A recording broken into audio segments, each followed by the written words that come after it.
minutes. So let's just take you through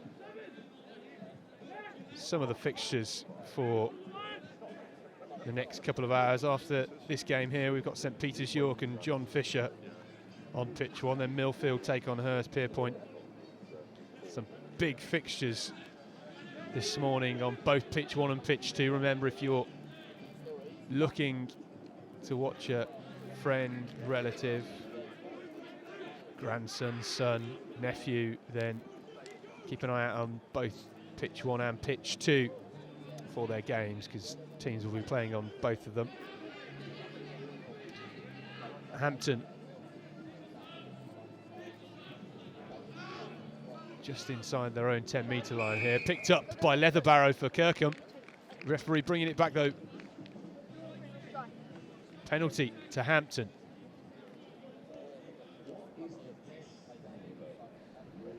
Leatherbarrow collecting that one for Kirkham illegally there.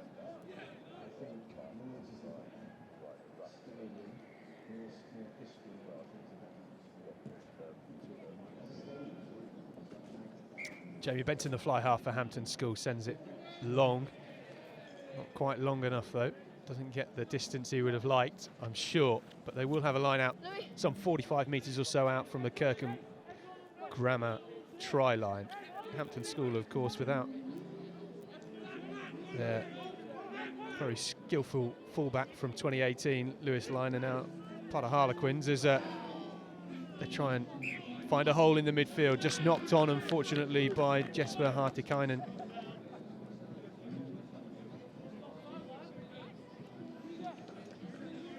So Kirkham Grammar School will have the put in at the scrum, and it's certainly important to note that these games at St Joe's, only 30 minutes, 15 minutes each way. It's really important to try and get an early score on the board, because if you can get that early score, it's always a strong chance that you'll be able to hold on to that through to the final whistle. Game's quite often very tight. All looks as if it had been lost by Jonty Cope, but referee says it went backwards. Kirkham still managing to get the ball out wide through their fullback Sam Carleton. Offload not quite finding the hand. Cope, the scrum half, having to go on his own. Doesn't mind carrying it, the Kirkham number 9. Benson, the fly half this time, having to go himself. But Hampton win the penalty. Oh, win the scrum, rather. Lost forward by Kirkham.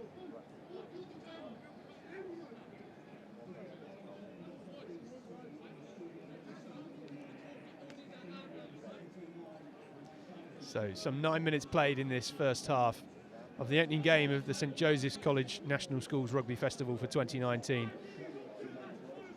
Hampton and Kirkham all square as it stands.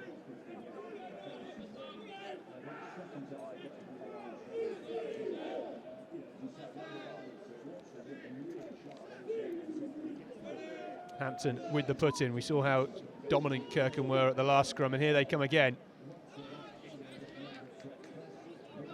Price managing to get the ball away as Benson hoofs it upfield. Chance perhaps for Gawley to counter-attack. Doesn't quite manage to get away from the tackle of Lamming. Here comes Leatherbarrow though. Man with 7 on his back, playing at number 8. This is the Kirkham number 8, Ethan Kane. 3 Hampton shirts trying to bring him down. Don't quite manage to wrap him up early enough though. Ball lost forward. And Gawley opting to side foot that one backwards, although Kirkham managing to hat this one forward off the left knee of Keir Gordon. Well, some interesting footballing skills from Kirkham Grammar there. Could have almost very nearly stayed in for Keir Gordon. What an opening try that would have been. Well, this game started with Hampton pinning Kirkham in their 22, but we've since seen the Kirkham Grammar School boys get a bit more possession, a little bit more territory. When they're keeping the ball in hand, they're looking quite tidy indeed. Jamie Benson with a 22 dropout. Ball lands almost perfectly on halfway. Collected though by Ollie Leatherbarrow.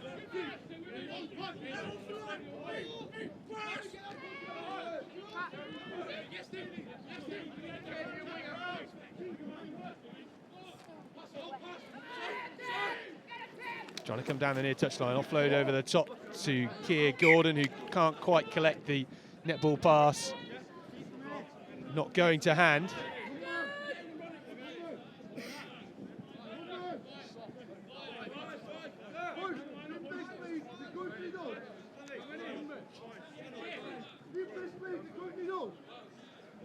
So Hampton with the line-out ball. George Price, number 7, will try and find its mark. They've gone for a shortened 5-man line-out. Not cleanly collected, but falls into the hands of Max Goldin. Hampton now trying to set up a pointer attack in the midfield. Yestin Humphrey, the hooker, becomes carrier.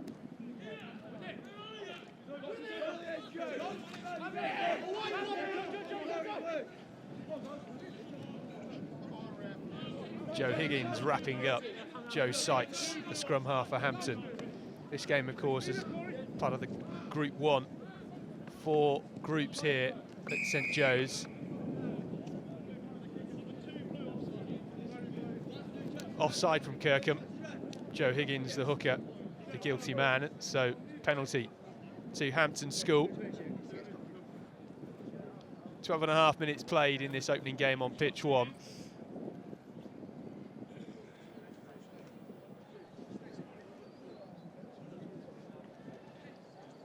So Jamie Benson, the fly half, once again. He's done a few of these already in this game. Looks to get a bit more length on it this time. And has certainly done so. Smack bang on the Kirkham 22. A great attacking opportunity now for Hampton. They don't have the mazy running of Lewis Liner this year. So where are their wheels coming from in 2019, which you'll have to see. George Price. 5-man line out once again. This time they go to the back. Much cleaner ball. Benson picks out Yestin Humphrey. Around the back as Benson opts to go on his own. Looks for the offload, manages to find Jack Slaney. Slaney needing some support at the breakdown as Kirkham were looking for the turnover there. Interception coming from Elliot Gawley, the fly half for Kirkham. Interception once again, this time Alex Taylor, the substitute for Hampton. Right wing Aidan Barry just getting wrapped up by Hampton as he looked to turn and find some space down this near touchline.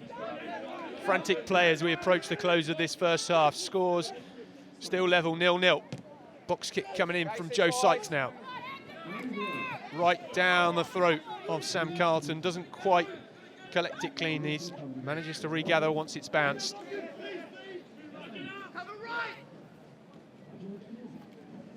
Got some numbers over to that far touchline, have Kirkham, if they can find the ball over that way.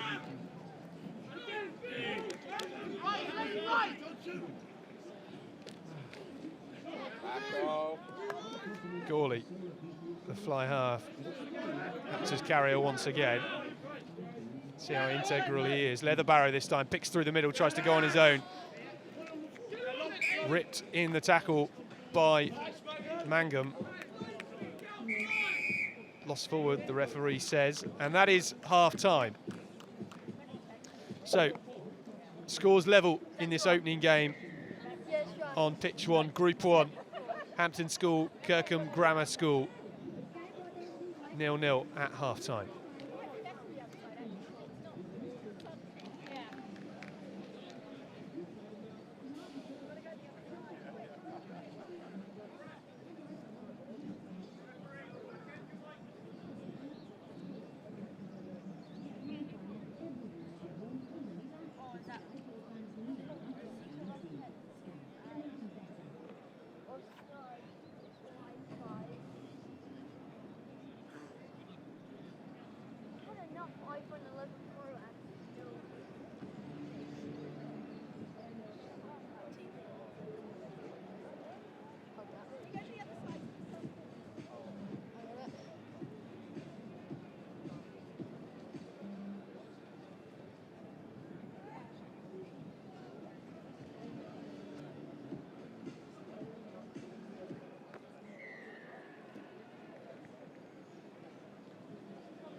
pass it on. Or one player that I have to give it to.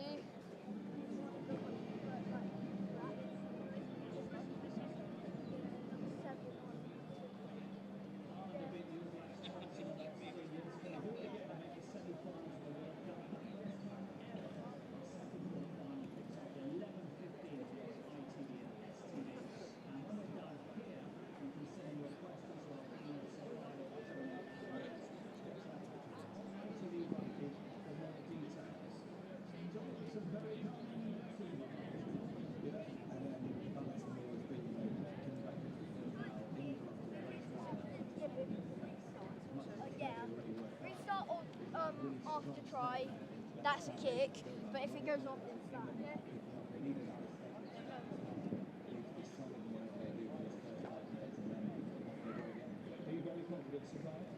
I'm confident when I'll be celebrating 8 points, which is nothing. Really going to reset all their goals.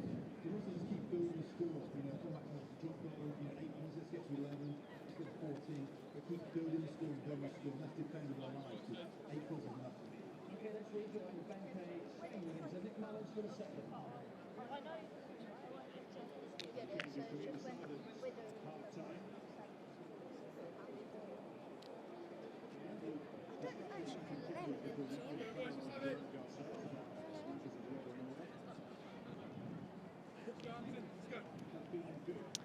So about to get underway with the second half.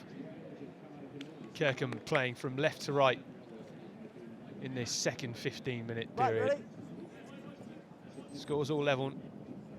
No tries, no penalties in the first half. Fairly even in the end. contest in the air, it's a fair contest. Going forwards off blue. You have scrum advantage, black. Left wing, Keir Gordon leapt like a salmon to try and collect that one. Went forward though. Benson for Hampton, trying to get this one away. Coming through the midfield though. Hampton trying to get a long run for home. Their fullback, Patrick Silcox, still going, finds his way in the middle of the Kirkham 22. Needs some support. Still looking to come down this near touchline. Sykes with support from Dan Finley. Tackle, release.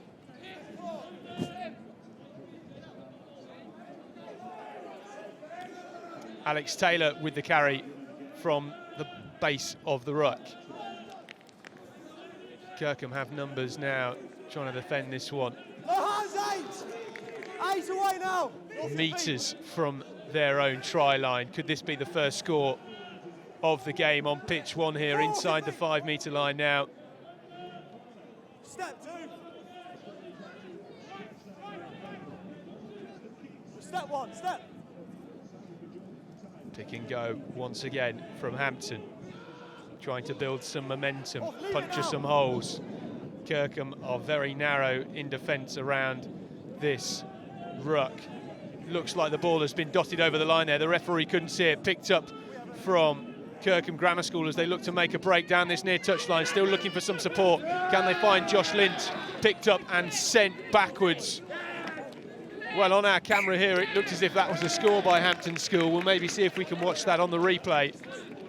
Lost forward in the end from Kirkham. Well, this was the carry. Nudge forward, manages to get his arm free, and I can see the whitewash there. And that may well have gone over Mario Bianch. The crafty Kirkham front row who picked that one up off the try line. And Hampton may well feel aggrieved that that was not awarded a try. The referee, in all fairness, over the other side of the breakdown, couldn't quite see. And Mario Bianch, sneaky front row play there from him, picking it up before the referee had time to see it had been dotted over the whitewash. Joe Sykes, though, looking to put the ball in the scrum once more.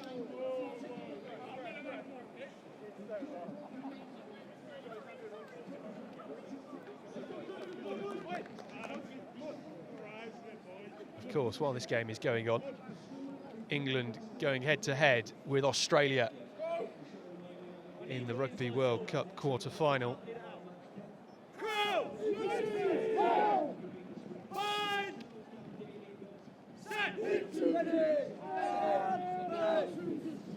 Huge shove from Kirkham once again. What a mighty scrum they've got. Joe Sykes having an absolute nightmare. Looks as if that had been knocked forward by Cammy Thompson. It had. And that is a shame for Kirkham because that was an immense scrum.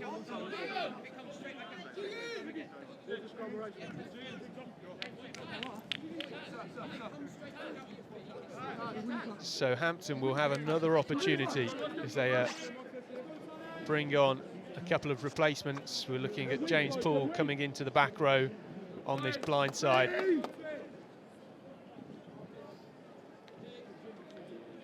Trying to get a bit of weight into this scrum Hampton school.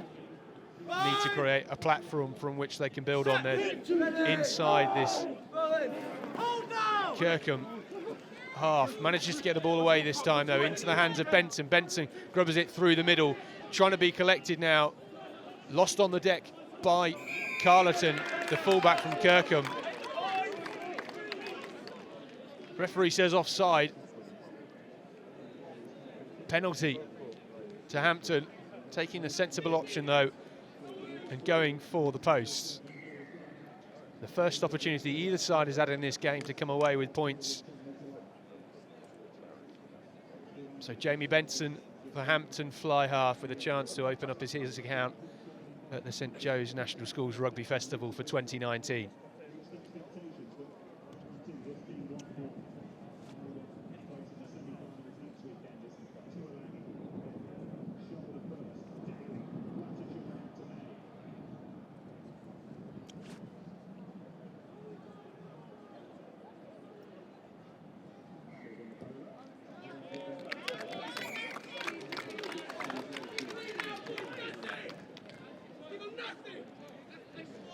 Hampton and the boot of Jamie Benson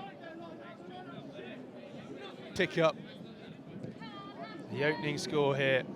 Hampton School 3, Kirkham Grammar School 0.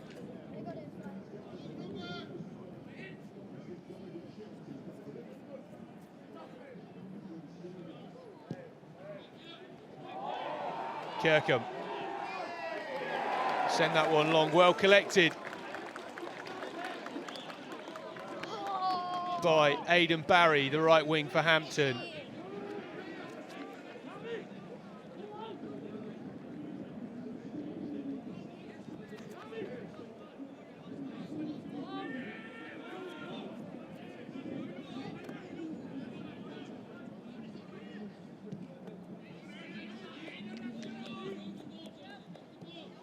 Trying to send it long, well collected by Aidan Barry this time. Manages to get out of his half. Great kick chase. Hampton now trying to play the territory as they send it over the shoulder of Josh Lynch. Bounces, manages to collect it though. Good scrag tackle by Dan Finley. Really put the pressure on there, still coming down this near touchline. Joe Sykes, who's barged into touch by his opposite man. Will be Hampton with the put in at the scrum.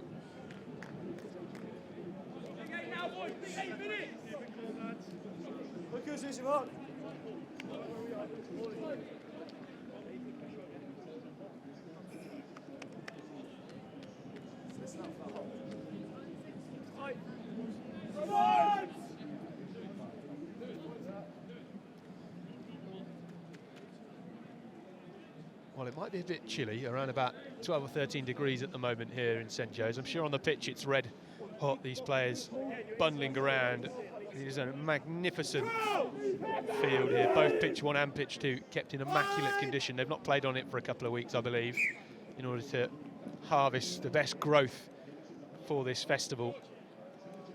I had a walk around before kick-off around about 8:30 this morning, and a little bit dewy, a little bit of rain overnight, but it's still firm underfoot.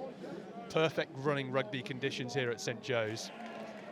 Might hear a few cheers in the background. That's because they've got the England-Australia Rugby World Cup game on the big screen, and when I say it's a big screen, it's about twice the size as it was last year.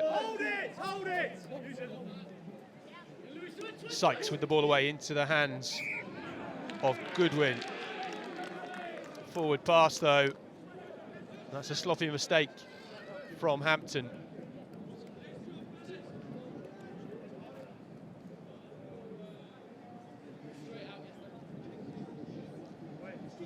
Kirkham, another chance to show their weight behind the scrum, but they really need to start turning this into some positive territory and ball retention, because so far in this second half, this last 8 or 9 minutes or so, they've not really had much in terms of that.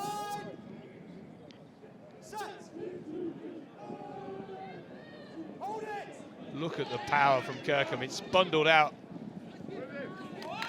to the side of Hampton. Sykes doing a marvellous job, the scrum half. He's got through some work today. Manages to crab his way across the field. Goodwin steps in at scrum half. Carry from James Poole this time. Turnover, lost forward by Hampton. Back into the hands of Hampton though, the referee coming back for the earlier knock-on, so it will be a scrum down once again to Kirkham Grammar School. I'm sure that brightens their eyes, but Hampton will be dreading what's to come. As so far, at every set piece, they have been annihilated. This Kirkham front five is really something.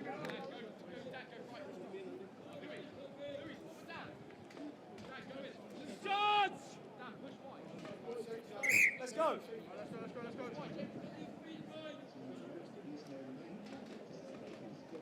Crow! Bind! Set! Hold it there. Hold that knife. Kirkham now looking to move the ball wide. Gawley with a lovely right-handed pass into the hands of Carleton, and Carleton picks out Gordon, who just manages to find a way outside of his 40-metre line. Working their way towards the halfway mark. Switched again back down that near touchline. Lovely footwork from Elliot Gawley. What a fine player he is. Not had too much ball in this second half. Theo Johnson not quite sure where he was going, so stepped back. Came open side in the end. Needed some support from his big men in the forwards. Rush pass, but Hampton managing to get the ball out wide somehow. Benson still going. Offload comes quite late and it bounces forward into the hands of Josh Lynch. Hampton, a few handling errors in this second half, which are really costing them.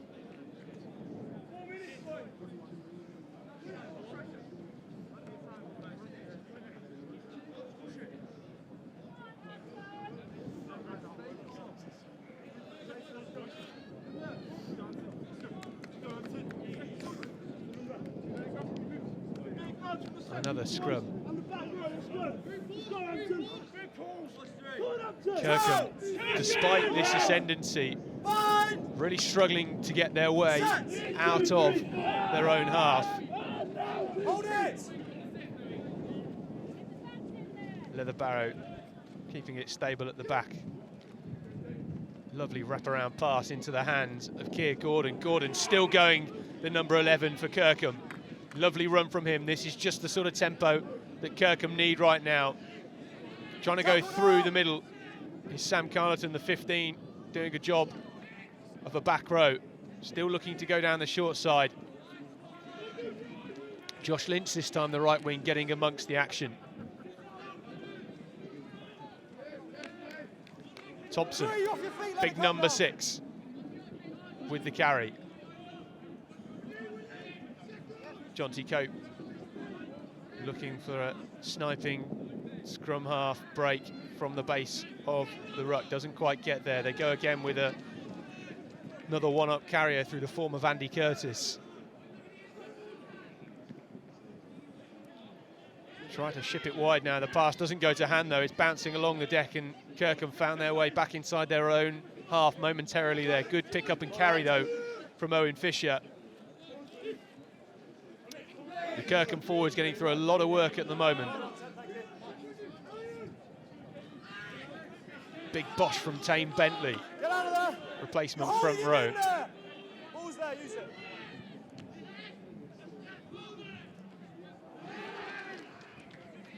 Half's got advantage. It's advantage over. Was it taken back in? Right. It was taken back in, apologies. There was no So, advantage. into the last couple of minutes of this game.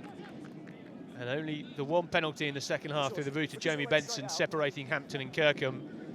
Lost forward by Kirkham, so it will be a scrum to Hampton, and they need to create a very solid platform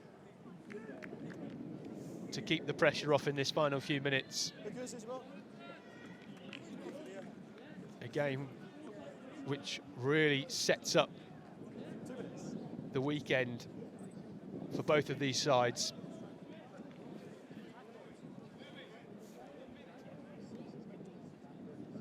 Crouch! Bind!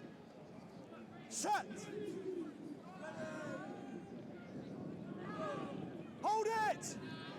A little bit better from Hampton this time. But it looks as if they may well have been collapsing that under the pressure of Kirkham. They do not want to cough up possession here.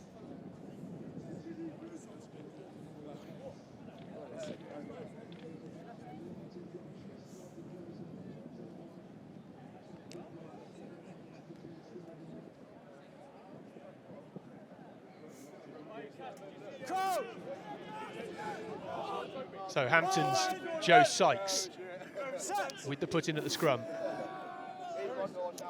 Can the boys in black withstand this pressure? Manages to get the ball away through the hands of Goodwin. Still moving it wide. This is what we like to see from Hampton. This is what they're good at. Silcox stepping back inside with a nice swervy run. Sykes get the call to come blindside. Tries to step around Owen Fisher. Hampton have done very well here. Not long left to go in this game. Remember, only 30-minute matches, 15 minutes each way. Bit of pressure, though, this time from Kirkham at the breakdown. James Poole with the carry. Marching towards their half. David Ellis shunted backwards, and it's been stolen by Kirkham, but once again, they struggle to keep the ball in hand, and the pass goes wayward. Sam Carleton trying to dart through and sets up a point of attack. Leather Barrow with a trundling run. Last play of the game, says the referee. Kirkham will have to go a full 45 minutes if they want to win this game, let alone draw it. They've had such a superior scrum in this game, but haven't really turned that into any form of real possession.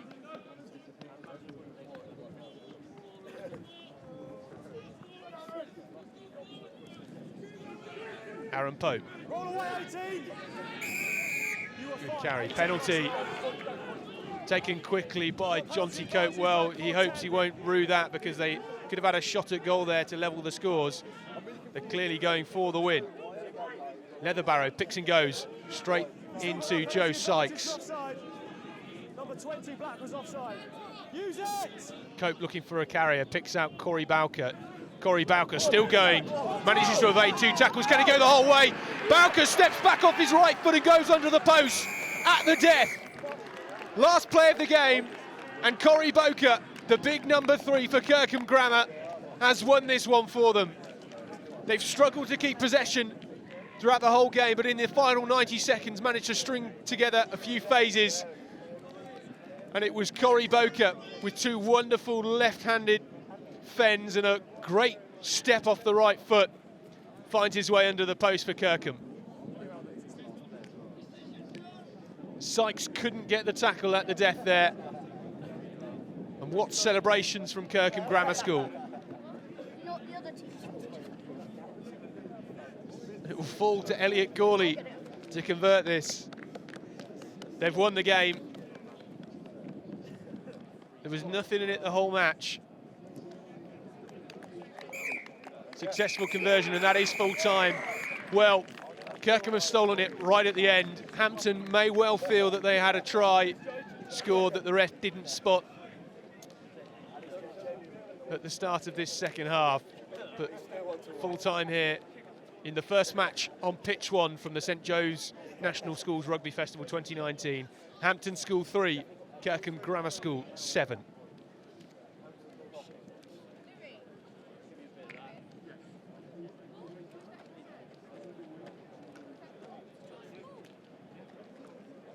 This is our fabulous big screen here at St Joe's, where a lot of the crowd, and I say a lot, pretty much everyone other than those who are playing and have sons and family that are on the pitch, are watching England and Australia in the opening quarter-final fixture of the Rugby World Cup 2019. As you can see, England winning 27 points to 16.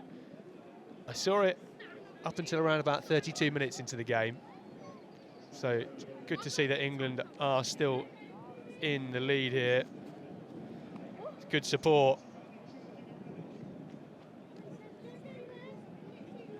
for all the teams here, especially St Joe's, the home side. This is something that they look forward towards for the full 7 years or more at this school.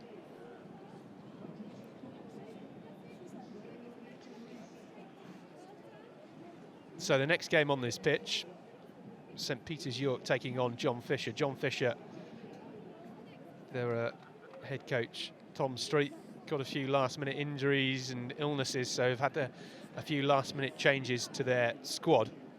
But we'll be up with that game in just a couple of minutes' time.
So game 2 on pitch 1.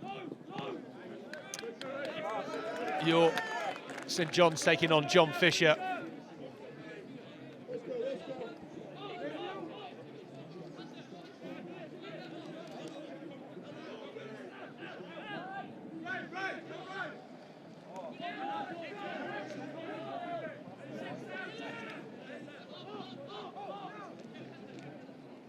John Fisher playing from right to left in the white and yellow / blue stripes, hoops.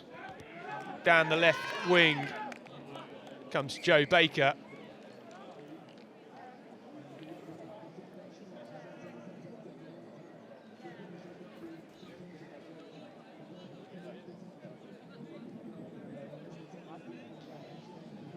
Head coach for John Fisher, Tom Street, as assistant John Osborne, and head coach for St Peter's York, Steve Williams.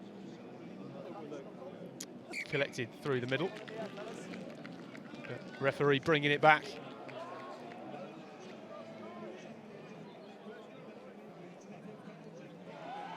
Scrum down to St Peter's York, playing in their brown and white hoops. Scrum half for them, Elliot Watson. Well, we saw in the previous game Kirkham with a huge scrum. Let's see what these two sides have got here. This game part of Group 2, and also in that group is Brighton College and Denston, who I believe are playing on pitch 2 right now. We will see them on pitch 1 later on.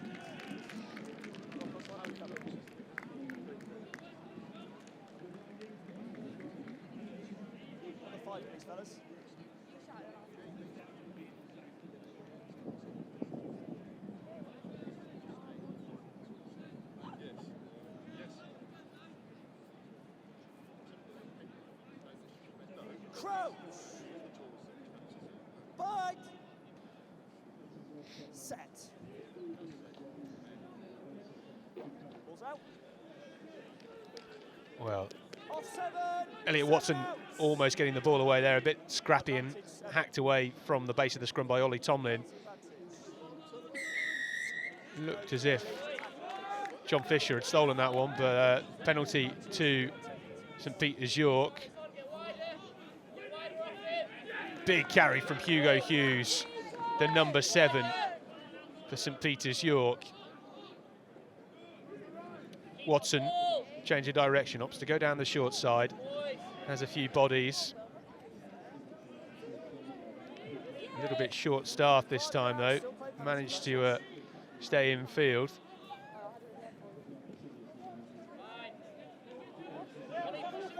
Kieran Maguire with the carry, trying to steal it. John Fisher, but once again been penalised at the breakdown.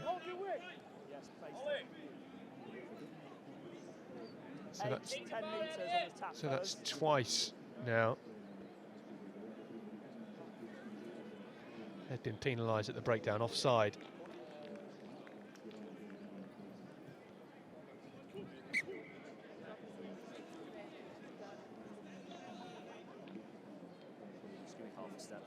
There you are, perfect.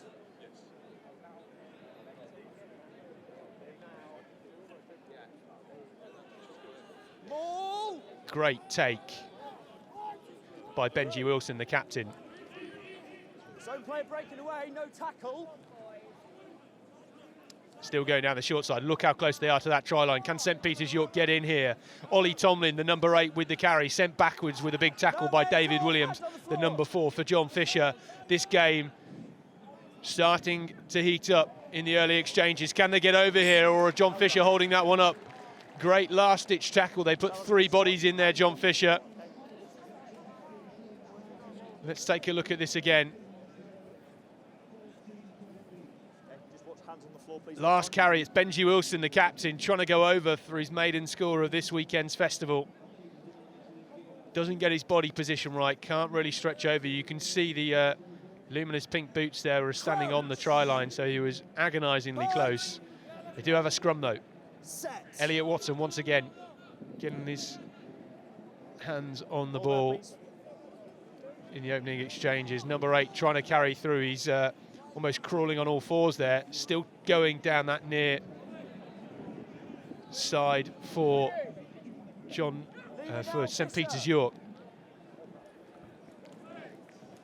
Big carry from Benji Wilson, inches short. Number 6, first player with the ball. And that is a penalty to John Fisher. St Peter's York penalised for not releasing, and that is a clumsy error to come so close to scoring a try and giving it away. Teddy Dwyer, the fullback for John Fisher, will try and clear this one, but only gets it some 20 metres away. So still in the pressure cooker here for John Fisher. Come here, step off, please.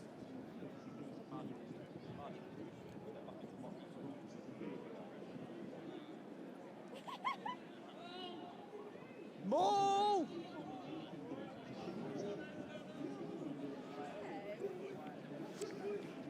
John Fisher putting this into the hands of Tom Sullivan, the scrum half. He's a twin brother Liam playing at number 12 for John Fisher today.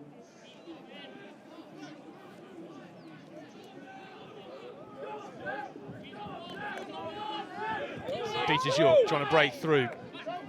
Michael Mabuena brushed off a tackle. Number 20, Ollie Macbeth, making a break down this near touchline. Penalty advantage. Referee calls penalty advantage to St Peter's York.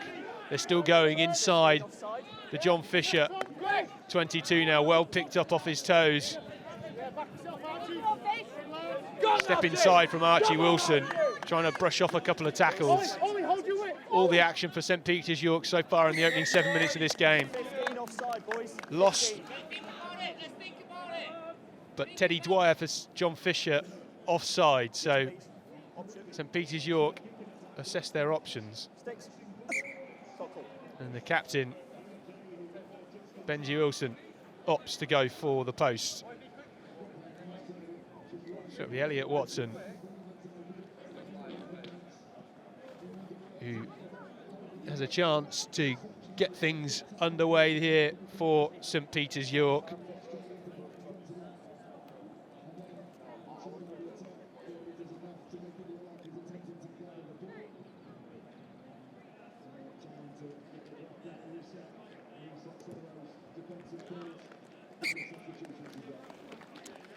That is the opening points for St Peter's York, and, a school which is one of the oldest schools in Europe, having been founded in the year 1627.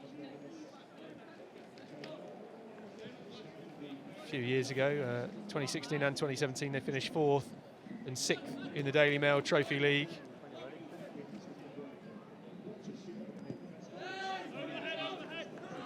As John Fisher get things underway.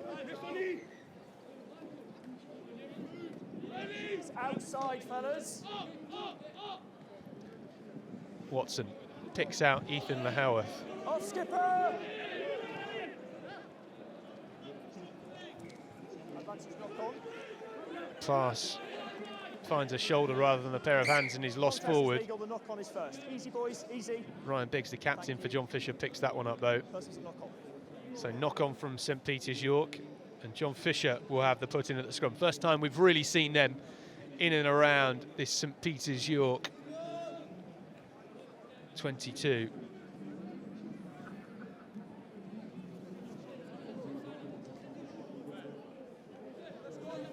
Crouch. Bite. So Tom Sullivan with the scrum hat on, the scrum half for John Fisher. Well, they're getting marmalised at the scrum. He manages to get the ball away though. Dummy pass as he finds his fly half, Connor Orasanya.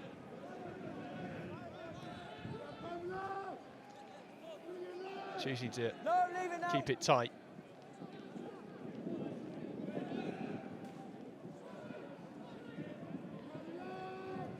As they work their way within that 5-metre channel. Well, it looks as if John Fisher ran it into their own man there, Glenmore Hayden. No, get off one. Sullivan No, almost goes on his own, but finds a forward Caravat. Hayden tries to go on his own, needs some support at the breakdown to retain possession. No, off feet, get off, let it come. Looks as if St Peter's York may well have stolen that on the deck, but it's fallen back onto the side of John Fisher. Players just beginning to wake up here as David Williams has another carry. It's been lost forward though by John Fisher, and St Peter's York may have a chance to counter-attack from deep here. They have numbers towards this near touchline if they can work it over. Watson lines up the box kick straight down the throat of Michael Mwabena. Still going Mwabena, the number 14 for John Fisher. Can he go the whole way? Mwabena just being brought down by Benedict Quinn of St Peter's York. They came close there against the rub of the green. Tom Sullivan, the scrum half, all action so far for him in this game. 11 minutes played here on pitch 1 at St Joe's National Schools Rugby Festival. Penalty. Oh no, try scored, the referee says. Well, in the opening game we didn't, well, we may well have missed a similar sort of try, but the referee doing a great job to get his eyes in there. And that is a score for John Fisher following a fantastic break by Michael Mwabena. I'm sure we'll be able to see that one again. Not quite sure who the try scorer was there.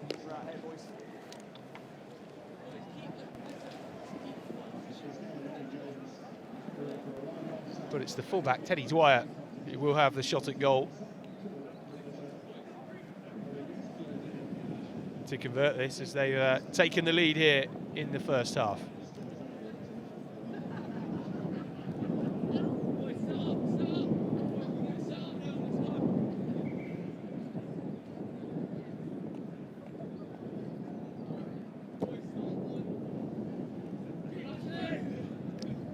Well, the conversion isn't successful, but John Fisher still lead.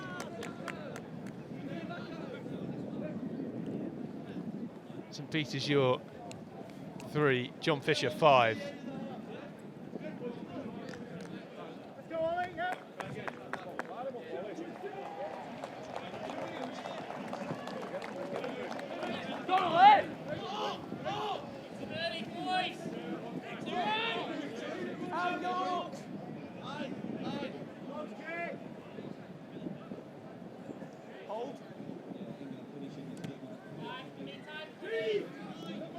John Fisher clearing it. Well taken, though, by Benedict Quinn, who steps off his left, comes towards this near touchline, still going. Lovely break from the St Peter's York fullback. He's made some 30 metres there. Great counter-attacking rugby from the St Peter's York fullback.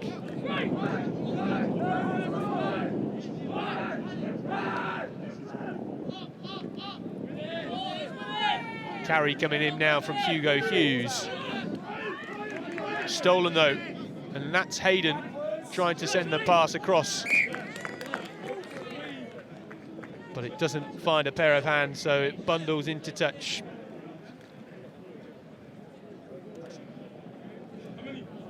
Well, this game's similar to the first in the sense that there's a few handling errors. I did say it was a little bit greasy down there from some morning dew and overnight showers. Ethan Lahowarth with the ball at the line out, not gone straight. So it will be a scrum down to John Fisher.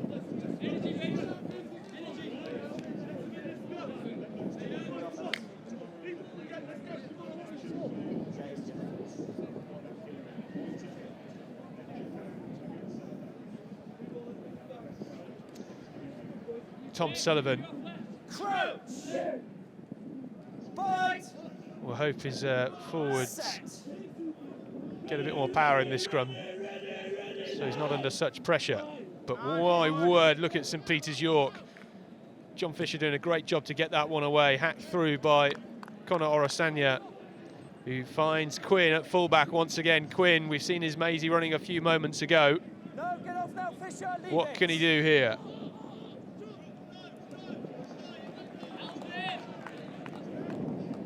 Off feet now, Fisher.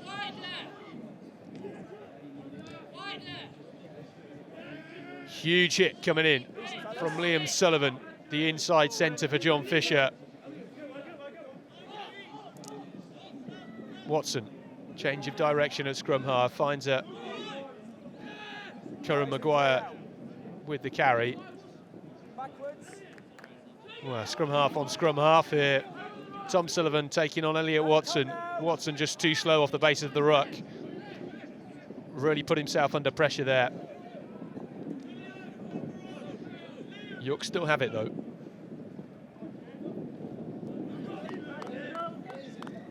Off feet now.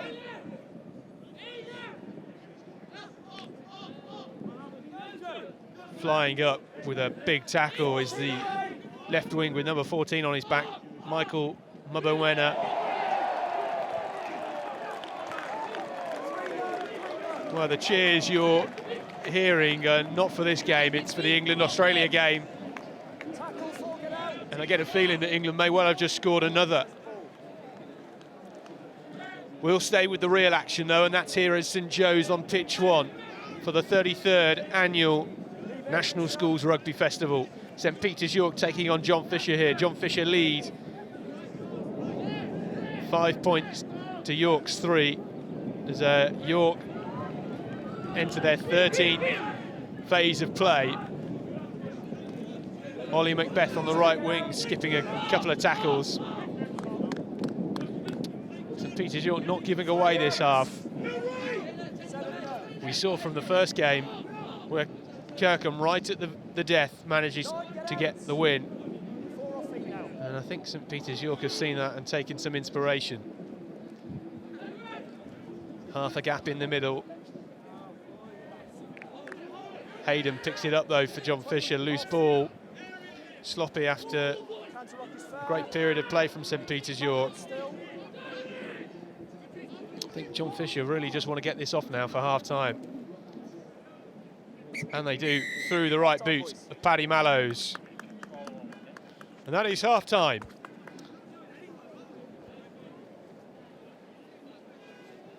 St Peter's York 3, John Fisher 5.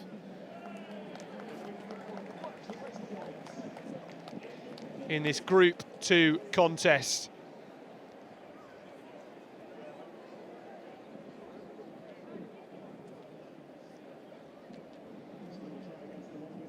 So let's take a look at a couple of the highlights from this first half. It was St Peter's York who opened up the scoring with a penalty, but a really well-worked try in the end from John Fisher to combat that. But whilst we're in this half-time interval, we're going to take a trip down pitch side with Joe Burns.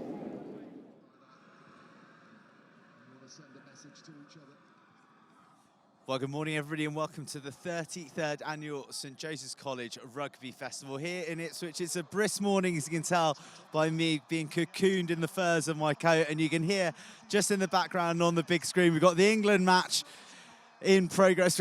God, would you believe it? Australia just bursting over for a score. But there's been a lot of excitement here early this morning because, of course, St Joseph's most famous son, most famous rugby rising son, in fact, Lewis Ludlam, has come off the bench to help England on their way through to a World Cup semi-final. So plenty of activity, plenty of buzz here already on what really is a feast of rugby. And to kick things off, we started with Group 1, where Hampton Hearts were broken 3-7 by debutants Kirkham Grammar. Kirkham scoring in the very last play of the match to take that victory. Well, on pitch number 2, Dulwich College, they squeaked a victory against Queggs Wakefield. So Dulwich and Kirkham in pole position in Group 1 at the moment.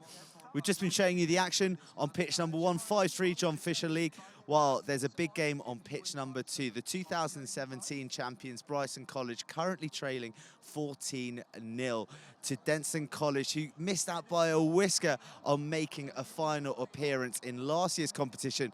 they'll be looking to go one better in the cup. So 16 teams, 16 schools, all vying to get their hands on the De La Salle Trophy across a weekend of rugby. It will be bringing every single minute to you, plus some interviews with some very interesting people and some real rugby people throughout the whole of the weekend. But I can see just in the background that the teams are getting ready to kick off for the second half. So I'll throw you back up to Scotty and Clayton, and I'll bring you the second half of the action.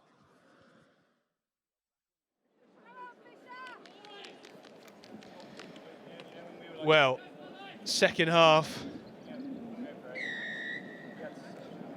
underway.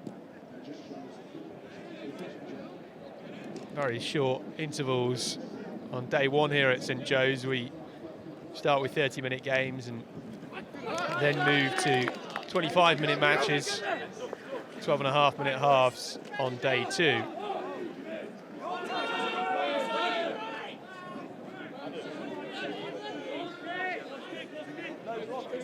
John Fisher trying to break out of their 22, but opting for a box kick clearance in the end. Quinn with another break. Picks out Jack Davis, who's come on the right wing, I believe. And John Fisher tackled into touch. Some 30 metres out from their own try line. Well, I'm led to believe we are minutes away from the conclusion of England's quarter-final victory, well, imminent victory, I should say, against Australia.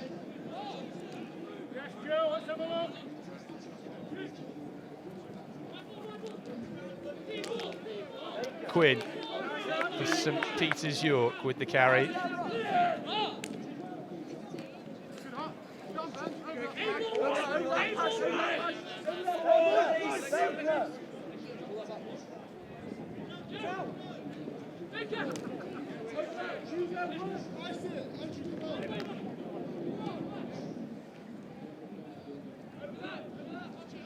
Lovely out the back door pass from St Peter's.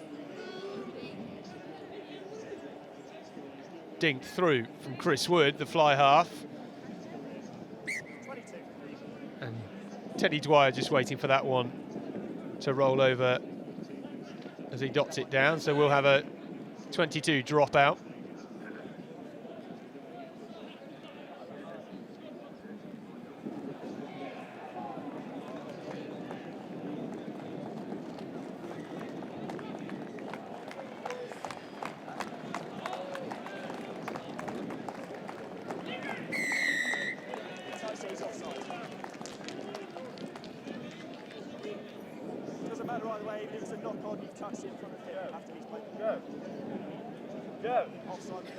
And I've just been told that a full-time scores from the opening Rugby World Cup quarter-final is England 40, Australia 16, a mammoth victory for England. I'm sure these players can't wait to get off the field and watch the highlights. Great to see a couple of hundred in front of the big screen here at St Joe's watching it. Meanwhile, on pitch one, John Fisher still marching forward, trying to capitalise on their score at the tail end of the first half. No, 21, no. Rucks forwards. Let it come, Fisher.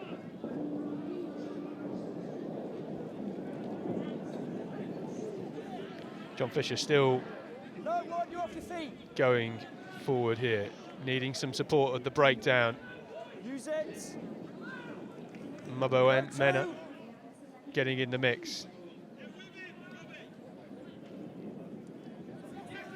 No, off feet now too. Get him out, get him out.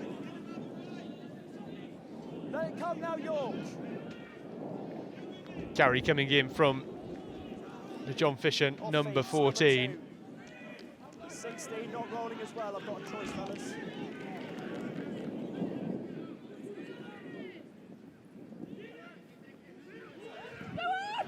John Fisher going through now. No, it's not. Inside St Peter's York 5-metre line. Starting to get some momentum now. Referee bringing it back for the penalty, offside by St Peter's York. 16 not rolling. Just take 2 for me. Thank you, chap. Joe Paget guilty of not rolling away from the earlier infringement as well. Teddy Dwyer, the fullback, dinks that one in the corner. So a chance for John Fisher to extend their lead in this second half.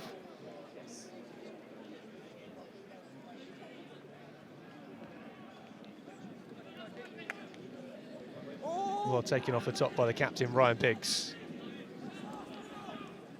John Fisher with the rolling ball. Can they get it over the line? It looks as if they've done so. Dom Brooks dotting that one over in the far corner.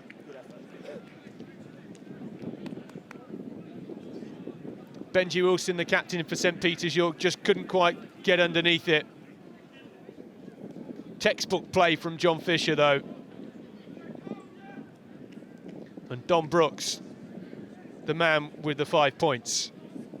And a chance for Teddy Dwyer to convert in this second game on pitch 1 here. Let's take another look at it. Great take off the top by Ryan Biggs, the captain. Put it into the hands of Dom Brooks as John Fisher charged forward.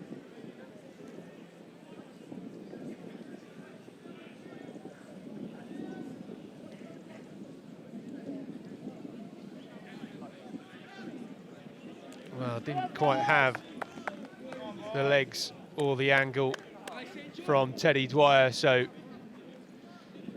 St Peter's York trail 3 points to John Fisher's 10.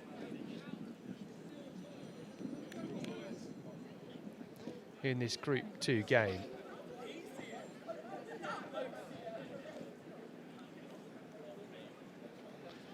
Next up on pitch 1, we have Millfield taking on Hurstpierpoint. Big game for Group 3. 8 minutes left to go in this game, though. Penalty to John Fisher. I think the referee's going to get his card out here. It's John Fisher with the yellow card. High tackle whilst collecting the clearance kick. So John Fisher down to 14.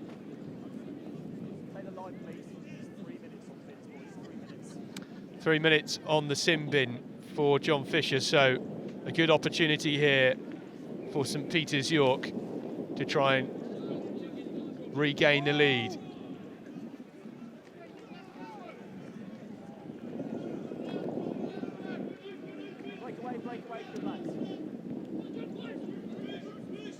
St Peter's York now getting the ball in hand into the palms of Joe Baker. Can Joe Baker go all the way? It looks as if he's dotted that down in the corner. The referee says he has. The first time we've really seen St Peter's York in full flight, and a great score from Joe Baker, the left wing. Immediately capitalising on the extra man. Simple stuff, really. He still had a lot of work to do with that 30-35 metres. An intelligent play, used his right arm to fend the covering tackle of Teddy Dwyer as he dots it over the line with his left.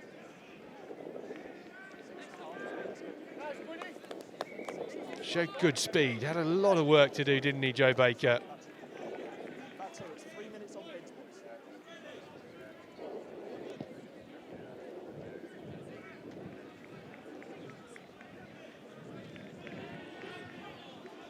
Conversion unsuccessful, so St Peter's York still trail 8 points to 10 here.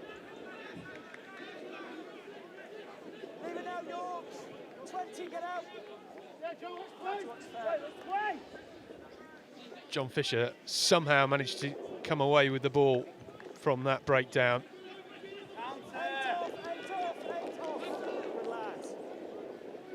On the 15-metre channel now.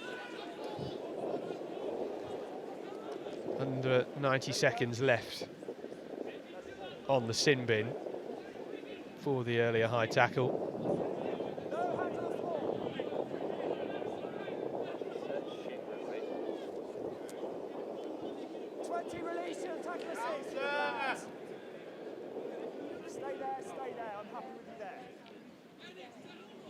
Carry once again through the middle. John Fisher choosing to use the pick and go more often than not in this game. Comes out to Connor Orasanya, who steps back inside straight into traffic. Now trying to go down that near touchline.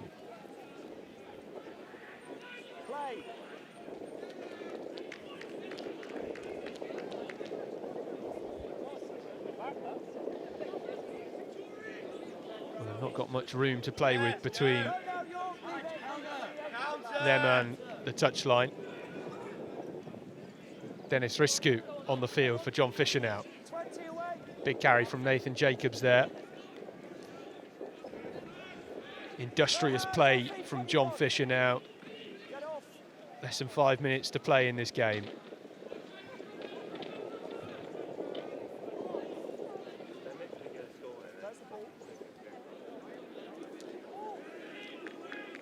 Big hit coming in from Benji Wilson, the captain for St Peter's York. Didn't quite manage to stop it.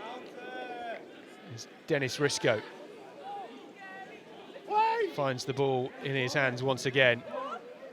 Looks like there might be some space down the blind side. John Fisher fighting to try and get the ball over. It's been lost forward. The referee calls knock on. Referee says the sin bin is allowed back on the field now, so John Fisher got through a lot of work there with only 14 men. They will be bitterly disappointed they didn't come away with something there as they work their way some 50 metres down the field.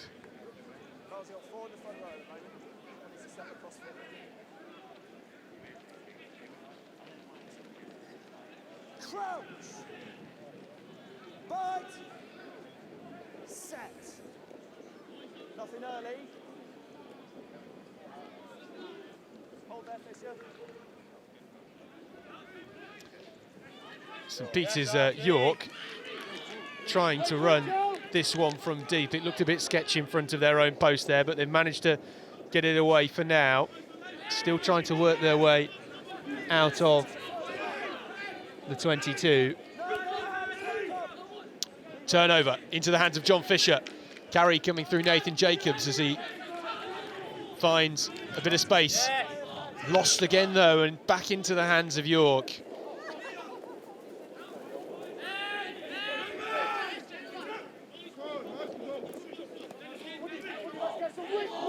Less than 3 minutes to play in this game.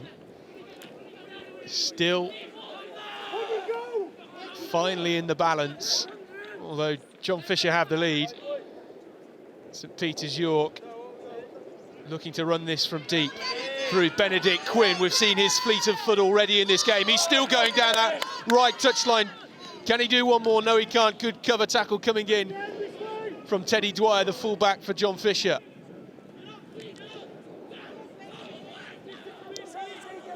St Peter's York have momentum now.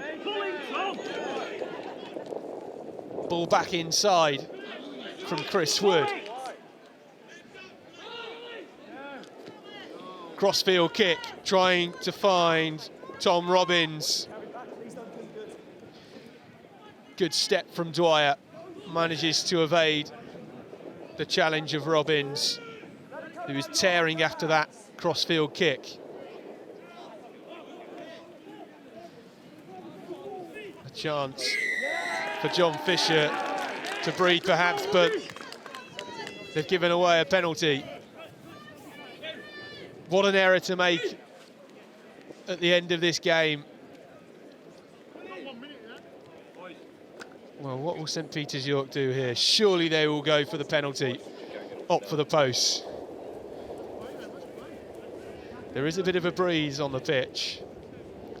Well, no, they're going for the jugular.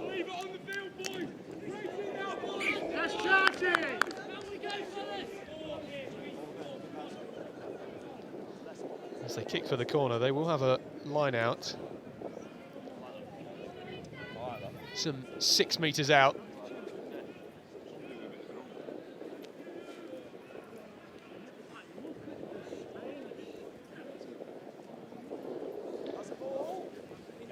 And the line out ball finds its mark. Time for St Peter's York to get this rolling more moving forward. It's still got momentum. Where's the ball though? Have they been nudged into touch? Just over a metre from the try line. John Fisher getting scrappy on the deck.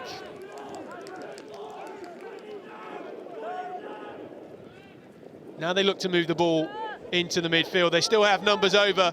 It's on here for St Peter's York if they can move it through their hands, and they're going to go in the corner. And that is a score that will win them this game. Archie Wilson slides over after some good work by the forwards on this near touchline. Some big carries. Now he's going to be starting. Play well again. Big tackle coming in from Dwyer. Slowed things down momentarily with perhaps a hint of a late hit. The conversion was unsuccessful, but that is full time on pitch 1, game 2. And once again, a late score wins it, this time though for St Peter's York. 13 points to 10. John Fisher, who held the lead for most of that game, will be, well, bitterly disappointed to have not opened up their account here at St Joe's with a win. But St Peter's York march on. Next up on pitch 1, Millfield taking on Hurstpierpoint.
Come on. Yeah, it is. I landed straight on it.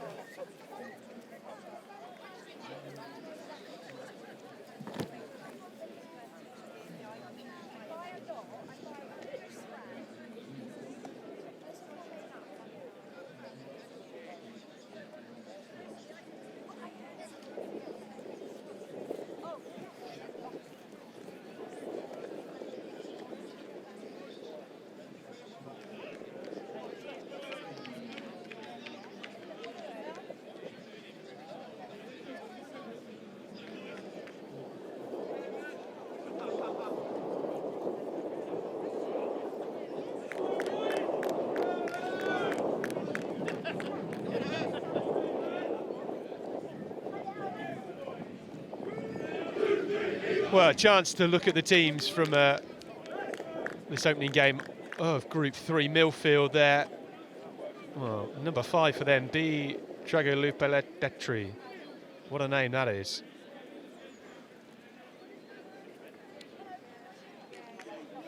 And Hurstpierpoint. Their lineup for you.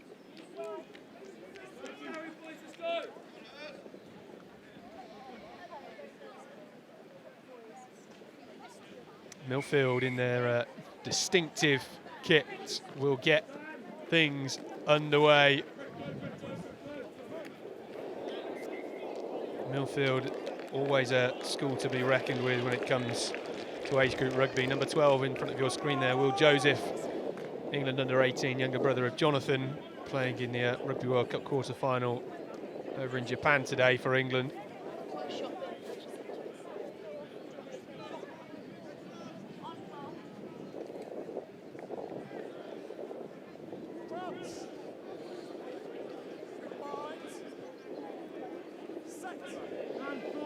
So, Callahan Jack Smith with the put-in at the scrum.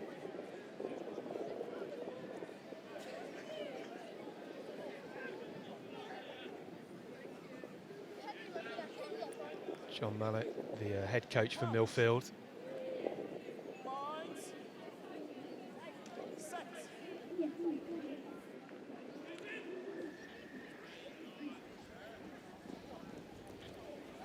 Grubber through from Millfield, covered though by Chris Streeter.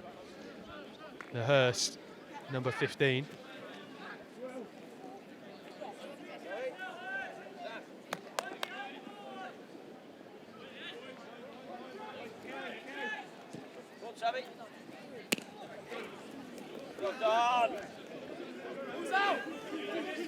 Hurst.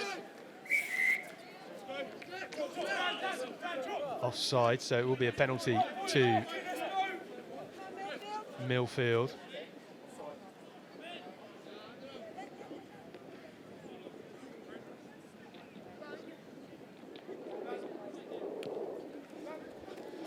Will Trinder there, giving that a nudge into touch.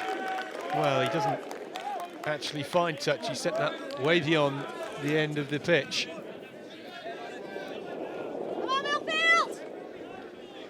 So Hurst up for the 22 dropout. And that's sloppy error from Trinder in the first few minutes of this game. Here comes the break from Dan John. Dan John, player of the tournament in 2018. And that is a fine opening score from Millfield in the blink of an eye. Replay from an earlier game. Not quite sure why we're seeing that.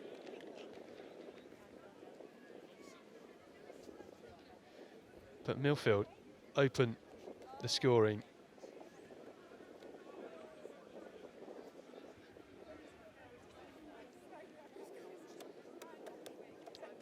Well, let's see if Will Trinder can get the conversion.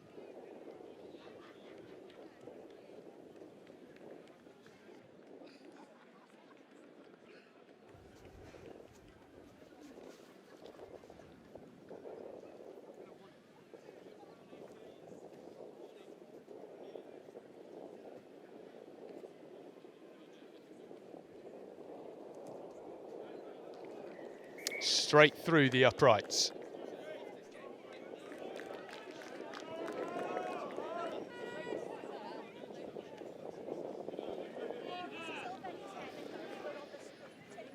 So Millfield lead 7 points to 0 against Hurst Pierpoint here in the opening Group 3 game. Well collected by the Millfield number 5.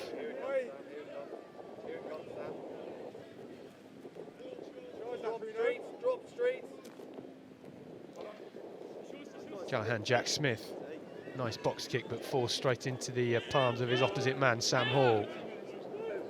First time we've seen Hurst in the Millfield half in this game. Lorcan, O'Byrne, Nesta stepping in at scrum half from the left wing. Millfield looks as if they'd sniffed a turnover briefly there, but opted to keep their hands out of it.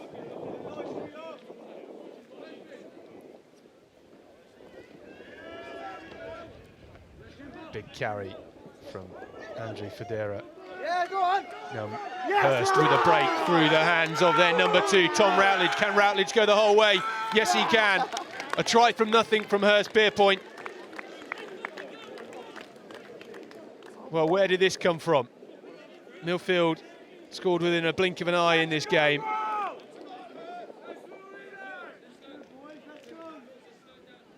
Great offload off the floor, at the back of the right hand. Superb offload.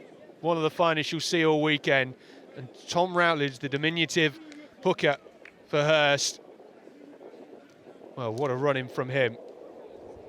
A chance for Hurst Pierpoint to level the scores here inside 6 minutes. Freddie Longley with a chance to open up his account at this St Joe's National Schools Rugby Festival, the 33rd edition. Sweetly struck, dissects the post. And it's all square here on pitch one. Millfield 7, Hurst Pierpoint 7.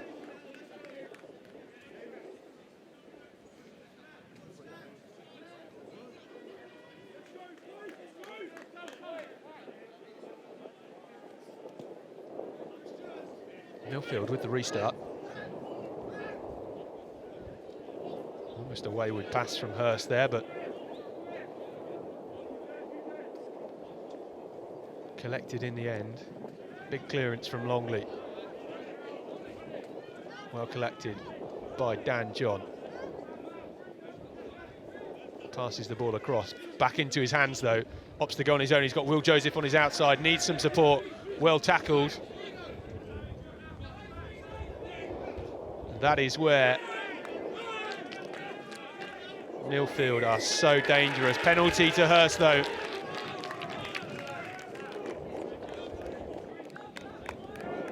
Jake Powell holding on. Well, it seemed unnecessary as they got numbers at the breakdown, but good pressure from Hurst. Longley tries to send this one long. Decent kick. And we'll have a line out some 24 metres out from the Millfield try line.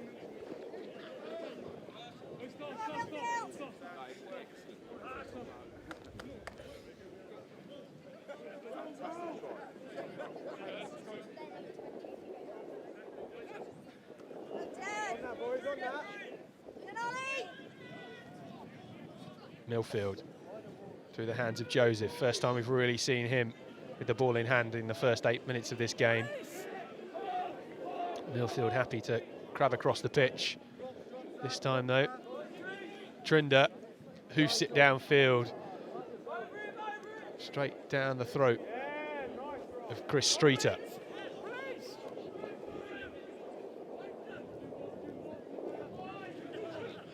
Well, that looked a bit forward from Hurst, and the referee duly saw that.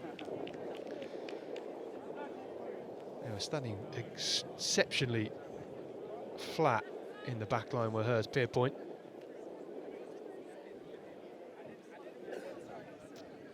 Callaghan Jack Smith will have the put in at the scrum for the 4th time in this game.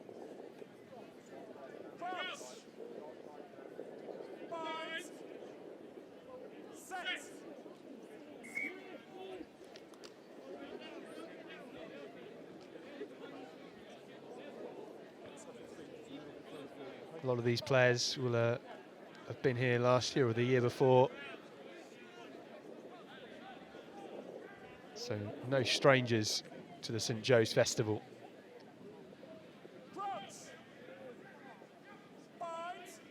Callaghan Jack Smith though, the scrum half. A name we don't recognise from 2018. Eager to put the ball in at the scrum.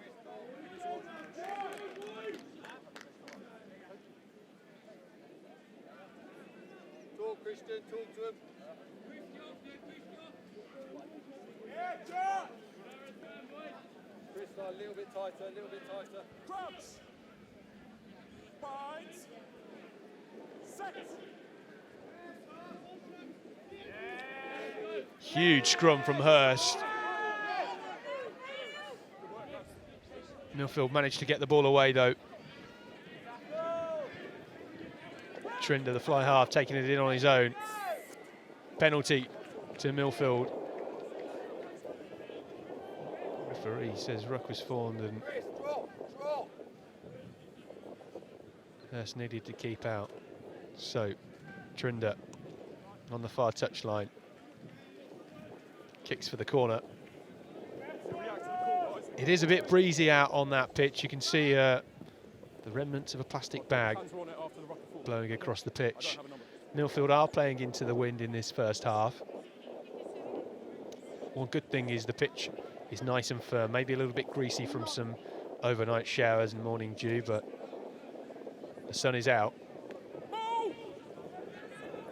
Temperatures around 13 degrees here. Might get into the 15s later on, but still a bit fresh.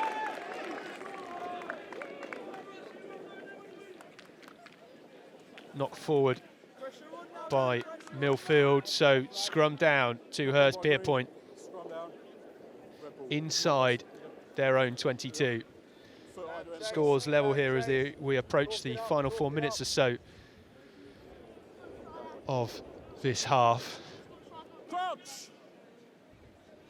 Binds. Set.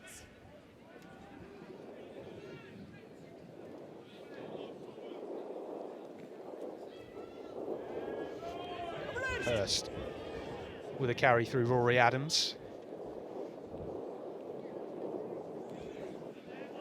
Longley gets this one away though, uses the wind to good effect as that bounces into touch just outside the Millfield 22.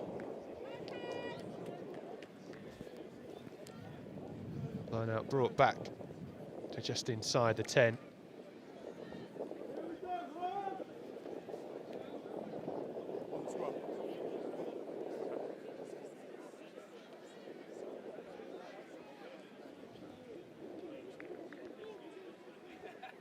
Ollie Burrows, Welsh under-18 captain at hooker for Millfield.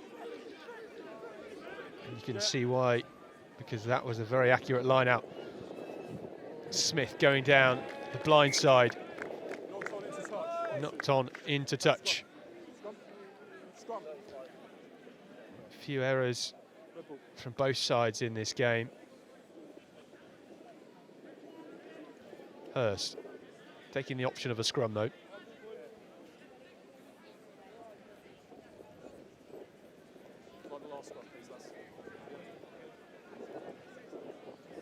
Crouch.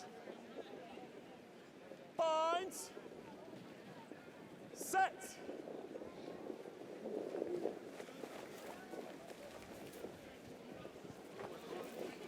Again, Longley ships that one forward, just playing it too flat. So it will be a scrum to Millfield. Well, despite a highly active first quarter of this game, the approaching half-time a little bit subdued. Errors coming into both teams.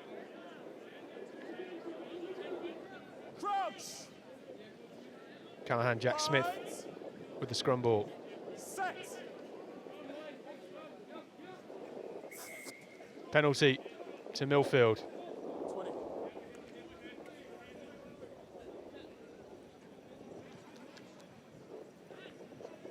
So Trinder opting for the post. Well, this is a big kick into the wind.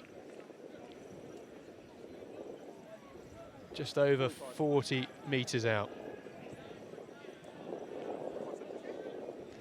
45 seconds of the half, the referee says.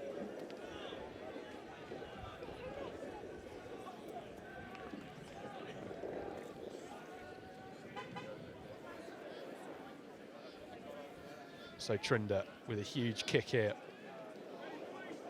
to regain the lead on the cusp of half-time.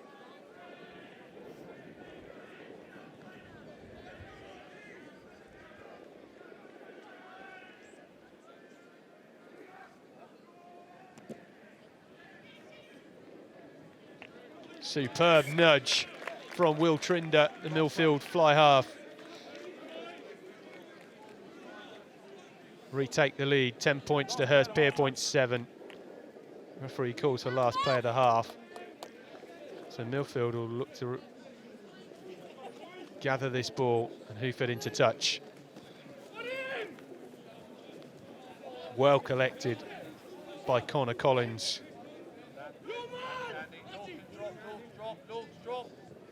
And Smith dinks that one into touch. That is the whistle for half-time. So Millfield go in leading, 10 points to Hurst Pierpoint 7. The opening game on pitch 1 from Group 3 of the St Joe's Festival for 2019.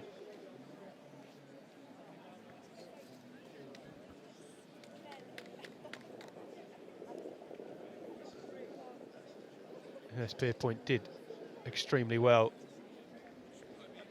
to get back into it. Let's see if we can take a look at the tries from that first half during this 3-minute interval.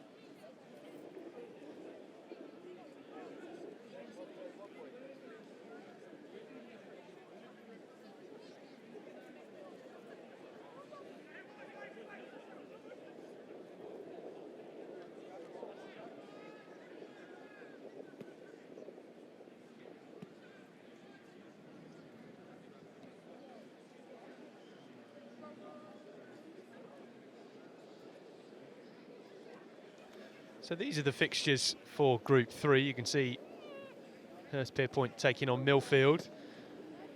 Well, we obviously had no games yet, certainly no results, so that table on the left-hand side will be updated as and when. This is Group 4. RGS Newcastle, last year's champions, with the home side St Joe's, RGS High Wycombe and Eltham College. The first game from that group, RGS High Wycombe taking on St Joe's on pitch 1 in 20 minutes time. So the next game on this pitch will feature the home side.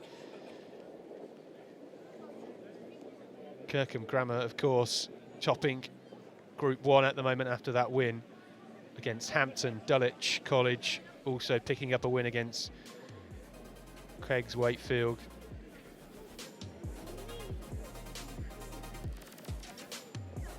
Close games so far, as you can see. Denston College picking up a good win against Brighton. St Peter's York getting the win as well against John Fisher. So Denston and St Peter's topping Group 2 at the moment. Those sides would be progressing through as it stands. And Group 3, well, we'll bring you the results to update that table as and when. But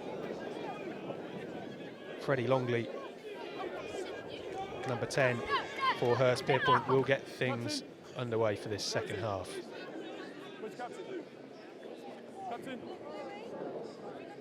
Get Rowan.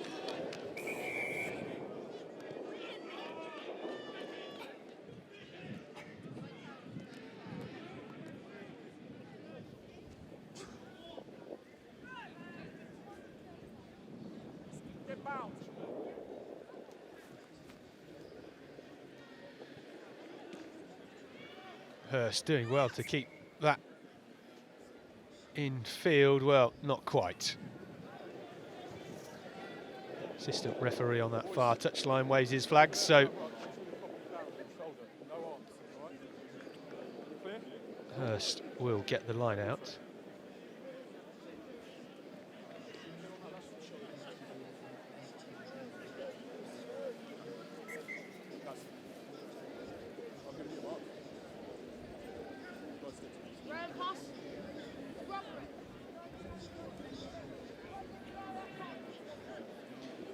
Tom Ratledge with the line-out ball, picks up Andrew Federa.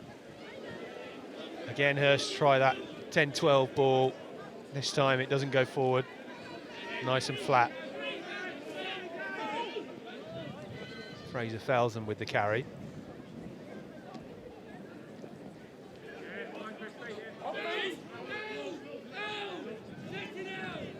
Hurst still working their way towards this near touchline. Carry this time through Chris Anson.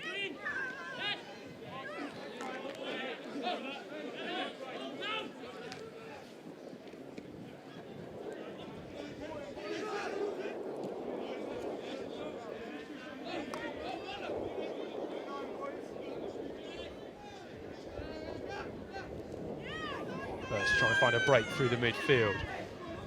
Federa collects the offload, almost knocked on at that breakdown, but Hurst still marching through. Change of direction now. Freddie Longley needs some support. Huge hit coming in from Millfield. Sends Freddie Longley back into his own half. Lovely pass out the back from Lorcan O'Byrne-Nesta.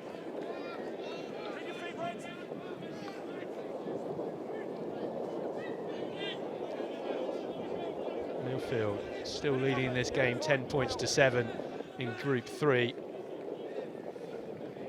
Tough group this one, as Hurst looked to shoot down that far touchline, but bundled into touch.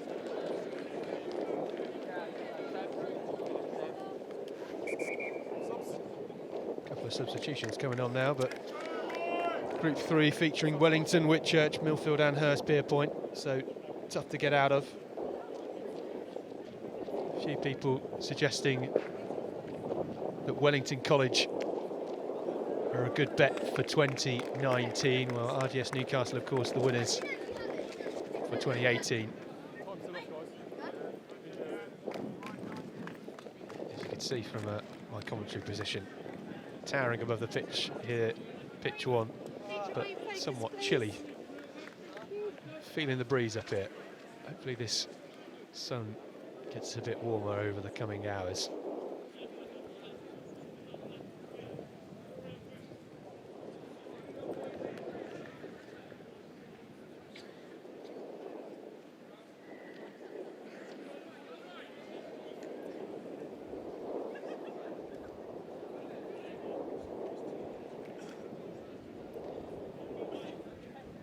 Balls in play whilst we deal with a Hurst Pierpoint potential injury. So a lot of work for these two sides to go through in the next 36 hours.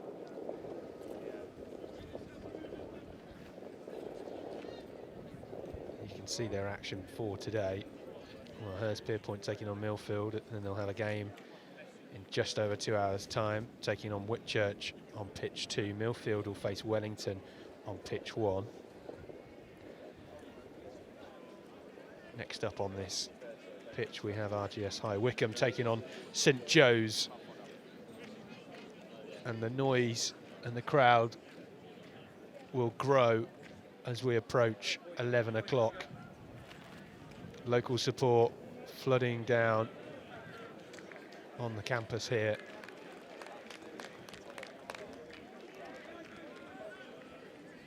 What an information screen that is, as we look to get things back underway between Millfield and Hurst. Ollie Burrows with the line-out ball, picks out Jake Powell beautifully.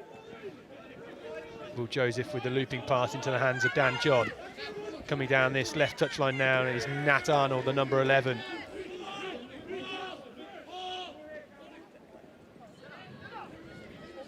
Some long looping passing coming in from Millfield. Smith through the hands of Trinder. Well, the offload going to a Hurst Pierpoint pair of hands.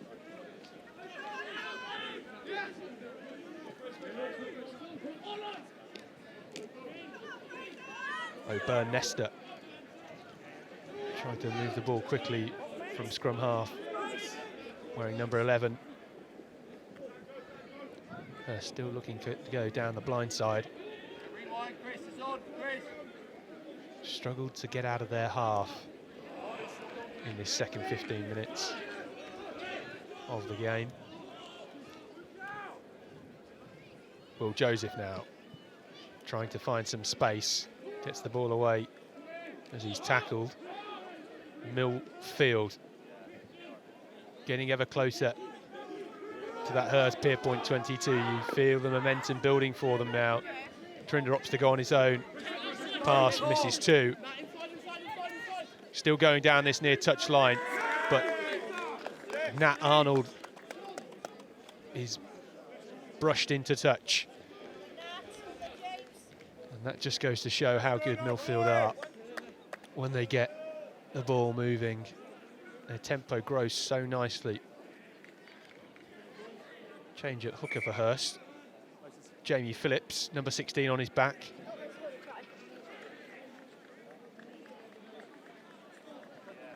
First chance to see his line-out ball.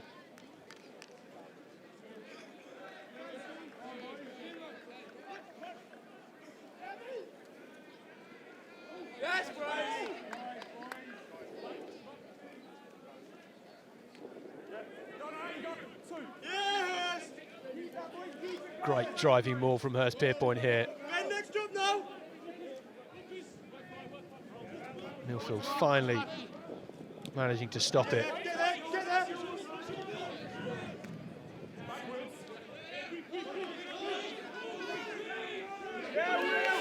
Collected though by Cornelius for Millfield. Millfield on the attack once again. Dan John loses the ball. Knock on from Millfield. So it will be a scrum to Hurst Pierpoint. Less than 9 minutes to go in this game. You sense it's not over yet, 2 early tries.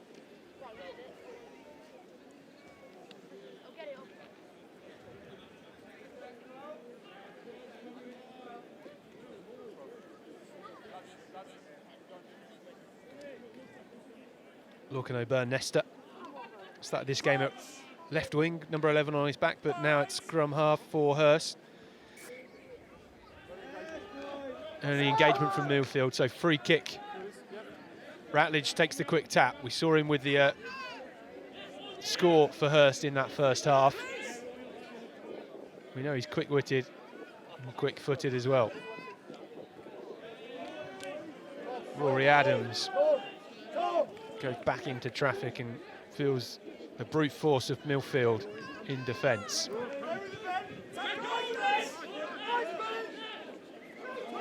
Break through the middle now. Routledge once again, he did the same in the first half and came away with 5 points.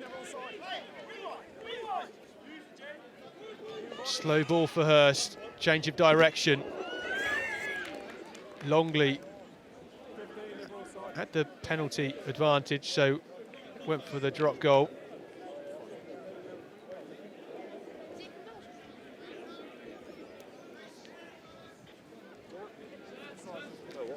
The referee just saying 5 minutes left to play.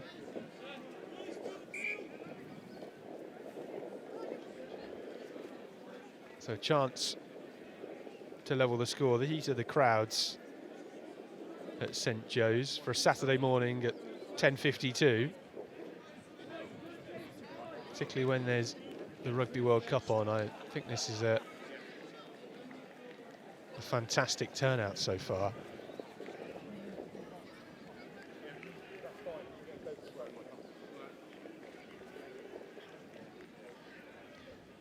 Freddie Longley with the chance to level the scores here. 5 minutes from time. Gets tremendous height on that. But the assistant referees say no. So Hurst Pierpoint still trail. Well, that is disappointing for Hurst. A real chance to level the scores and go into the last 5 minutes with some pressure. Millfield, though, with that 22 dropout, I'm not sure what that was about, as it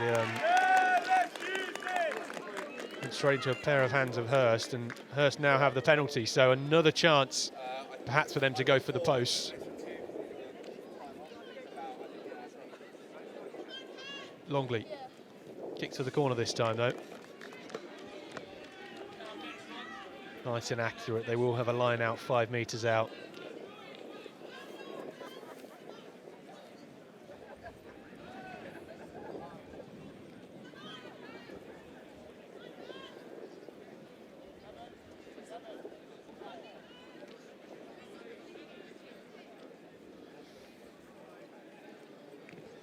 Hurst with the line out. Yeah, not straight. You could see how easy it was for Hurst to pick that one off the top. Millfield opting for a scrum though. Yeah, Millfield never had a chance there. Hurst just making a quick substitution. Cameron Sturgeon coming back on. 2 minutes 45 left in this game. Hurst, well, they have the territory. Archie Friend at scrum half now for Millfield, number 17 and club captain. Scrum going backwards, managed to get it away as Dan John hoofs that one into touch. It will be a Hurst Pierpoint line out 10 metres out. Can they get the driving maul going from here?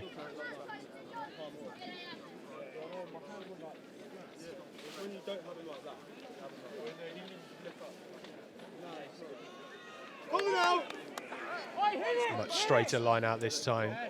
Millfield with the counter drive. As Hurst peel off down the blind side, still going forward now. 2 metres from the Millfield try line. Advantage to Hurst. You can see how close they are to that try line. Referee coming back for the penalty. Quick tap taken by Chris Lawson, the man with no number on his back. Has Lawson got in there? Lawson has.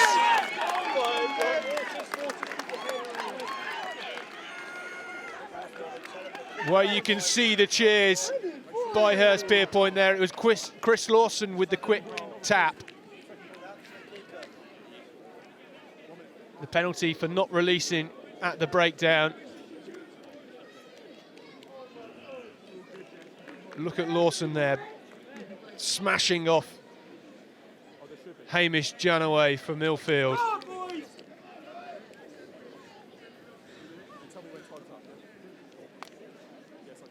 This is it once more. Oh, Ben, I'm so proud of you. The referee awarding the penalty there. Lawson, look at that pivot. Should be on Strictly Come Dancing tonight with footwork like that. Literally all night it's going to be like... Freddie Longley with a chance to convert. Go on, get over. Yeah! Banana kick goes through the uprights. And Hurst extend their lead. Millfield 10, Hurst Pierpoint 14. Not long left on the clock. This would be a real upset here in the opening game of Group 3.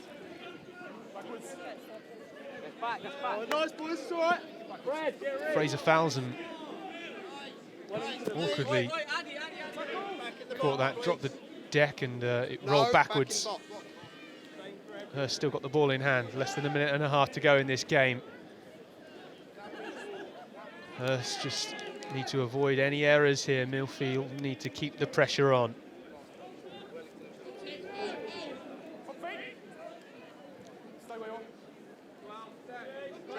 Chase Tom. Yeah! Hurst booted it into touch. They thought the game was up, that the referee said there was time still on the clock, so they have just given away a very sloppy line out to Millfield. 1 minute left to play. Now we go. In this game, Millfield trail by 4 points. They need a try. Get someone up. at the death here. Hurst Pierpoint gifting them with this line out on the 22. For the first time in this game, Ollie Burrows doesn't find his mark. Hurst somehow have regained this ball. Drew! Throwing bodies in there to retain possession. Good carry by Will Nielsen. Scrappy on the deck.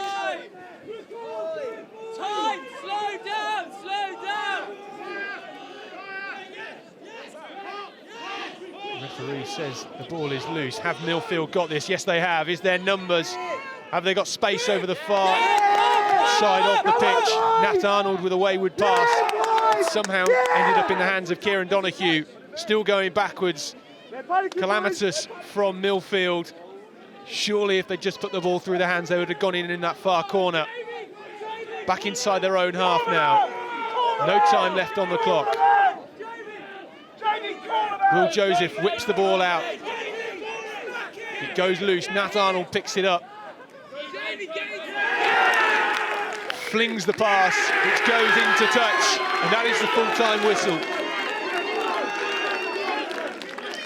What an opening game to Group 3 here at the St Joe's National Schools Rugby Festival.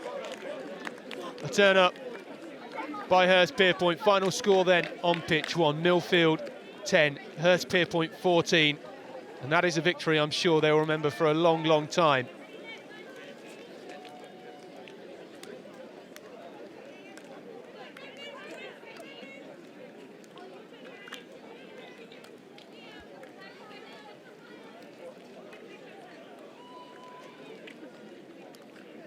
Well, Millfield looked dejected. I don't think they quite saw that one coming. But you could see when Chris Lawson, the man with no number on his back, went over for that try. 2 minutes 40 from full time. They were elated. Next up on pitch 1 here, the home side, St Joe's, taking on RGS High Wycombe, and we'll be back with that in just a few minutes' time.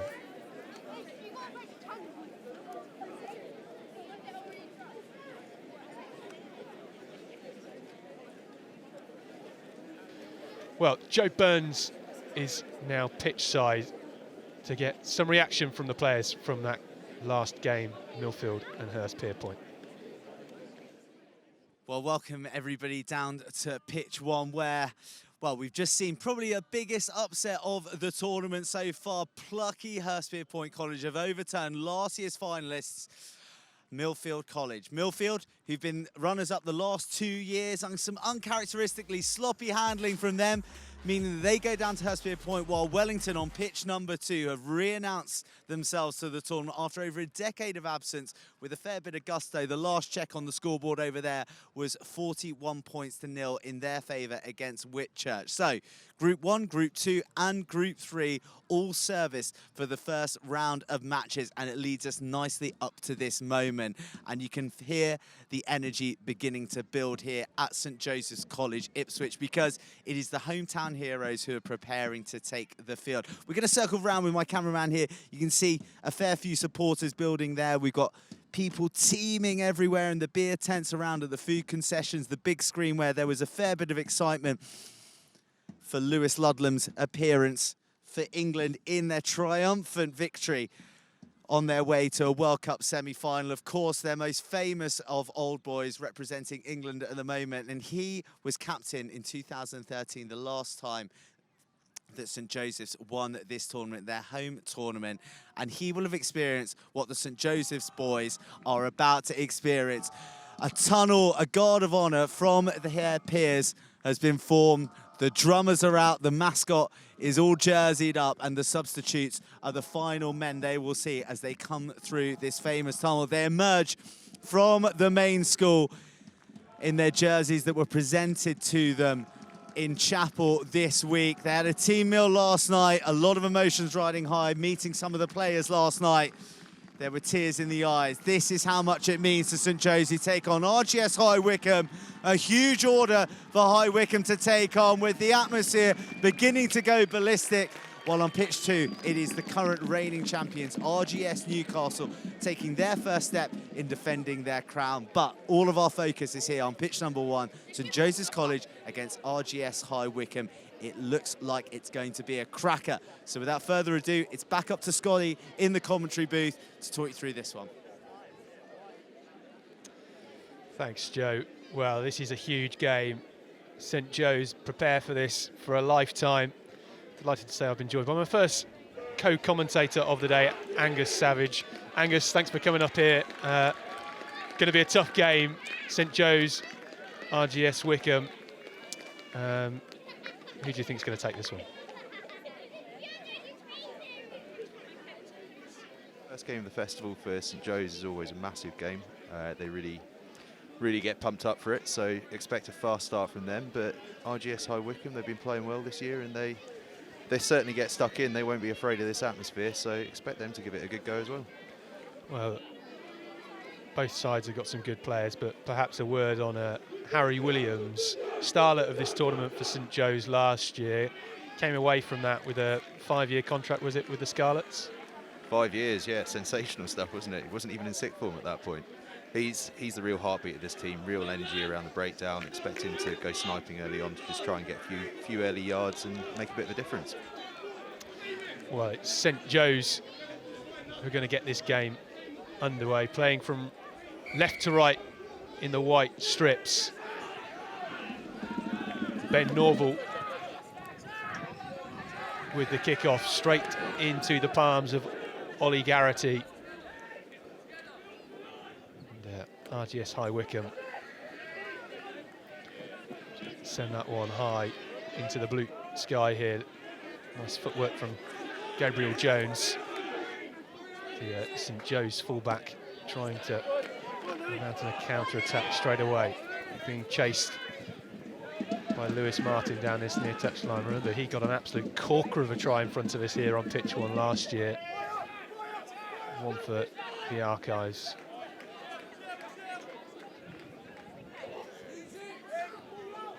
RGS High Wycombe already pinned back on their own try line. Huge box kick. And that will be a line out to St Joe's, just out of their own half. It's good clearance that from RGS, actually. Important to come away from that early stage without conceding anything, because if St Joe's got in front there, it could have been a long and difficult day.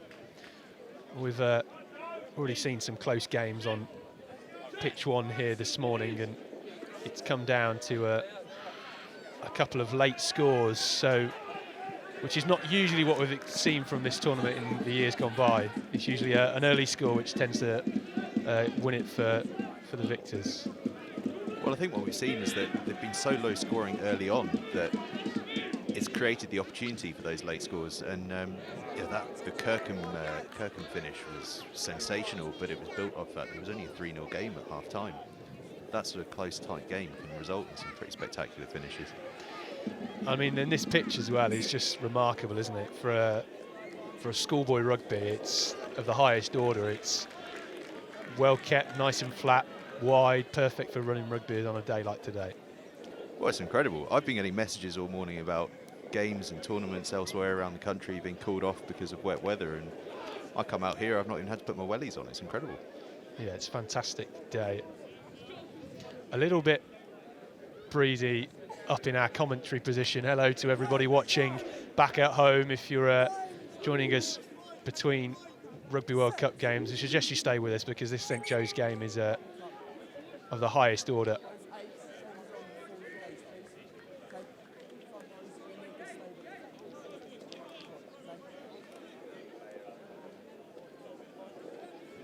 Barney Howes, the High Wycombe number 9.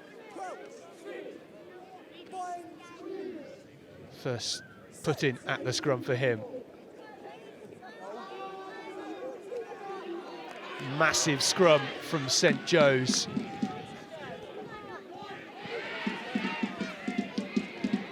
High Wycombe managed to get the ball away though. High Wycombe just on the edge of that St Joe's 22. Still bundling forward.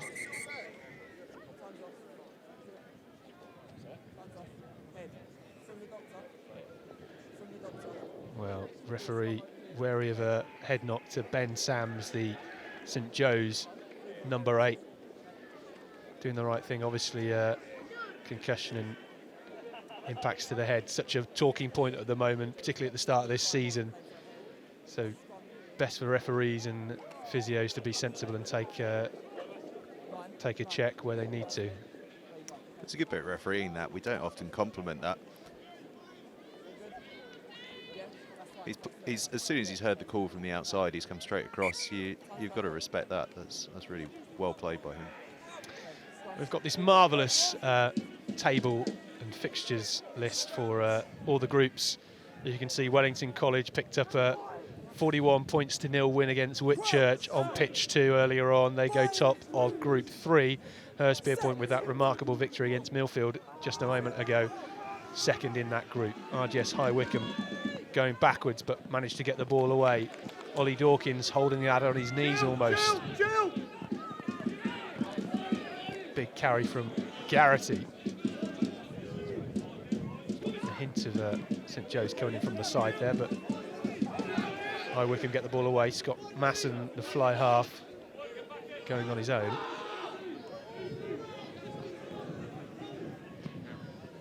The only one problem today in terms of conditions is it's a little bit breezy, isn't it? So St Joe's playing into the wind in this first half. Yeah, it's a bit of a breeze, but I don't think they'll be too worried about that.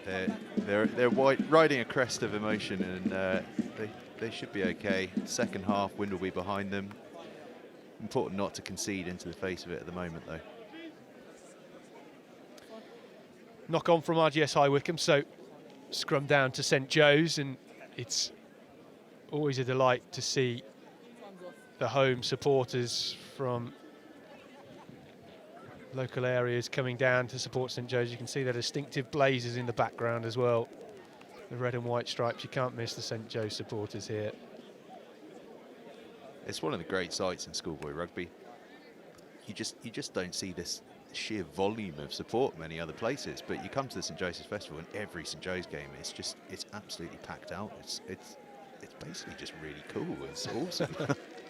It must be quite intimidating for the other teams as well. When, I mean, a lot of the schools, they bring support, families and stuff come up because it's half term and stuff next week. But yeah, it must be really intimidating for somebody like RGS High Wycombe to come out here. Yeah, it's the really big challenge when you're in St Joe's group, is to be able to deal with that atmosphere and that challenge around you. And if you can start to feel quite good about yourself, and it gives you a lift. But if you get behind early and they've got that big crowd, it can be really difficult to come through. St Joe's trying to play in their own 22.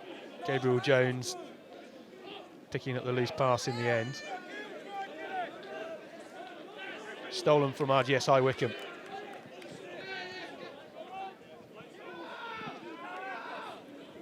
Another chance for them to attack in and around the St Joe's 22.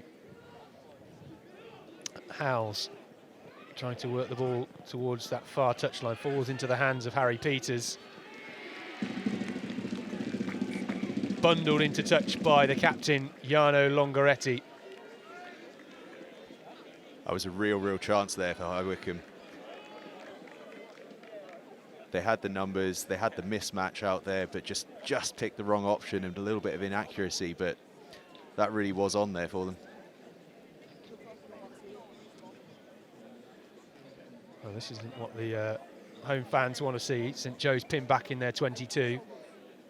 They look relatively sharp at the times we've seen them with the ball in hand.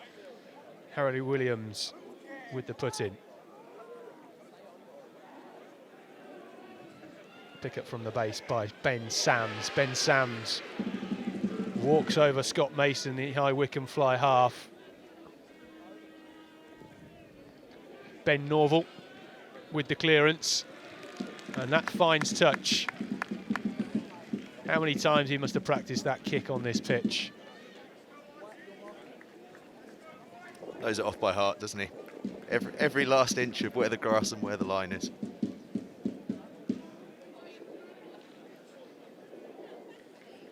Lucas Linhart for High Wycombe.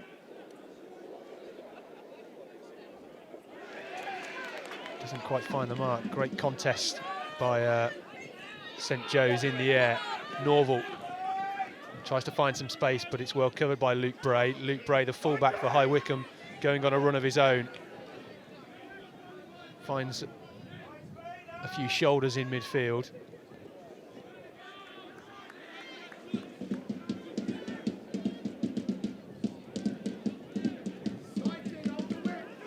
Picked up by number 14 for St Joe's, Sam Philpott.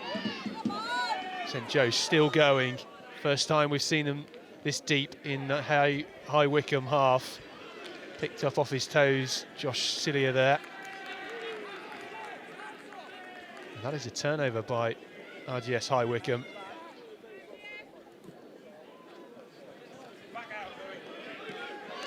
Now High Wycombe choose to kick it straight down the throat of Lewis Martin. Lewis Martin with a mazy run, brushing off the tackle of Sam Mark, still going, offload inside to Harry Williams. What support by Harry Williams, and that is a way to open up the score at your home festival for St Joe's.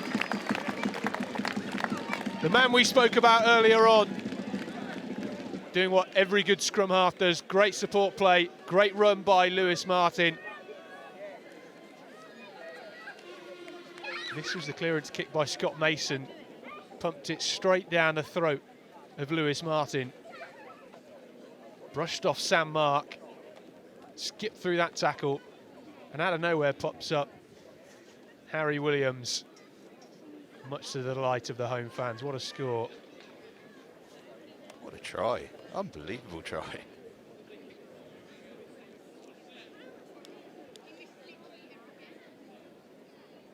A chance for Harry Williams to convert his own try here.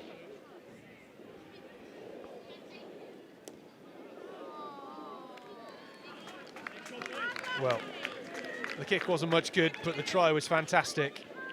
And exactly what you want from your star man in your opening game of the festival.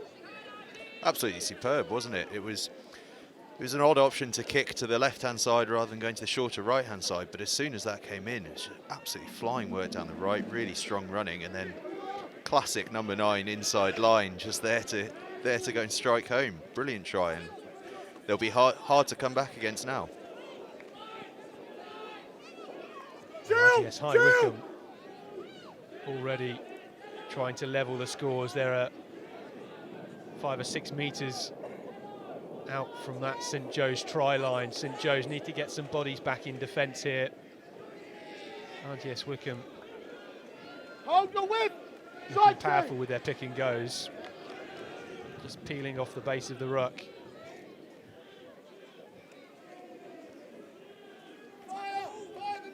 Better hits coming in from St Joe's now.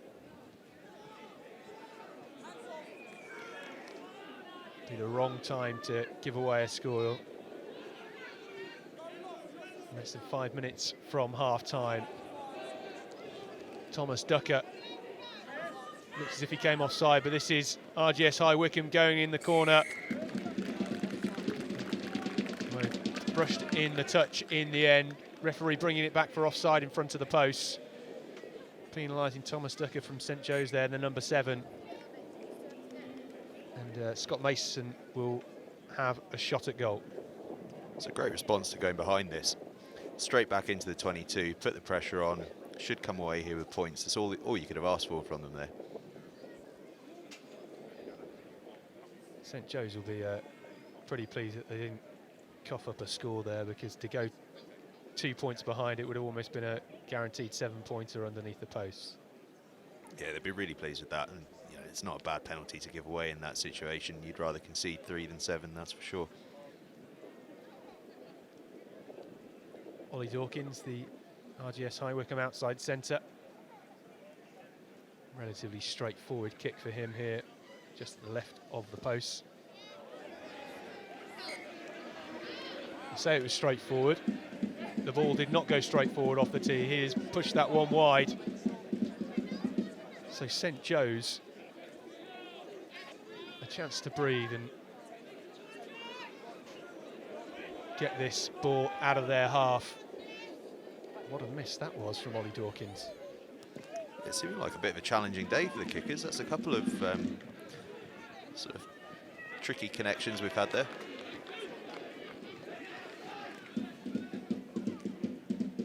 RGS High Wycombe.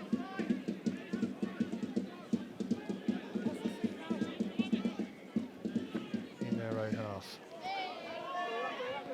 Ball's not gone to hand. Dawkins with a chance to revive himself. Actually, is in the hands of Luke Bray, the fullback, coughed up. Collected by Lewis Martin, the St Joe's winger. Carried by the captain, Longoretti. Still choosing to come down the short side. Lewis Martin, number 11 for St Joe's, getting through some work. Here comes Harry Williams. Harry Williams with a quick tap, breaking away. Can he go the whole way? Lovely step on his left foot. Harry Williams with a sensational score. Does he get it in the corner? My word. Oh, wow. There are no words to describe a score like that by Harry Williams. He goes in, out, in, back out again. Doesn't even need the fend. What a finish. Unbelievable work. That is sensational. Well, you can see why the Scarlets are giving him a contract, eh? That was unbelievable footwork there as well. In, out, in, gone. I mean, just look at this dive. I think I'm still picking my jaw up off the floor. He looks like he was sensational in 2018, but this year he's played 15 minutes and looks a completely different breed of player. Oh, he's even better. It's quite unbelievable the work he's done there. Just almost speechless. A work on, needs a bit of improvement off the kicking too. Yeah, he needs to sharpen up his kicking, doesn't he? God. But I think they won't mind that. 2 excellent tries. Harry Williams already up for try of the tournament. 2 unbelievable bits of play from him. Absolutely cool. I think RGS High Wycombe are a little bit shell-shocked. I think everybody here just can't quite believe what they've seen. A pair of us certainly are. Substitution, Joe Pattinson on for St Joe's, the number 24. The boys in white looking to play this from deep inside their own 22. Sam Philpott down the left wing.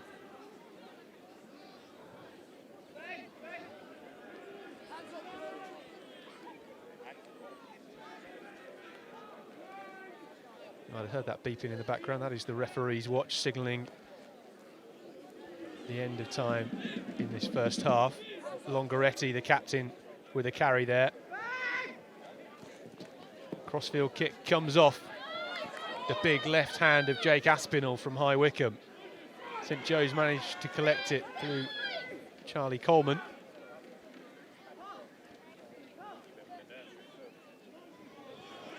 Lovely step off the left foot there from Ben Norval. Didn't look like anything was on. Slowed down to a walk and cut a nice line inside. Pattinson once again gets the offload away into the hands of Gabriel Jones. Gabriel Jones tries to get the ball away. Can he score that? That is Sam Philpott. My word. The pass from Gabriel Jones didn't quite go to hand, but it came off the right knee of Sam Philpott. This is just the replay. I think the referee in the background live has just said no try. It's a wonderful attempt either way. Well, I have to start getting TMO here. Well, we're a million miles away, but that looked like a good score. It's just a case of whether the ball has beaten the line. He certainly got it down cleanly. I guess it must have rolled on, maybe an inch or two too far. But it's brilliant play from St Joseph's once again. They're getting real joy down either wing. We saw that for the first try, now on the other side, making a similar sort of break. Fantastic play. Well, St Joseph's College 10, RGS High Wycombe 0 at half-time. 2 wonder scores from their talisman, Harry Williams. And it does beg the question at half-time, is this their year? That is the question, isn't it? It could well be. Get a couple of early wins, the momentum, the atmosphere, the emotion, it all picks up, and you just never know. And with the very own Lewis Ludlam sending them a message from Japan, just played in a Rugby World Cup quarter-final, heading to a semi-final. You know, it's all going well for St Joe's today at the moment. It's a pretty big day for the school, this, isn't it? You know, Lewis, 12 minutes off the bench, played pretty well, sensational win in the quarter-finals. Managed to make time to get an inspirational message into these boys beforehand as well.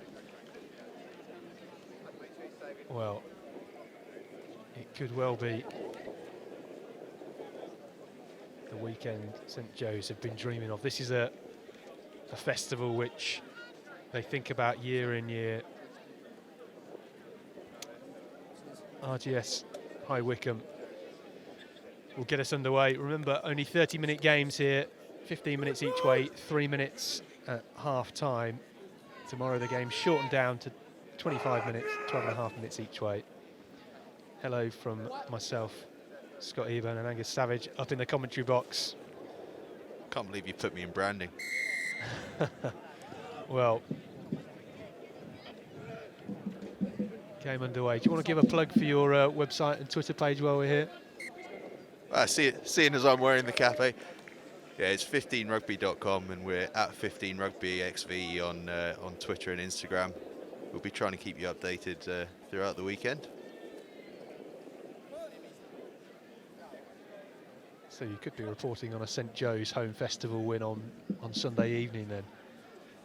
Could well be. I've done it once before, 2013, and I wrote an article the other week talking about my top 5 experiences in schoolboy rugby since we started 15 Rugby, and that was one of the 5. It's difficult to describe what the emotion and the atmosphere that day was like.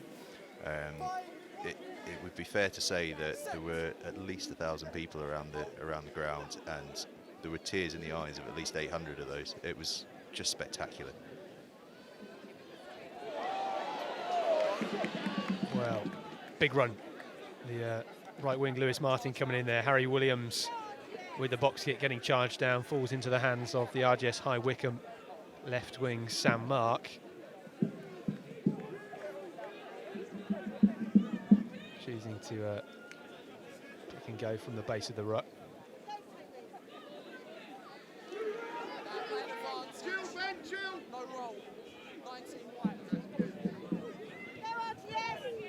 Grubber through, collected by Ollie Stace.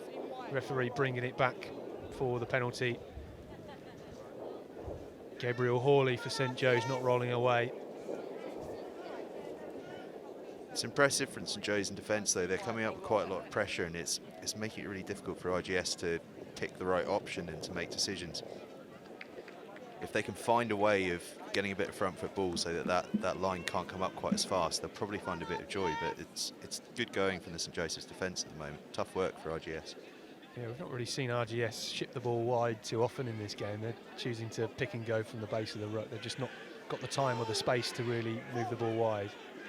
Yeah, and it's a good option if they can get a bit of go forward in tight, they will find that space, but at the moment they just find it hard to make ground. Maybe this small will give them that chance. Much better from RGS Newcastle, some 15 metres out from the St Joe's try line. Lovely ball into the hands of Scott Masson.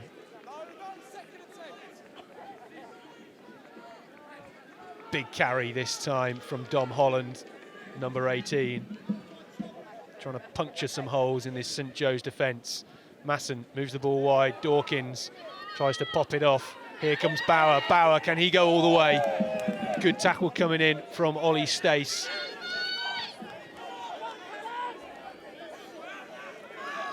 Callum Saganowski. The RGS High Wycombe back row. They've got numbers over. Can Sam Mark go in the corner? Sam Mark looks like he might be skipping away. Still going forward. Sam Mark inches away now. Surely over the line. The referee says yes. No. Sam Mark guilty of holding on the floor. Penalty to St Joe's. He put his arm in the air then and blew the whistle, and I thought he was awarding a try. I tell you, that is a sensational bit of defensive work. I don't know who it was that got their hands in there, but there was no time, no space to be able to do that. And without that, it was a certain try, because out wide they had mismatches of tight 5 forwards up against outside backs. The try was on whether it was tight or wide there. It was a great sniping run from Sam Mark. Amazing how he didn't get that over the line. Great pair of hands from whoever at St Joe's got underneath that one.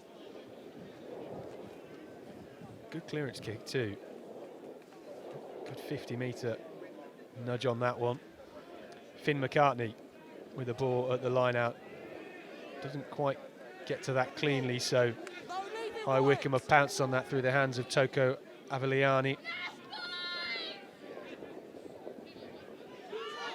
One-up runner through Tom Bantock.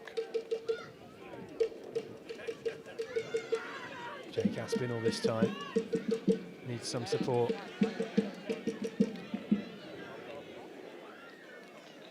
St Joe's turn it over though, and Harry Williams opts to go down the short side, puts it into the hands of Ollie Stace. Stace trying to brush off a couple of tackles.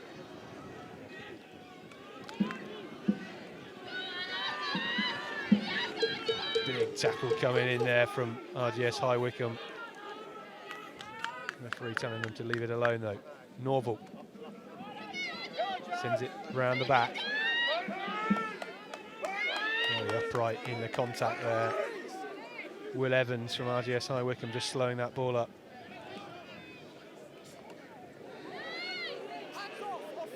St Joe's being nudged backwards here. They've just got to be patient, try and find some space.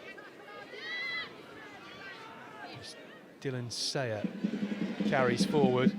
Well, that is eventually gone into touch. I think it went forward first.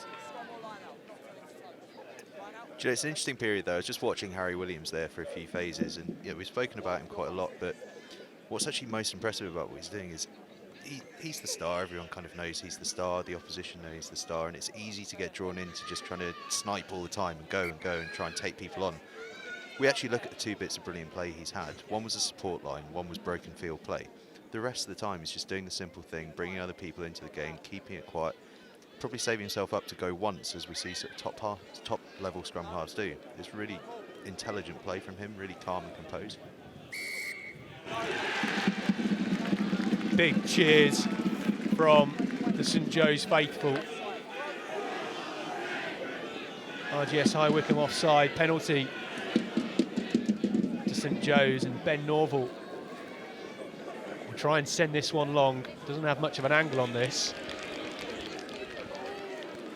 So they'll have a line out some 30 metres out from the RGS High Wycombe try line.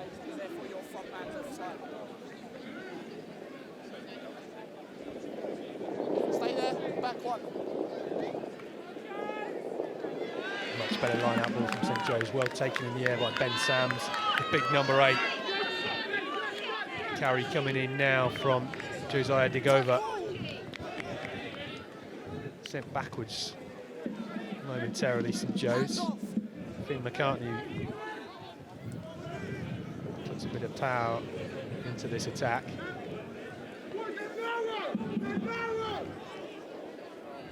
Gone back. Harry Williams just getting shunted backwards there. So RGS High Wycombe will have the line out. Frantic play for a few phases there by St Joe's. It's a sort of funny period of the game, isn't it? It's not much happening one way or the other, but St Joe's will be quite happy with that. If they can get this clock to tick down, they're in the winning position, then they'll be feeling quite comfortable. I've just noticed in the other game, RGS Newcastle are reasonably comfortably ahead, so looks as though we're heading towards a St Joe's RGS Newcastle game being a big key game in this one. How do you rate RGS Newcastle's chances for 2019? Obviously they were fantastic last year as High Wycombe make a breakaway through Dawkins. Dawkins still going, good tackle from Harry Williams and Gabriel Jones. Jones being penalised for not rolling away.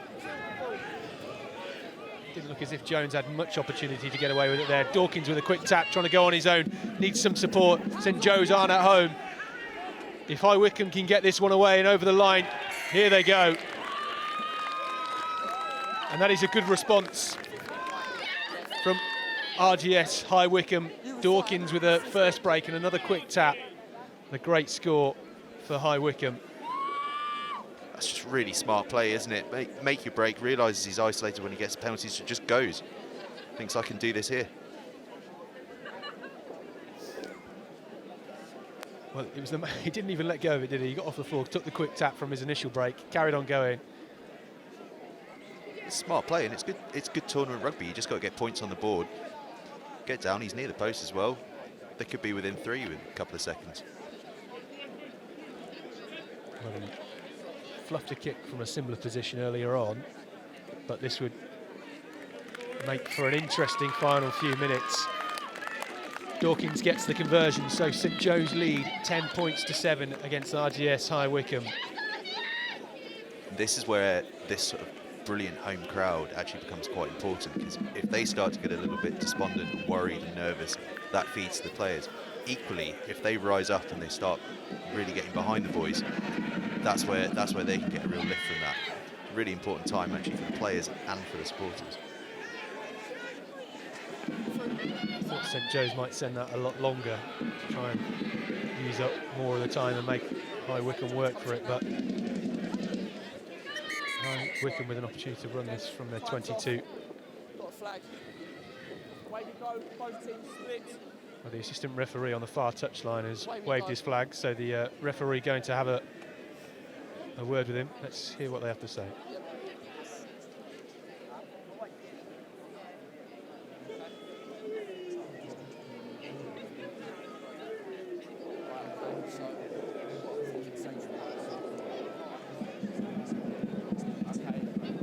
So, six whites holding like 3 blue, and 3 blue flips out. Okay, so we ran yellow card against 3 blue, and the penalty 4 whites against blue. Okay. 3, 6.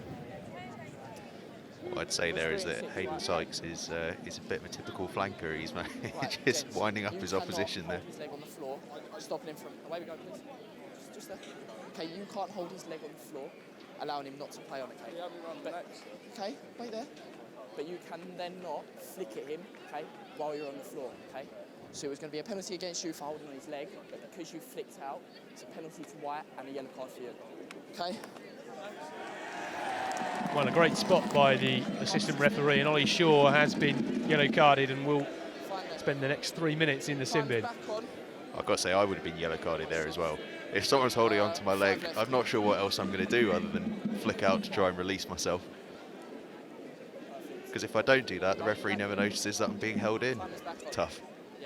Yeah, I think the assistant referee saying his studs made contact with his chest, so... Yeah, it's an understandable yellow card. No option, but I think we'd all give it away. Yeah, I think most people would be shaking their leg to try and get Hayden Sykes off. So, RGS High Wycombe likely to spend the remainder of this game down to 14 men. Finn McCartney with the ball at the line out, and it is Hayden Sykes that collects it. So, there we are. These Scottish flankers, eh? Saw Jamie Ritchie doing something similar against Japan last week. Harry Williams trying to show some fleet of foot. Penalty advantage to St Joe's. Referee going to bring it back. High tackle. What do you do if you're St Joe's here? Go for another line out, driving line out from 5 metres out?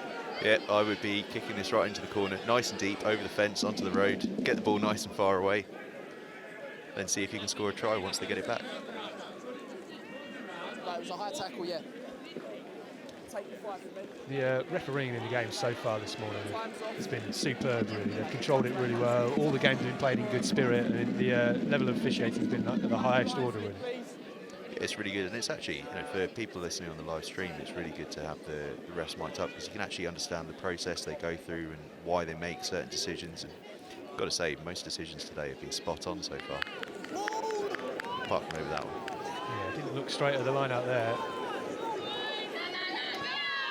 St Joe's peeling off the back of that driving maul. Here comes Wilfred Kemsley. Kemsley with a huge carry as we approach the end of this game. St Joe's still marching forward in that far corner.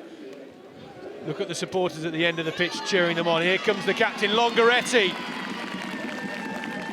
The referee's having a look, and that is a try for the captain, Jarno Longoretti. A third score of the game for St Joe's, and the crowd goes ballistic here. Look what it means to them. You've got all the players there jumping and screaming. They love it here. It's a try from a yard, and they've celebrated like it was an 80-yarder. Brilliant stuff. I'm not sure which they cheered louder for, Harry Williams' 60-metre run or Longoretti's 1-metre nudge. Jaws dropped for Harry Williams, but everyone was celebrating for this one. Superb score. Look at the power. Tom Bantott, the replacement back for High Wycombe, was like a speed bump for him then.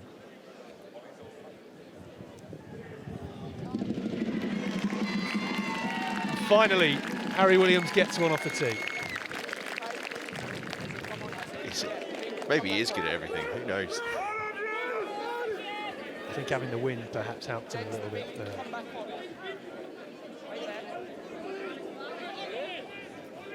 So St Joe's leading 17 points to 7 against RGS High Wycombe here on pitch 1 of the St Joe's National Schools Rugby Festival for 2019. The sin bin for Ollie Shaw is over. He's back on the field. Well taken, lovely take by Ollie Stace.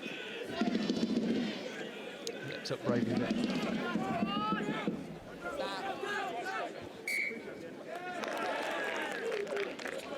Knock on by St Joe's, so RGS High Wycombe will have the scrum. Knock on by White.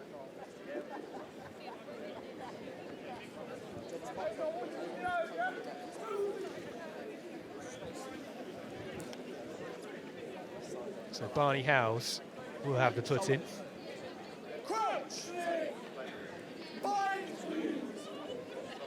Right, up you come, gents.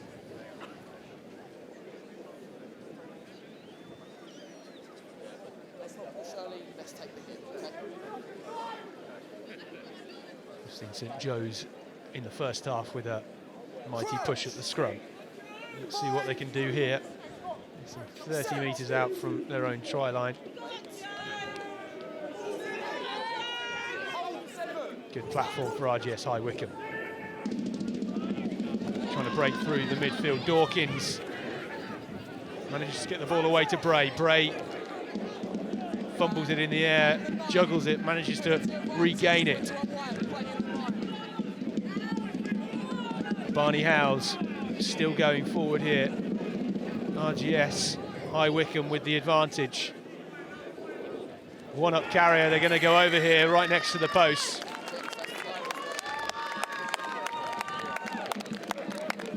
Consolation score really for RGS High Wycombe at the end of this game. Not enough time to have another restart.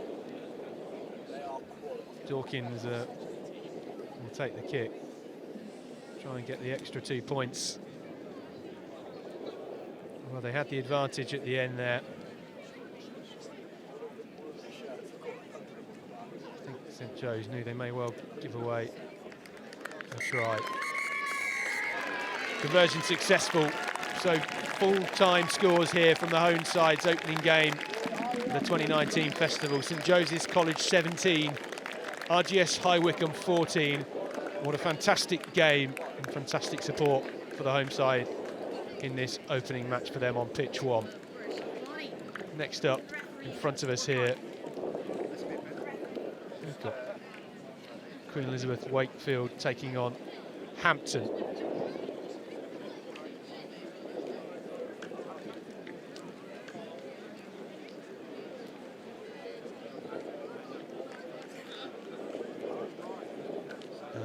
My word, Harry Williams, what a player, really lifting the spirits of St Joe's. He got 2 tries of conversion, 12 points from him. Longoretti, the captain, with the other try. As they march on. Tough group for them.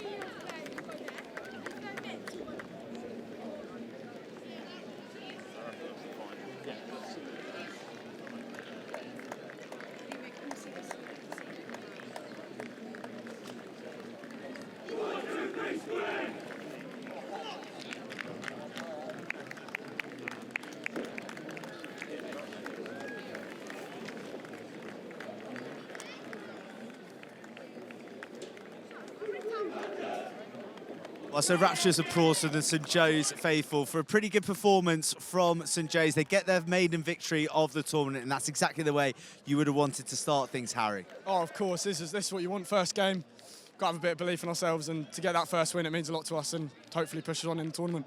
So 17-14, a couple of defensive leakages. They're things you're going to want to rectify come second game. Yeah, I mean, got to work on my kicking a bit there, but we got the win at the end of the day, and that's all we needed, so we'll move on. Well, you know, you're being very modest. We'd like to talk about your impact on the game, because 2 tries, 1 assist, and you got 1 conversion at least. Pretty strong from you. Yeah, I mean, there's always stuff to work on, but it's nice to get in the tournament, get stuck in straight away, so quite happy with my performance there. And can you just talk us through the second try, because it drew gasps from the commentators up in the gantry? Oh, I mean, I saw the space and just went for it, yeah. Used my footwork and just dived in the corner. An apology to their fullback for his ankles after that as well? I mean, it's rugby at the end of the day, he's got to get used to it. So the feeling's great amongst you and all the lads in the camp, and looking forward to game number 2. Oh, massively. We move on, got a big game next, so hopefully we'll push on in the tournament and go all the way. Excellent stuff. I'll let you jet off and grab some food. Well played. There you go. There you go. Harry Williams.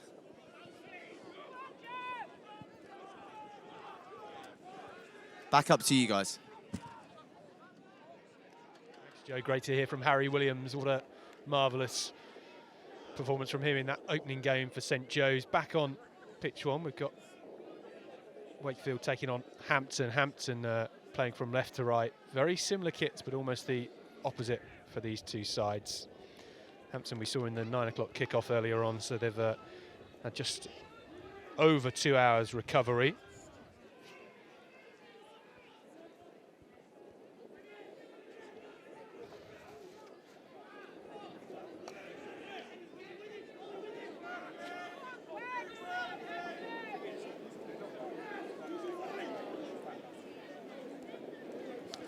And it is Wakefield on the attack in the opening exchanges of this game.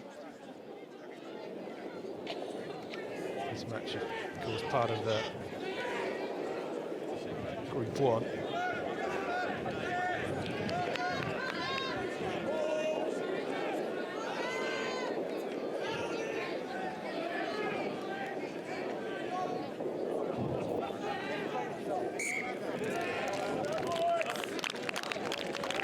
So Hampton win the put-in at the scrum. Joe Sykes will have the put-in.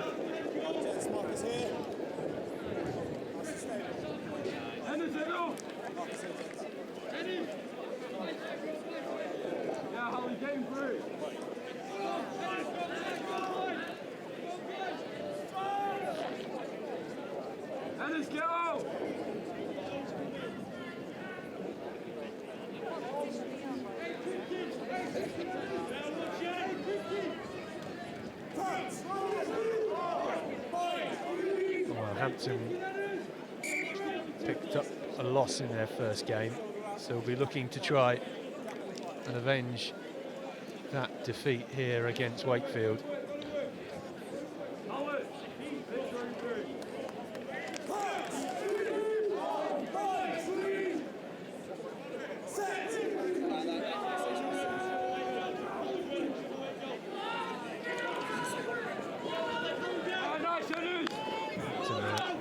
Break away through Lucas Mangum, the number 8, almost getting tackled on his own try line there.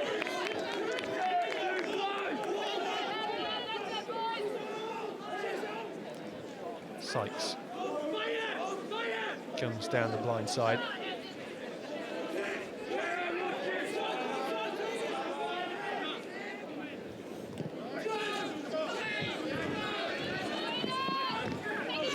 Well collected by Will Enright, marching down this near touchline.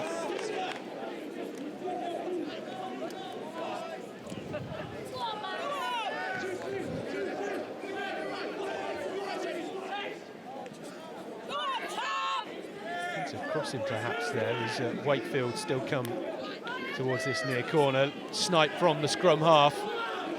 Lee Shuttleworth. Shuttleworth looked as if he may well have gone over. Wakefield being told to use it. Hampton defiant in defence at the moment. Shuttleworth gets it away.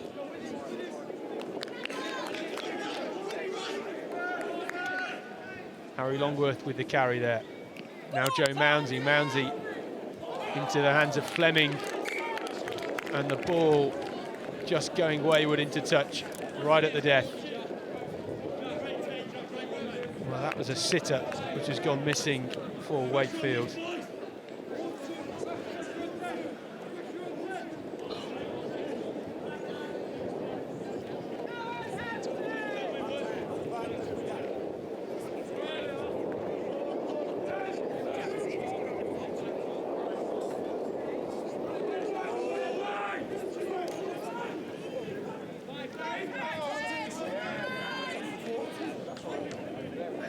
Still moving this one forward. Now they look to release it.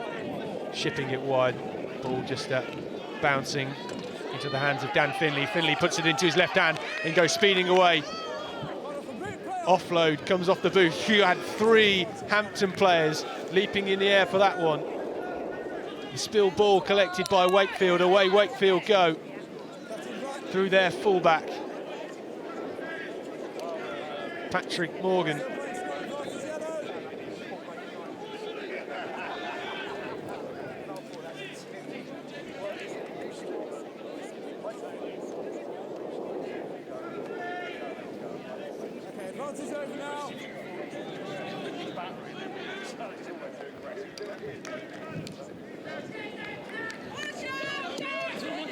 Crossfield kick collected by Hampton. Jamie Benson, the fly half on the run, passes it back inside. Trying to go all the way is Max Golding. Golding tackled, and it's Sykes. Sykes looks to go in for his first score of the tournament, and he does. Initially looked for the offload, thought he was tackled, but managed to power away. And that is the opening score of this game. The referee just checking with his assistant there. There was no forward passes towards the try officially. And this was a great break. Benson, the fly half, picks out Golding. Golding, lovely offload away into the hands of Sykes. Sykes fends off his opposite man, Shuttleworth, and manages to dart over under the posts. Benson with a chance to convert. Should be simple enough.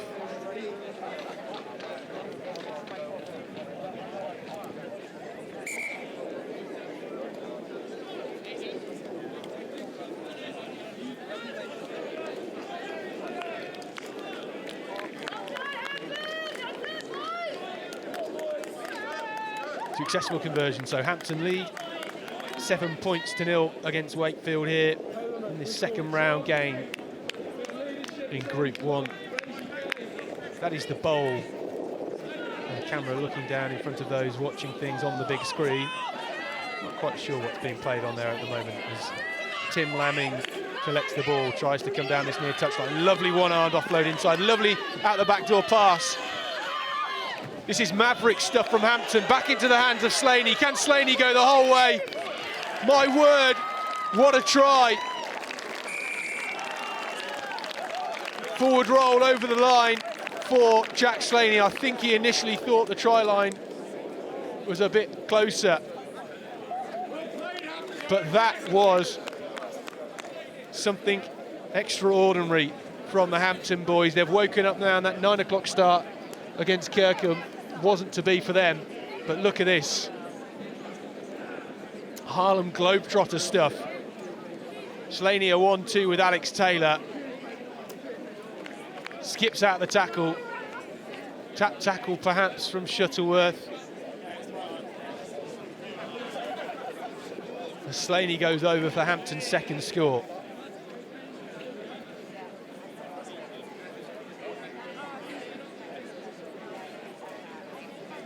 Jamie Benson with the conversion attempt.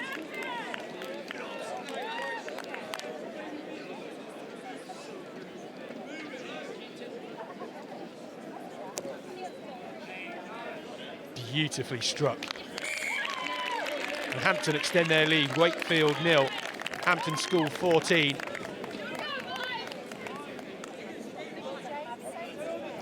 Let's Let's take a little look at the tables from Group 1.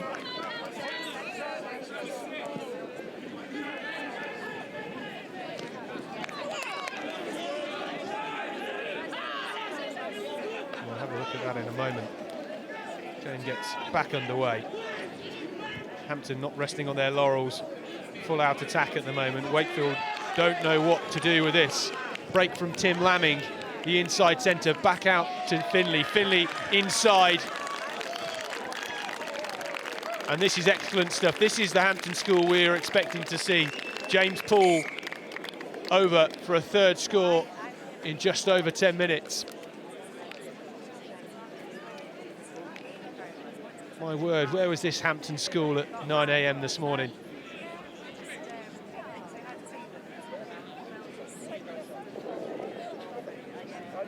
The initial break from Silcox out to Finley.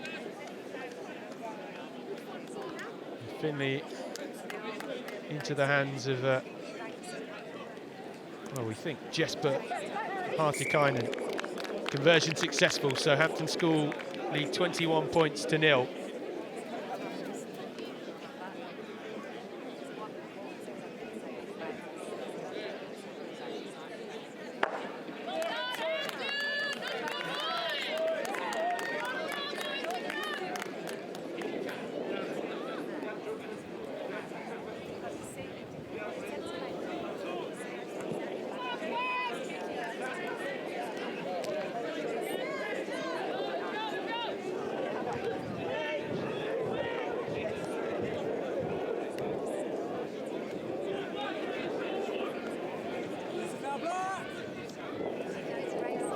Well, big barging run from Theo Johnson there. Referee says he was held, so awards the penalty to Wakefield. I'm sure they'll be relieved to get the ball back.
Hampton with the scrum, and unfortunately Wakefield penalised Patrick Meyer early engagement, so Hampton will kick this one, send it long, get a bit of territory advantage, although it hasn't really mattered to them so far in this game, because even if they've been pinned back in their 22, they've still managed to get a long-range breakaway. That's how their 3 scores have come in this game.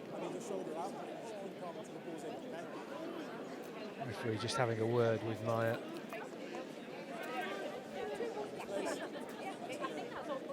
Early engagement from here at future scrums. Yestin Humphrey with a line-out ball, picks out George Price beautifully. Hampton working the ball wide. Into the hands of Silcox, their fullback.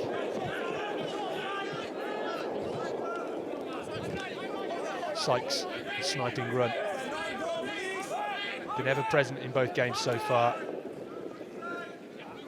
An integral part of their team.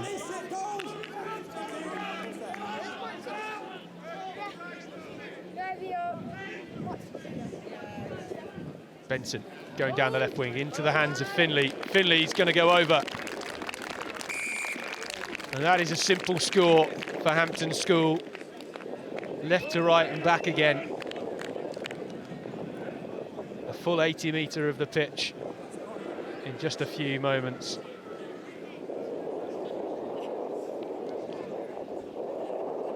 Pretty simple stuff. They had the overlap. Wakefield were left wanting on that far touchline. Picked out the dogleg in defence. And Dan Finley, the number 11 left wing for Hampton School. Simple run-in for him in the corner.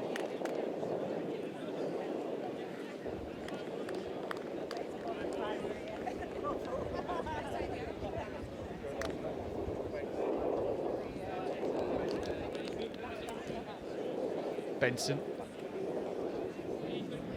Conversion and successful. And that is half-time. 26 points to 0 against Wakefield, a game I'm sure they would have expected to win.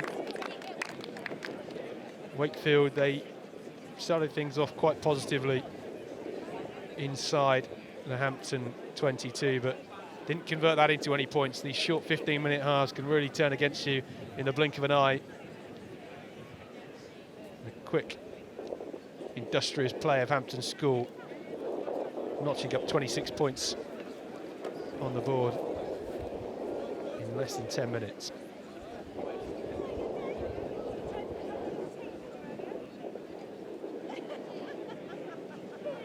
So let's take a look at the tables. This is Group 3. Obviously the next game on this pitch will be at 12:20. Brighton College taking on St Peter's School. Group 4 at the moment. A little bit of an interlude for them before Eltham College take on High Wycombe. And this is Group 1.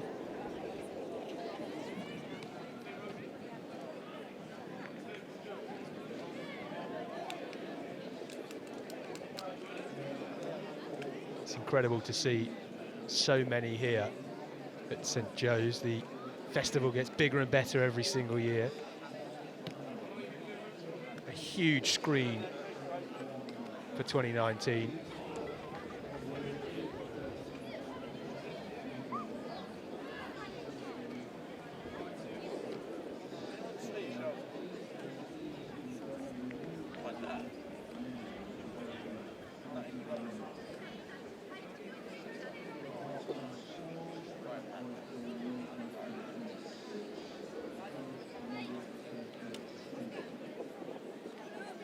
Games only 30 minutes, 15 minutes each way here.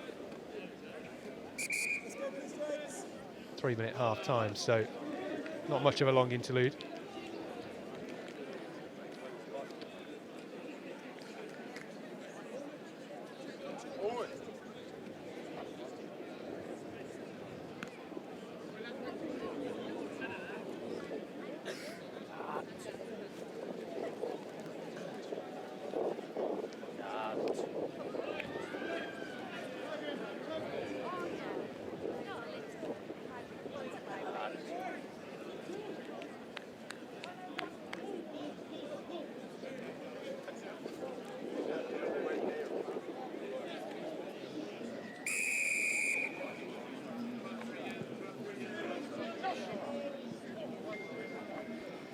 Back underway with the second half then.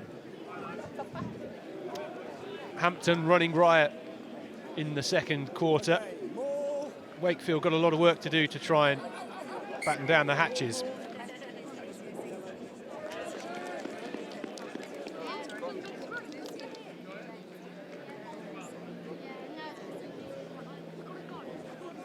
Expect a few changes for both sides in this second half. Joe Sykes still at number 9 for Hampton.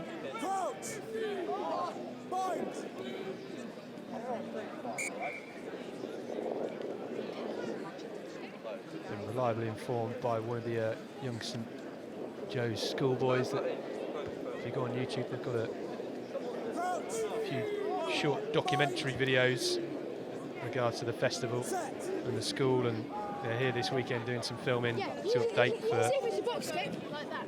You can see if it's a box for kick. the 2 days of this year's festival, so keep an eye out on YouTube Be for that. careful. He's now 6 goals.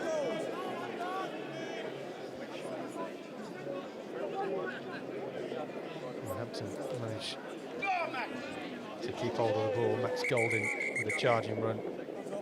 Referee called time off, looked like an injury there to perhaps Stefan Opasic from Wakefield. We hope he's okay.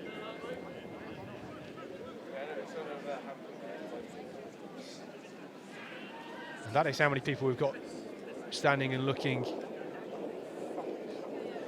at our big screen here in the Stadium Bowl, as we like to call it.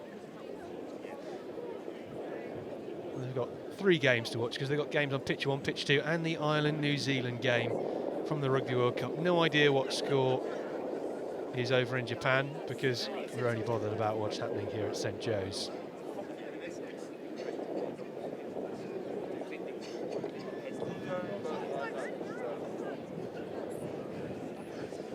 For those of you that aren't dual screening, New Zealand currently 22 points to 0 up. Aaron Smith 2 tries, Bonan Barrett 1 try, 2 conversions and 1 penalty. So New Zealand having the run of it at the moment.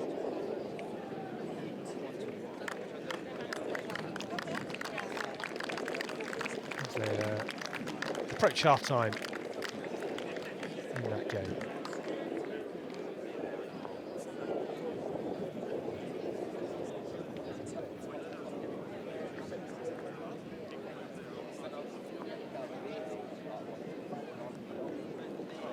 Well, Max Golding with that rampaging run, unfortunately came into contact with Devan Opasic's head, which is why he was receiving treatment, and as a result Max Golding has received a yellow card for contact with the head. So the attacking player making contact with the defender's head with his arm, so has been given a yellow card, so he will be 3 minutes in the bin. That's Hampton School's number 4. Max Golding off for 3 minutes. Let's hope this evens things up a little bit. Well, despite all that faffing around in the line-out, Wakefield look to have lost it. They've now won it back again. Inside the Hampton School half. Great run through the midfield. Offload, gone into ground, knocked on. It will be a Hampton School scrum. Just outside their 22. It was a good run there though from Will Gattis, the Yorkshire Academy under-16, the outside centre, just at the bottom of your screen there with the grey scrum hat, number 13, also part of the Leeds Rhinos under-16s in Rugby League, so multi-talented man.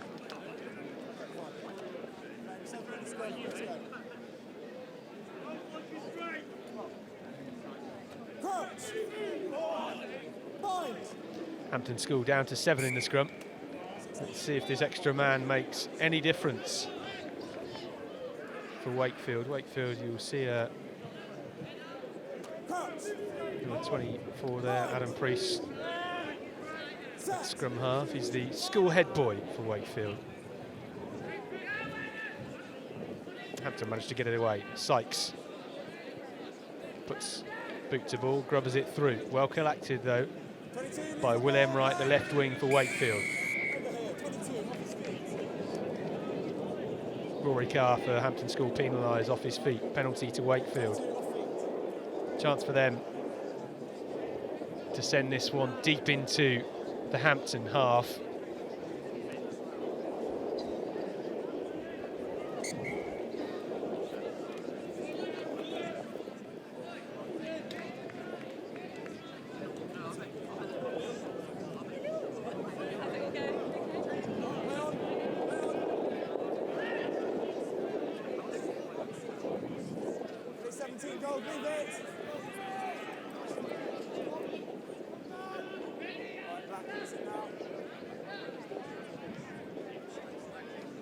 Sykes lining this one up to clear away. Gets good height on that box kick, a little bit too long for the chasers though. Although they do manage to wrap up the Wakefield back three. Still going though. Wakefield been coming to the St Joe's Festival for the last 20 years as Max Wooten takes it into contact. Yeah. So this is the 33rd annual St Joe's National Schools Rugby Festival. RGS Newcastle, the champions in 2018. The last time the home side took victory, well, that was 2013, a great year. What a squad they had. As Wakefield keep the ball alive, racking up the phases now. Still inside their own half though, just waiting for a gap. As Will Gatiss takes it into contact. Not many options with this hard Hampton defence, so chips over the top from Nihale Jonawo. Down the right touchline comes Hampton. Can Hampton get a fifth score here? Tackle just inside the Wakefield 22. Hampton with the advantage. Alex Taylor with the carry there. Referee penalising Patrick Mayer for offside. Coming back for the penalty. I think Benton will punt this one into the corner.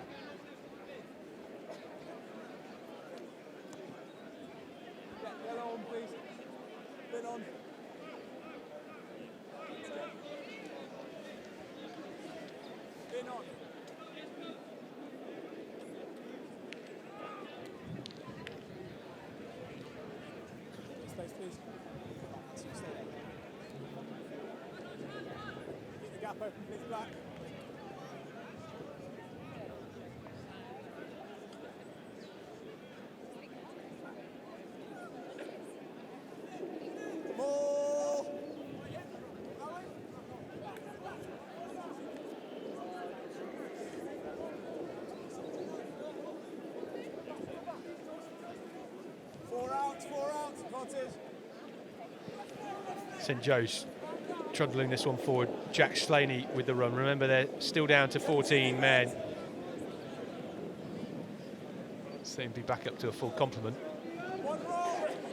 Theo Johnson carrying ever closer towards this Wakefield line. Wakefield defining defence, but Hampton have got over. Not quite like the first four tries. A bit more industrious is Jack Slaney, the second row. Gets his way over.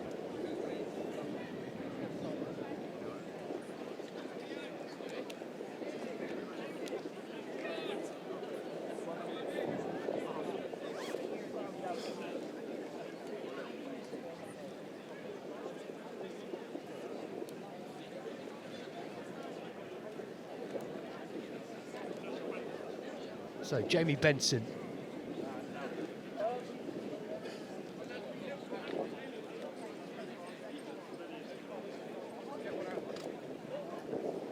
Tim Lamming with the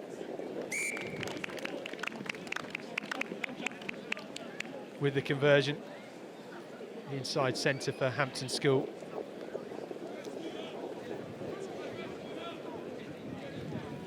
Wakefield leading, trailing 33 points to nil. Hampton School in the final 5 or 6 minutes here. Well taken by the most recent try scorer, Jack Slaney.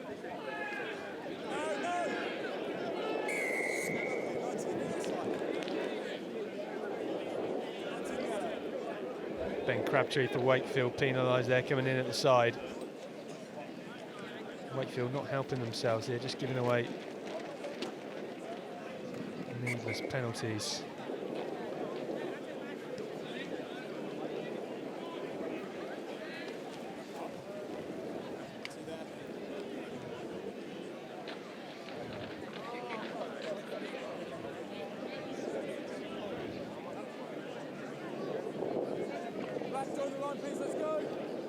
So Hampton will have a line out 45 metres out from the Wakefield try line on the far touch line.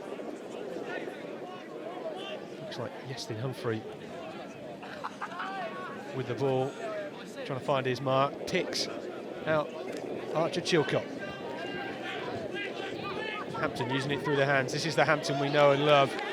Ethan Knight now, number 25 with the red scrum hat, marching down, picks out Rory Carr, who finishes it off. Nice and simple. Speed all over the park for Hampton School.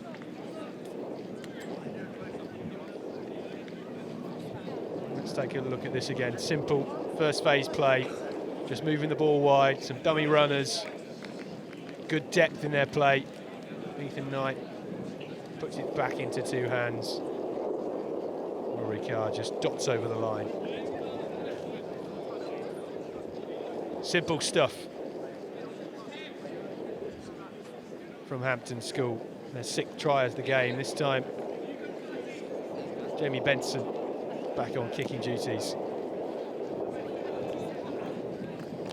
Hooks that one left a little bit.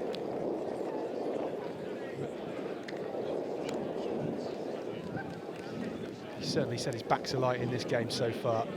Wakefield trail 38 points to 0. Hampton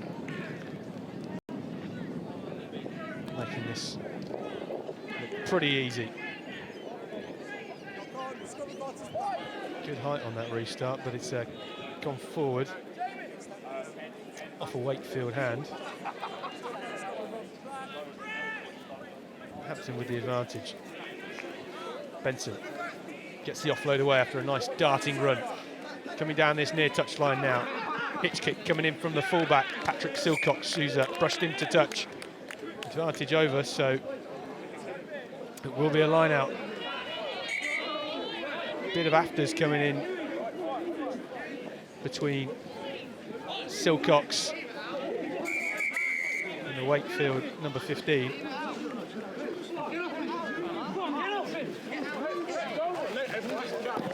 All the games so far on pitch one have been played in good spirit. First time we've seen a little bit of afters, but Wakefield on the end of quite a beating in this game.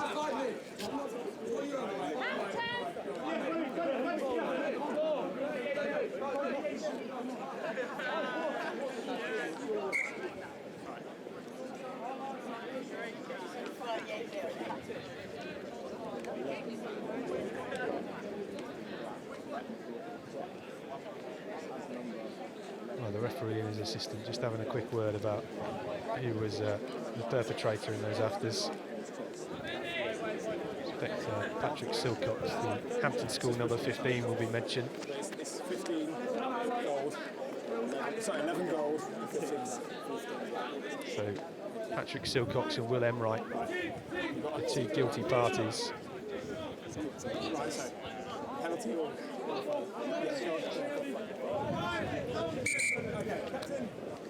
Well, it sounds like a card is coming, but which side? number 11, please.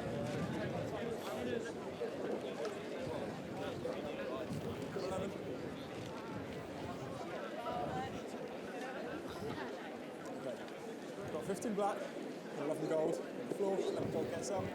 Kicks 15 black on the floor, it's getting to the bin, it's a penalty against. Well, Will Emright there, the number 11 for Wakefield, making his side's job in these final few minutes a bit more difficult, kicking out at Patrick Silcox, the number 15 for Hampton, as he got up off the floor.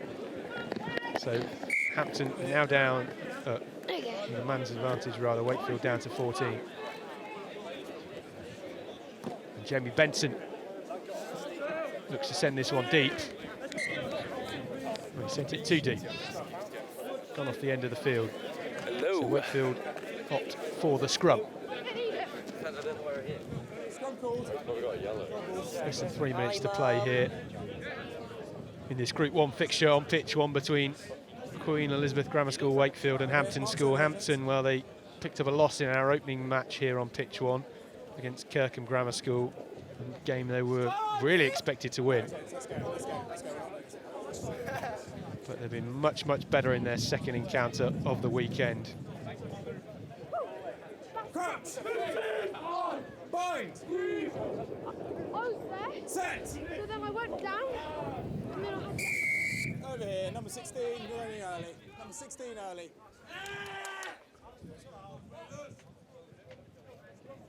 Scrum called. Goal ball. Wakefield opting for the scrum.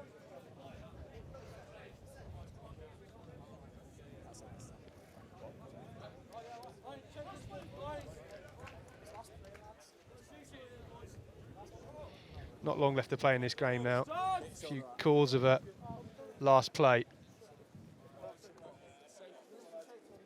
Let's go, Dennis, come on. Crouch! Bind! Set!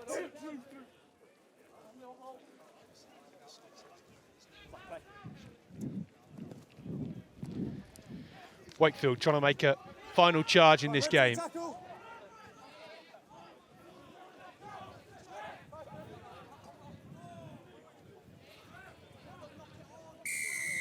Over here, flicking the ball back.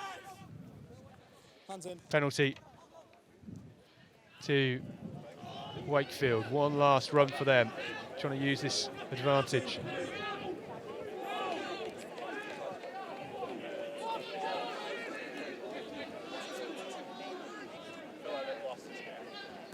Chip over the top from the fly half. Back in the hands of Hampton. Can they get one last long range attempt? Well, they kick it into touch, and that is full time. A convincing win from the boys in black. Final score here on pitch 1. Queen Elizabeth Grammar School, Wakefield 0. Hampton School 38. And I think to dissect that performance from Hampton and go through the runners and risers from all the other games, we're going to head pitch side now with Joe Burns and Angus Savage.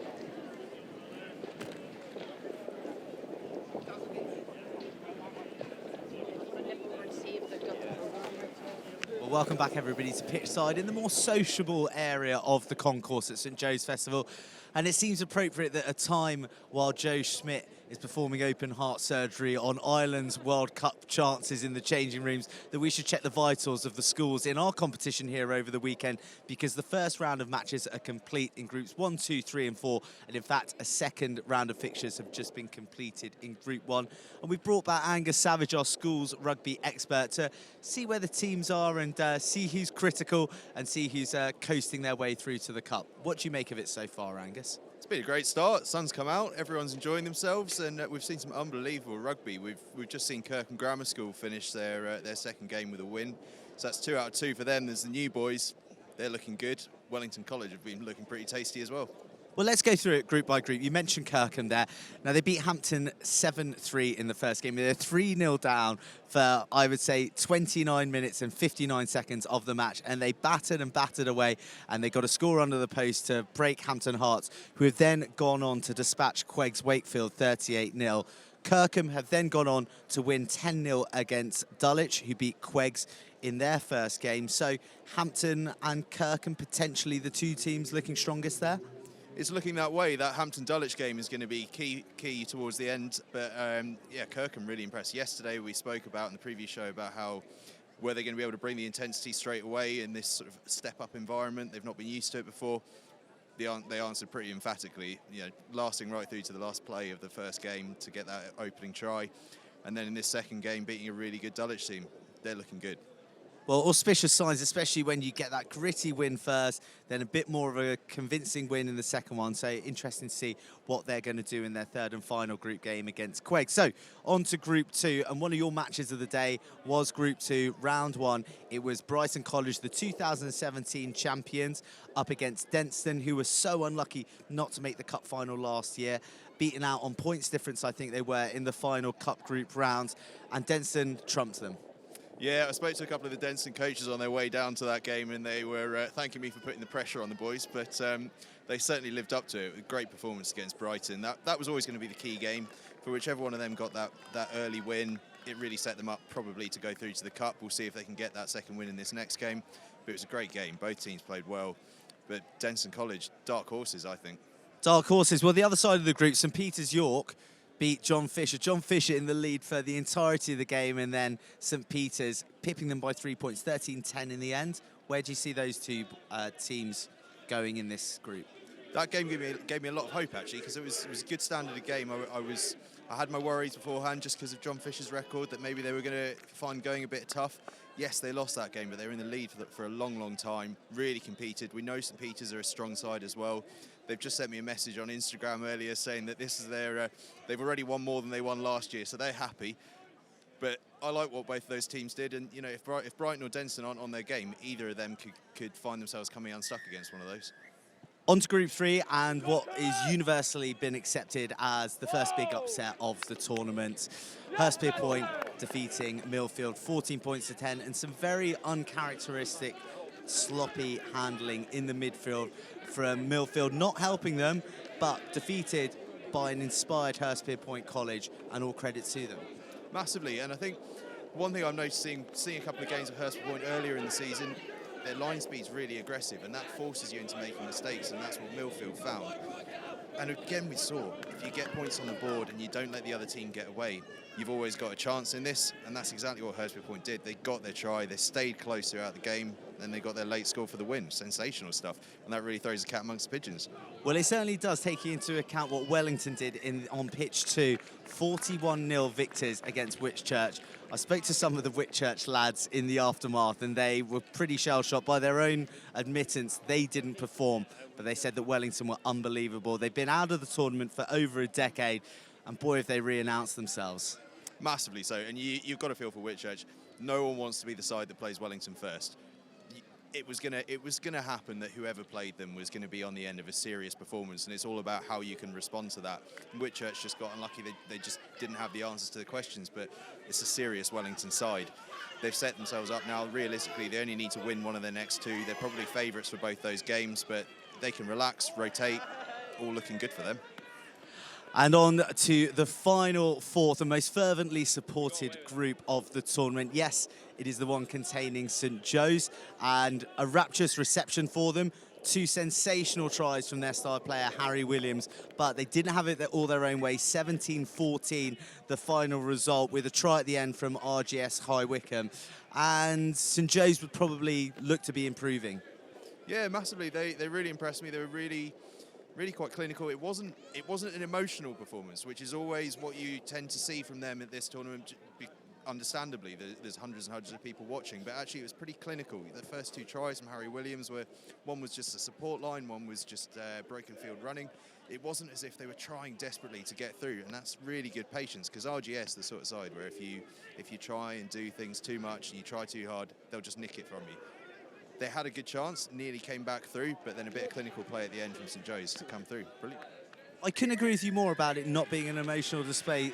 The reception was pretty raucous when they were coming out, but there was an eeriness and a nervousness maybe surrounding the grounds of the school. It's not the atmosphere that I've been used to over the last couple of years. Do you think that that's a positive, that it's more controlled from St Joe's? They're relying on their rugby, they're relying on their technicals rather than, you know, their beating heart going into overdrive and bleeding the red and white of the school. Yeah, I think so. I think it's important at least to get that base of knowing that, okay, if we just play our rugby, we can play well. You know, I think there was maybe a bit of people that already hit an emotional high, having seen the England game beforehand and keeping that level up. I think when they play RGS Newcastle later on, we're going to see a completely different story. It's going to be loud, it's going to be raucous, there will be a lot of emotion, and in that game, emotion will be important. But in that first game, it's important to just be clinical and get things right. It's exactly what they did. Well, yes, 2 RGSs in that group, and the most important, RGS Newcastle, the reigning champions, defending their crown this year, or certainly looking to, and getting off well against Eltham. 26 points to 3 they won. Yeah, and that was a really impressive performance, because what we saw from RGS Newcastle last year, and we've seen throughout this year to an extent, is they're not necessarily big point scorers. What they do is they just beat you. They're quite happy to beat you 3-0, they're quite happy to beat you 5-0, 6-0, 7-0. They don't care. So to go out and put points on the board like that, be able to bring a few people in and swap people around. That's a really, really strong performance. Bodes really well for them. For the others in this group, a little bit scary. So hints that RGS Newcastle's game has evolved. So beware the other 15 teams. The champions are not relinquishing their grasp of the trophy lightly. Right, that's where all the groups are. That's how the teams have performed. Thank you to you, Angus. We'll be catching up with you later on as the tournament progresses through the day. But there's action unfolding on pitch 1 and pitch 2. So it's back up to the boys in the commentary boxes.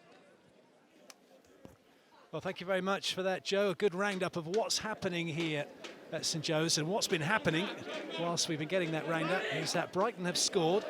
Ben Bishop got over for the 5 points, not been converted. Now, I'm delighted to be joined by Phil Davis. Phil, former coach and PE teacher here at Brighton. This is a great start for them, isn't it? Yeah, they've really started well. We got Sam Adu going through there. A lovely pass. Looks like they might go into space here in the corner. Hint of a forward pass there. But yeah, they, you know, St Peter's York really came out flying and looked like they might put some pressure on their early doors. But Brighton have come back well. It's just the start that Brighton wanted. Getting over the line early, and in a match like this, it's 15 minutes each way. It's not long. And if you can get that early score, and even another one on top of that, that's brilliant. And that's 10-0 already for Brighton against St Peter's York. This is the perfect start for them. It's a really strong carry there by the Brighton player. You know, capped off a really strong piece of possession there. But Brighton usually do very well at this tournament. Obviously winning it a few years back in 2017. The likes of Marcus Smith and co. But yeah, they'll be looking to put in some good performances here, and they like to build towards this every year. That was the try from Cameron Kinross. We just got the replay of. They'll look to try and convert this one if they can. But pressure already on St Peter's. It's got the legs, but not quite the accuracy. That one just drifting wide off the right hand upright. Tournament like this, it's a long day, long 2 days. Tactically, what are the teams thinking about? It's always good to get your wins on the board early doors. You know, it's a cup competition overall, and you know most teams are here to try and win it. You need big squads. A couple of early injuries could really put a dent in some people's plans. But the squad players really do come into it later on, especially if the game is going a little bit one-sided. It's good to get those squad players on to rest some of the stars potentially. And given the fact that, after all, they are school kids, they're boys, and they'll see other boys who are a lot bigger than them. Is there still, how much of the psychology of the sport is important at this level in this tournament? Looks like James Pavey going down the wing. Could be wrong, but that's another score for Brighton. That's a wonderful try for James Pavey. This is just brilliant. And psychologically, it's a huge for Brighton right now. Well, it's going to be pretty tough for, you mentioned about the 15-minute halves here, it's going to be pretty tough for St Peter's to dust themselves off and to come back from this. Stranger things have happened, but yes, psychology is really big, and the schools that do well master that and understand that and take it into their game plans as well and incorporate it into how they train. And I know, you know, Nick and the Brighton boys spend a lot of time letting the boys do a lot of the work in terms of their training and how they kind of want to go about things. So you know, they'll be resilient enough should they come up against a good test during the tournament. Alex Clayton now lining this one up.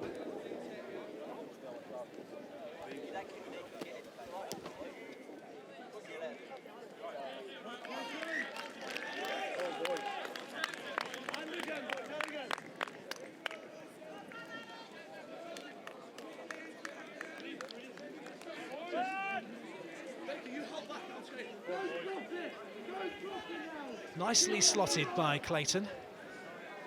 And 17-0, as you pointed out, Phil. Now, as far as St Peter's is concerned, the psychology for them is we're not beaten. We can get back into this. There's still time on the clock, but they'll need some good possession. They'll need to put some pressure on Brighton. But at the moment, it is Brighton that are doing all the work.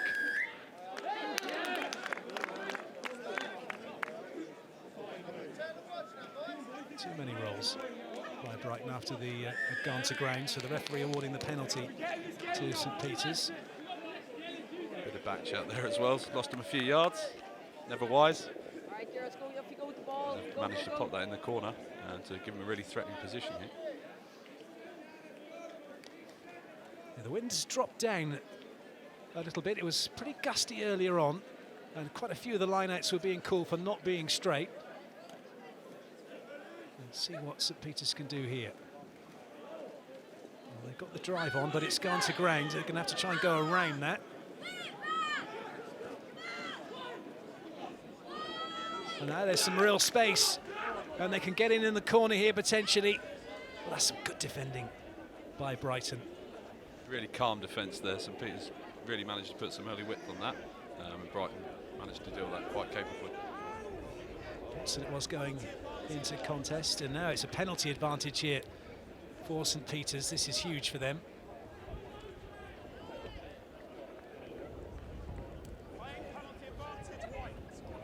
So usually in these areas of the field where you get penalty advantage, you can afford to be a bit more adventurous. Look to really try and get over the game, over the whitewash in the first instance. Still got this advantage. You feel they've got to score here with this possession. Oh, that was gone backwards, has it? What's the referee saying? So they'll bring it all the way back then for the penalty. The opportunity to get in the corner not taken, but they do have that comfort blanket of knowing they've got possession and the penalty here. Some lovely hands from St Peter's. They really look like a really adept handling side there, really putting width on the ball, trying to feed their speedsters out wide. Could be a tactic they're planning to use or regularly use throughout the day.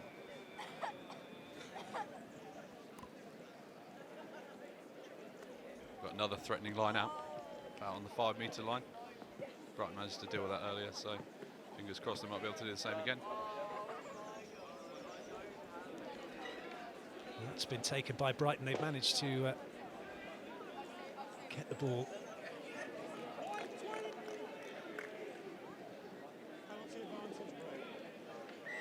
All that effort, all that hard work has come to nothing. That's going to be a little bit demoralising for St Peter's.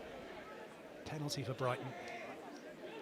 Especially when they're trying to chase the game as well. An error like that, 17-0 down, opportunity to really get back into the game. That could be really costly for St Peter's. Well, they've got a bit of a lifeline here because Brighton haven't found touch from the kick, so possession with St Peter's. They're trying to find a way through, but at the moment they're crabbing it along the pitch.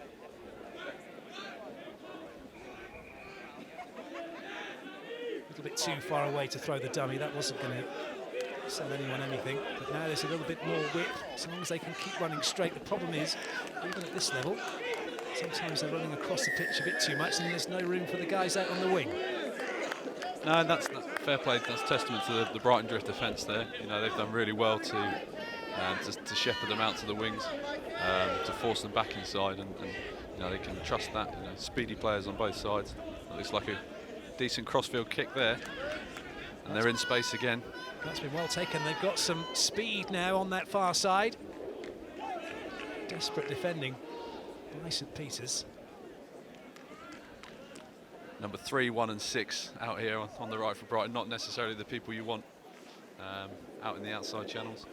Well, they look to be huffing and puffing a little bit, don't they? They're not exactly going to be going with pace, but they might be able to put a few holes in. What this chap's doing, it's a great offload as well.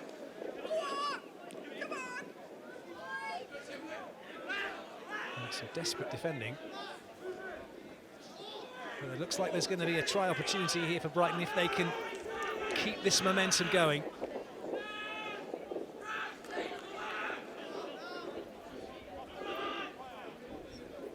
Just trying to get in around the side of that ruck as it's come up short, so they'll go again.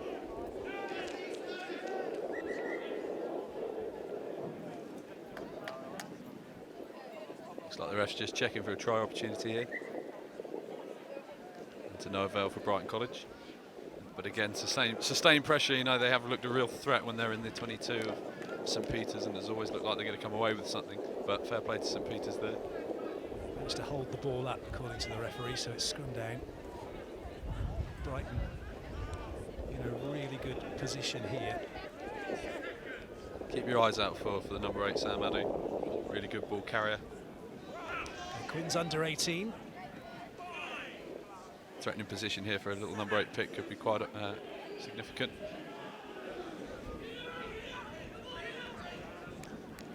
Well, that's nice. Gets the offload. Just held up short was Kit Evans. Looks like there's another penalty coming here.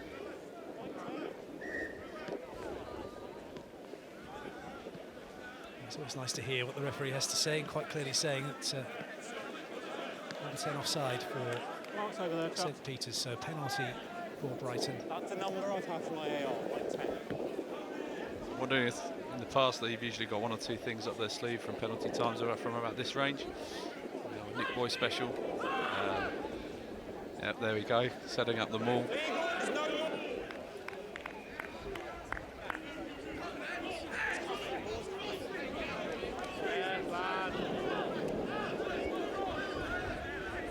Still trying to get that ball out. It's a bit sticky at the moment.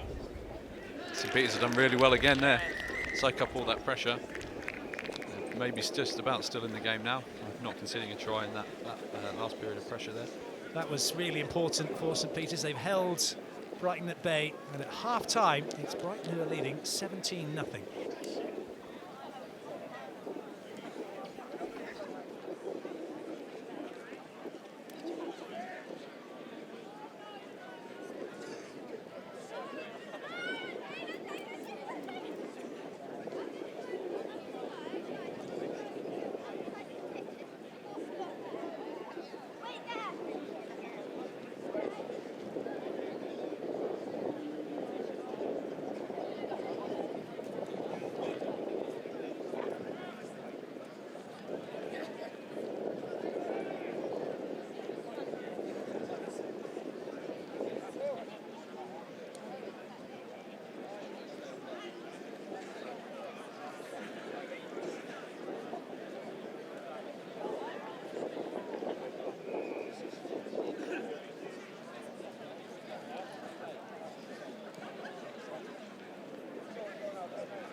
Sorry?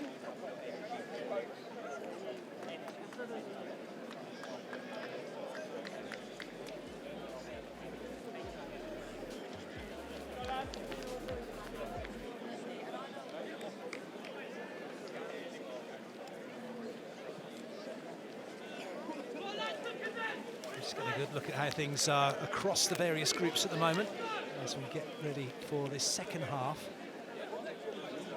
Brighton in a really good position here, 17-0 up, plus they've got the sun at their backs as well, so, and the wind. They've got just about all the advantages they could want. Yeah, St Peters are really going to have to come out flying here if they're going to get a result from this game. Be back in Brighton from this stage. You know, they've got some good experienced players out there. It's a hard ask for St Peters, but like I said, stranger things have happened in schoolboy rugby.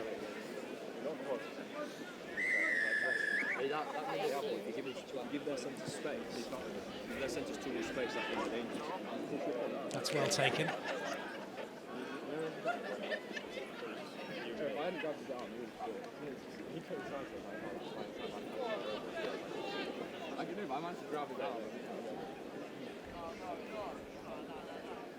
Right, looking to clear their lines. Big kick downfield, and that wind just helping it to go that extra bit. Now, St Peters with ball in hand, making some headway. And he's just got into touch there, which is a real shame because he looked really threatening on that counter-attack. Dick Quinn, the fullback, was motoring along. They've looked a real threat with ball in hand at St Peters. You know, conditions are getting a bit better for them to be able to play like that. It's not quite last year, where it was bright sunshine, t-shirt weather, and factor 50 for yours truly, but good conditions for some running rugby here. Well, the pitches are in magnificent condition.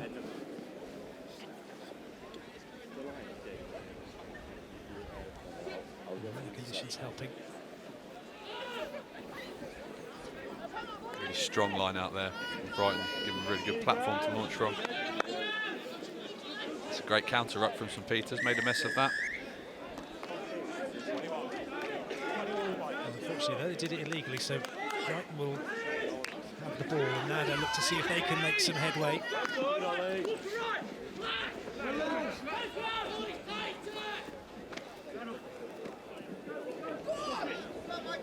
Carry from Misha Agarev there. That's what you want, just easing, sort of making St Peters more malleable in defence so they can get through them. Nice hands. Oh, it's a good offload, and there's going to be another try here. That's fabulous play. I think that was Archie Mullins who has got himself through. Good clean pair of heels there for a hooker.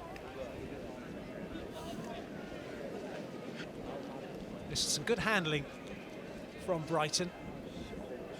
Yeah, he really came onto the ball at speed there, and you know, great step here. Just found that gap and had the mind to just open up and make that last pass to the support runner in space. Yes, he does say on his little bio actually, number 2 Archie Mullins, real pace, exclamation mark, and we've just seen that. Not something I ever had, unfortunately, as a player. It does show you how much the game has changed in that, you know, forwards and backs, in terms of the amount of pace you need and the way you play the game has evolved. Oh, absolutely. It's a completely different game from sure when we played it.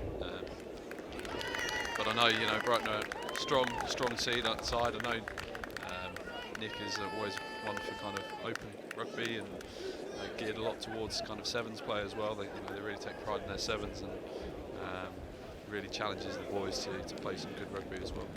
And they're certainly doing that. 24-0 now for Brighton. So this might be the opportunity where, you know, Nick might look to empty the bench a little bit and give some of his key players throughout the tournament a bit of a breather now. Looks like the game's away from St Peters. As you mentioned earlier, in terms of the tactics of the tournament, the chance to get those starters off and to get them rested for as long as possible for those big matches to come, so important.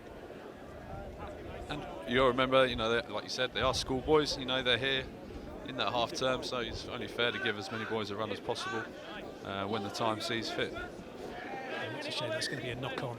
But the other thing as well with the rules as laid down for the under-18s, they're only allowed to play 90 minutes over the course of the day, so they have to manage the time of the athletes that fall into that category. Yeah, but obviously the new half-game rule introduced. I'm not sure if they're running that here or not, or I'll have to check that one. But you know, that's a great opportunity just for getting more people involved in rugby. Which is, you know, the main reason we're here, to be honest. Create some great rugby players and lifelong love of the game, hopefully. Come on, boys.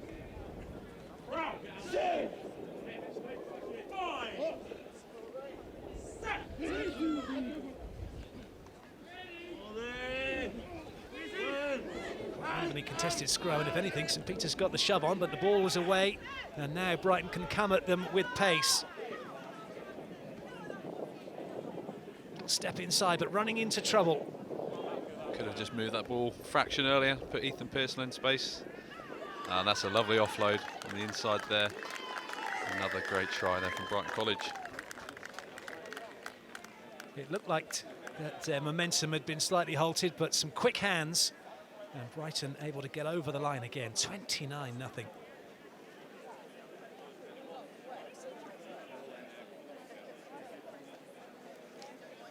As you mentioned, just that one ball outside may have sent them away earlier, but stepping back inside, and St Peters having to make another tackle. But in the end, it was a walk-in. Did really well to find space in that 15-metre channel. Usually can be quite congested, but that inside ball worked really well, cutting back against things. And again, you know, Brighton looked really threatening with the offloading game. Like I said, trying to play a nice high tempo, quality ball handlers. Interested to see how they progress the rest of the day. Early loss to Denstone. It still means they might have a shout of getting into the cup and going all the way, as I'm sure they would love to do. They're certainly doing everything right here at the moment in this game. I'm saying just about a little over 8 minutes to go. But still 8 minutes where the opposition could get into it if Brighton don't pay attention. Yeah, it'd be really nice to see St Peter's come away with something here. It's always nice to get on the scoreboard, and like you said, it's building towards their next game, gaining some momentum. Tournaments like this, you obviously need an element of luck, but momentum is so key. You know, look at RGS Newcastle last year; they had a really strong start and built, and obviously came away as eventual winners. But you know, a short, sharp tournament like this, like I said, momentum is quite key. So St Peter's will be looking for something here. Newcastle were a little slow to get going in their opening match. 3-0 down for most of the first half, but went into the half-time at 5-3, and then after that it was all one-way traffic. They ended up winning the game by close, I think, 38-3. So very much back on track for them. To talk about defending champions, but also the other mindset is you're not trying to defend your trophy, you're just trying to go and win it again. Absolutely, and that's where, you know, mindset comes into it. You know, Newcastle were cut above best team last year. You know, hopefully, I'm unsure about the makeup of their team, but you know, if they've managed to keep a few of the lowest sixth, or they might have a really good opportunity at mounting another challenge. Their style of play a little bit contrasting maybe to St Peter's York or Brighton College. You know, they had a big strong forward pack last year and managed to really push some people around. But nonetheless, it's effective and works. You know, and they came away champions because of it last year, so it can't be scoffed at. Well, they were absolutely dominating their scrums in their opening match. I think it was against Eltham, just pushing them the metre and a half straight over. It was almost a non-contest. But this is a very different scenario. These two scrums pretty evenly matched.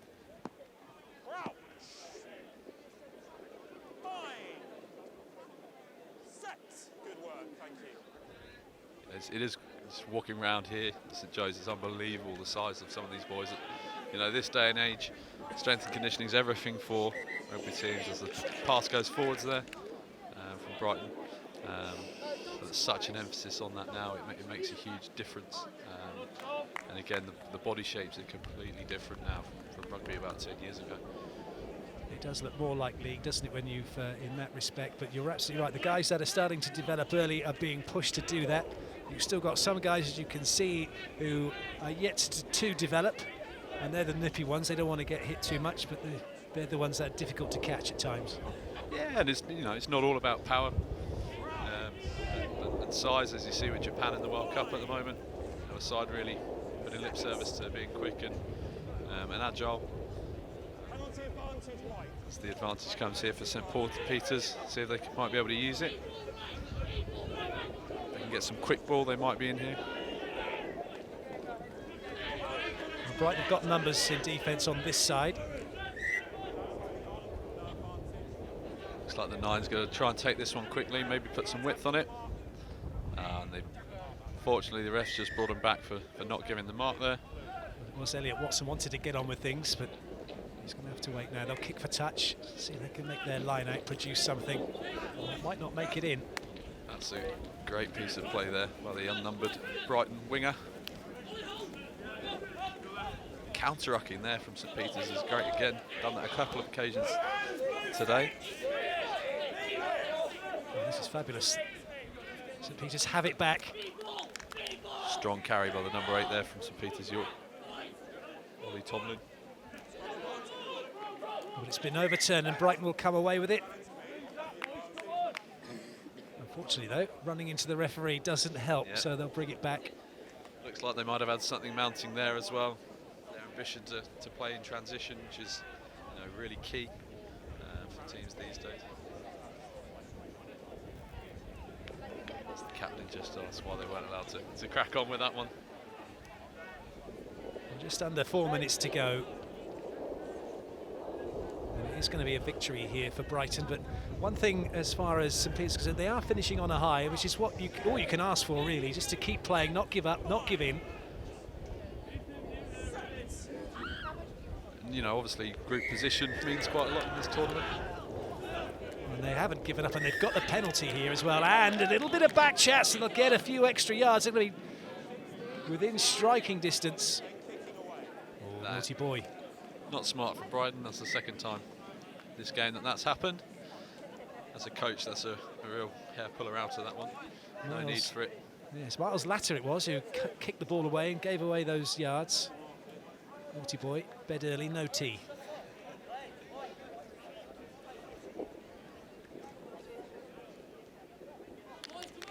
Again, another threatening position here. Brighton have done well 3 times so far this match to snuff out, but there's a little peel there, shifted the point of attack, and this looks promising for St Peter's. Ball's at the back. Can they put some real width on it? That's a lovely pass there from the 10. Little one-on-one now. He's gone for the grubber. Maybe not the right option there. I guess they had that cushion with the penalty advantage. If it had been a little bit deeper, it would have been a good foot race to see who'd have got on the ball. But pretty much coming into the last play, really. I mean, that was a pretty good move from St Peter's. They shifted the point of attack from where the Brighton defenders had set up. Just to try and catch them napping, and they've got a little bit of a shove on there. Might have been more keen to see if they can get over the whitewash that way. I think Brighton's drift defence has been pretty strong, and they managed to kind of snuff out any attacks in the wide channel so far. It's another clean take at the line out, and they try to drive over, but they've gone short. They'll have to get this one out. What do I know, eh? Well, they've got to get through now, surely. Oh, he's been held up by the looks of it. Really should have given that ball. Well, it looked like it was Chris Wood who thought he was going to get in, but he has been held up. Some wonderful defending by Brighton. We're having a few choice words of our winger. There were plenty of options, at least 2 players available he could have given the ball to. He saw the glory of getting over. Well, it was snuffed out pretty quickly by Brighton.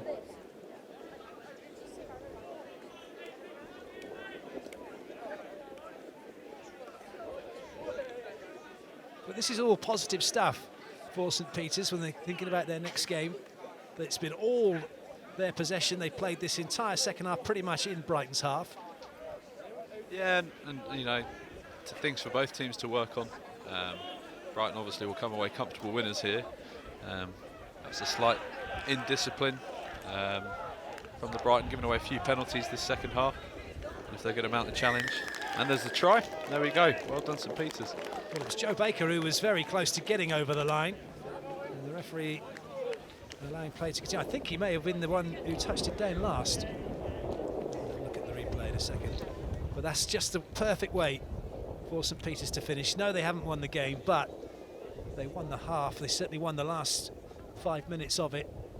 Oh, that was really well played, wasn't it? And it was the big number 8. It was Ollie Tromlin.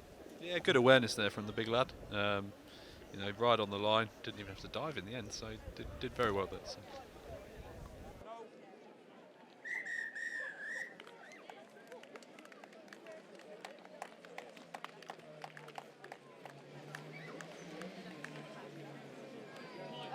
Well, a fabulous victory in the end for Brighton College. My thanks to Phil Davis for his expert analysm in taking us through that one. But it's a great victory. Brighton College beaten St Peter's 29-5. Ryan, get the scorecard.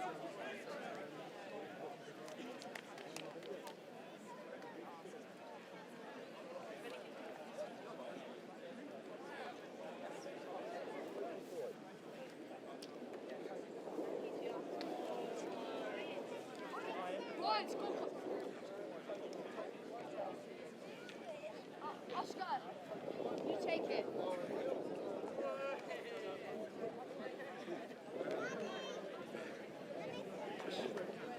As soon as I saw that happen, I was like,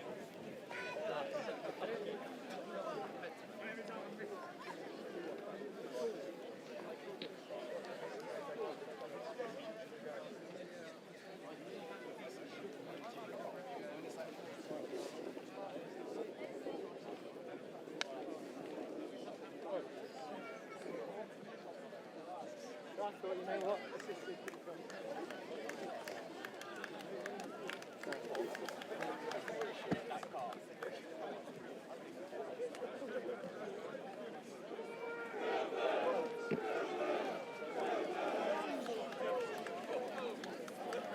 Yeah, you watching it?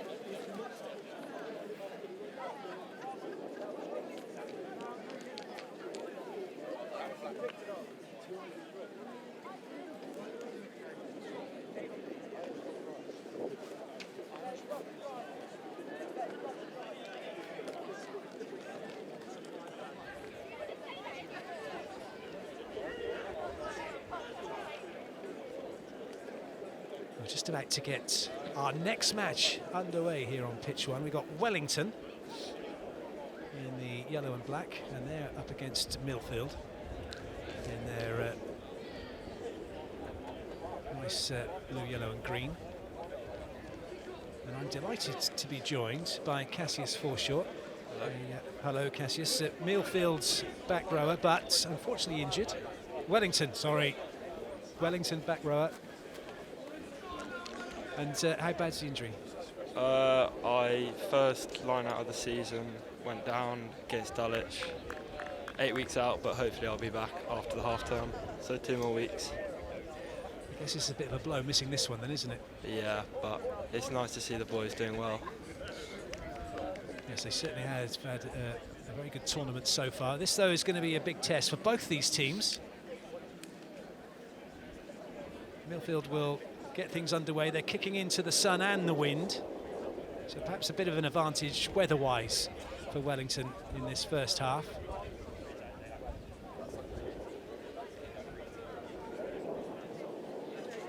Waiting for the referee to get things going so they start on time.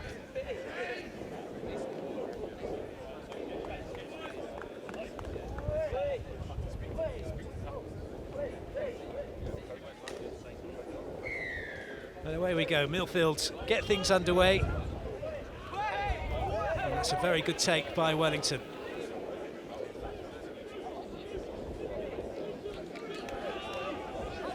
Just how important is it, Cassius, to get on the board as early as possible in this type of a tournament? In sort of the 30-minute short format of the game, it's key to get first points. We, the start of the day, we set ourselves a goal of getting 8 points. We see that as being the sort of benchmark, because schools are scoring tries, but that taking an early 3 points and scoring an early try will give you a big advantage in a game like this. That's a nice little kick forward. It's a knock-on, unfortunately, but Millfield have possession. They have an advantage for the moment. And for not rolling away, they've now got a penalty.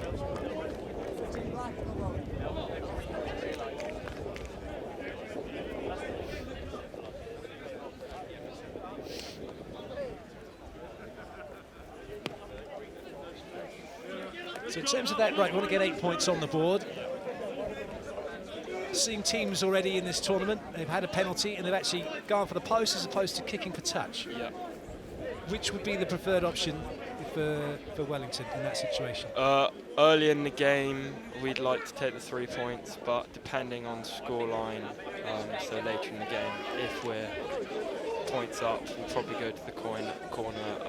We back our forwards, we have a good maul, so very much like to go to the corner. Well, that's a very good take. I think that was Will Hobson. It was, wasn't it? Just crashing into that one. He's a really big boy. Yeah, he's going to look to make some dents in this Millfield defence.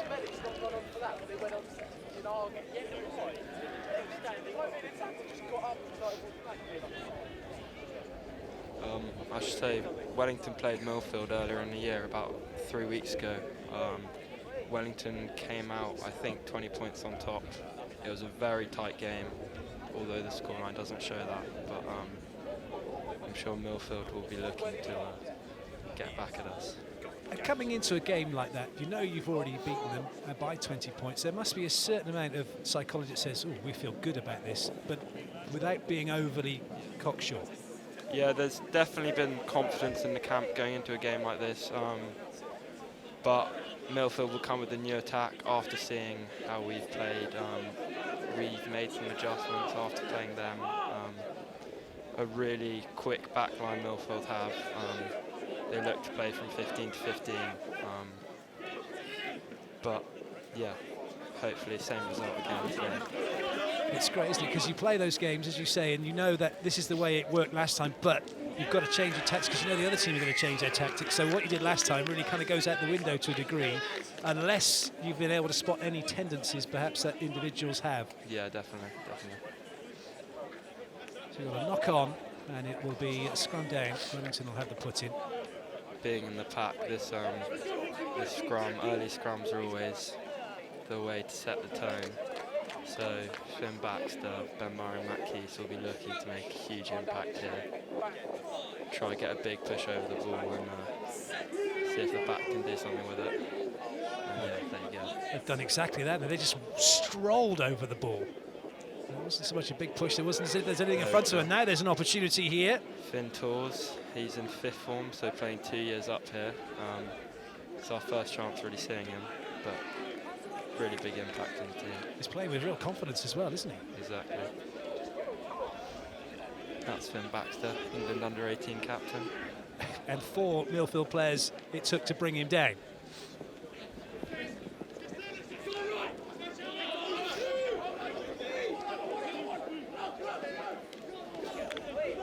Fast ball crashing in.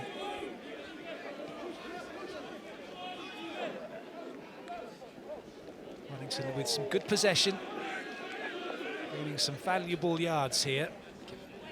And now they could be in. Oh, they are going to be in. Oh, Will Hobson, beautiful. That was magnificent. Amazing. What fast feet he's got. That's his first game back after 4 weeks, or second game now after. But yeah, really good player, really good player. Well, that just shows how much the game has changed here in terms of rugby. Will Hobson, the number 1, sprinting the ball in. And not only that, but showing some really silky skills as well. Oh, what a dummy. Amazing. And there's absolutely going to be nobody stopping him from going over the line. That's exactly the start the boys would look for, so now take a penalty and we would say we've got the game secured from there. Well, this will help immensely if they can make the conversion. You're only 1 away from your magic 8. Exactly. Just missed that one, I think. Yeah, certainly had the distance, just slid by the upright.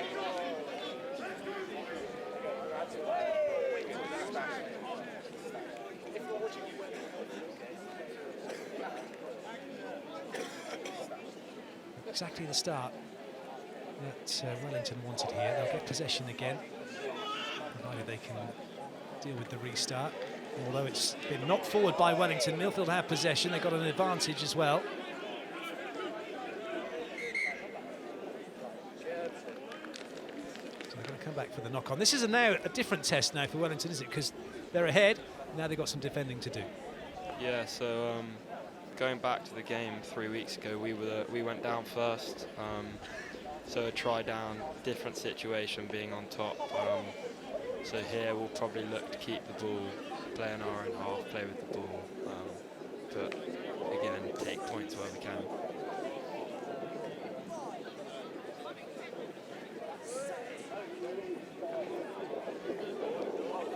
That's another good shove by Wellington. They certainly have got the upper hand when it comes to the forwards.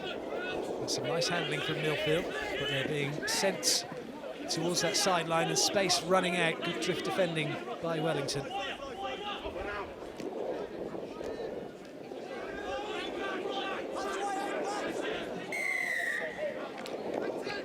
Oh dear. I disagree with the decision. Tell us why. I think he set a good early body position over the ball, first man in there. Obviously got rolled out, but I don't see why the rock couldn't have been continued and just played on from that. But again, probably biased. But it's good to have one, and it's good to to get that view as well, isn't it? Because sometimes we see these decisions and you obviously say, well, hold on, well, why did that happen? And from anyone who's watching this is supporting Millfield will say, well, no, it's absolutely right, it's exactly what should have happened. But everyone who's supporting Wellington probably had exactly the same opinion as you've had. Be a tough quick into the wind as well. Is that the sort of thing you might be shouting then, as he's about to? As you just walk past them all, this will be a tough one. Yeah.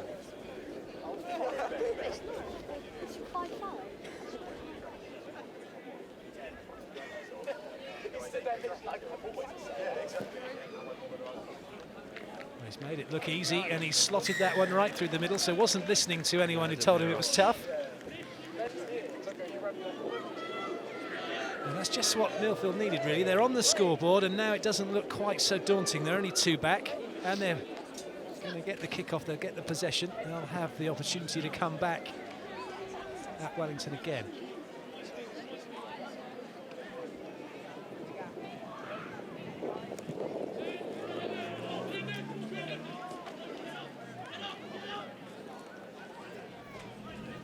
Good tackle.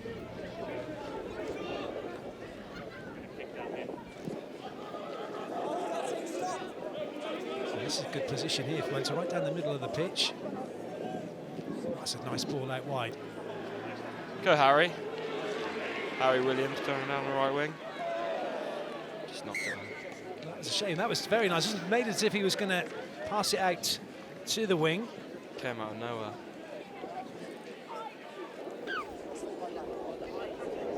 Cassius Cleves it was who was waiting for the ball, but quite happy to go in support. He scored 2 blistering tries earlier on today. Incredible, wasn't it? Really, really good. Yes, you could say he has been floating like a butterfly and stinging like a bee. That's the one. But yeah, definitely should look to get the ball in his hands a bit more.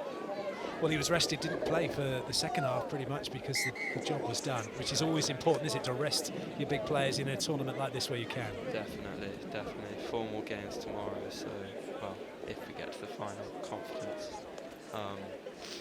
But yeah, definitely looking to rest our boys if we have a game which is tucked away nicely. Strokes.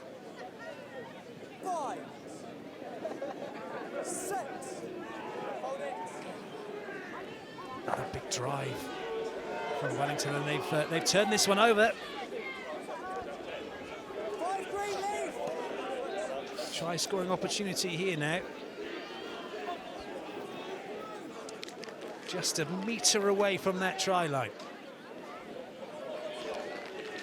Unfortunately, they just ran into their own players. That really didn't help Hobson. It looked like he wanted to just try and get round the far side.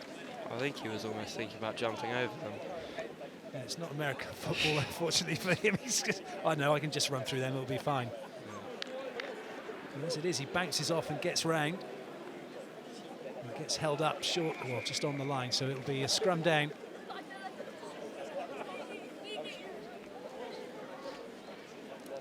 What kind of set moves the guys got from this? Anything in particular we should be looking out for? I wouldn't want to give anything away for our backs, but Max Thomas, the number 12, is a key man. The ball usually rotates around him. That one hasn't gone to plan clearly. That was Ben Murray, it was, who looked to have thrown that loose pass to Cassius. But yeah, it usually rotates around Max.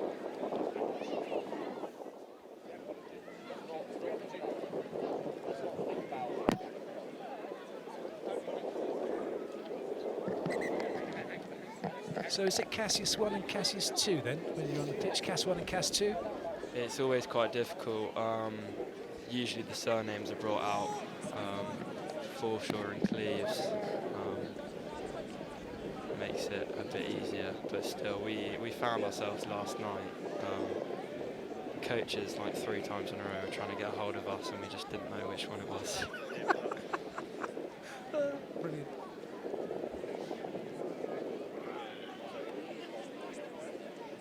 Now, from your point of view, as you mentioned, you're not playing, you're injured, you're here with the team. what kind of a role have you got? What are you doing? Are you helping out with some of the coaching? You anything like that, or just here as a big fan? So, well, I've worked on the line-outs because I was calling the line-outs before I went out. But I like to think I'm the best water boy in the country. It's important to deliver that quality H2O. Exactly. Water technician it changed to today. Okay. Quite advanced. It's mixing with Lucozade. So powering the boys today. Good man. And it looks like they're powering over here. They're going to be once again within touching distance of another try.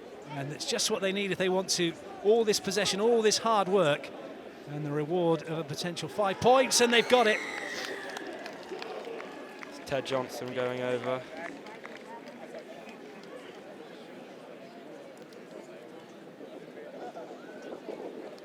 That's really well played.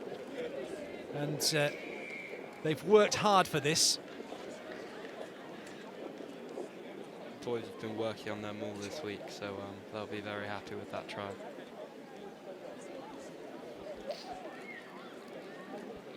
It was some excellent work, wasn't it? Ben Murray was driving over first time, and then it was come back again, and then they get themselves a try. So 10-3. Got past the magic 8 points, and maybe could add another 2.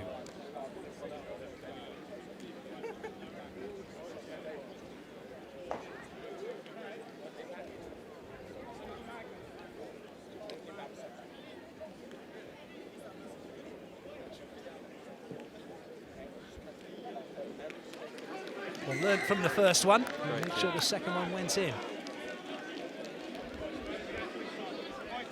Nicely done by Max Thomas.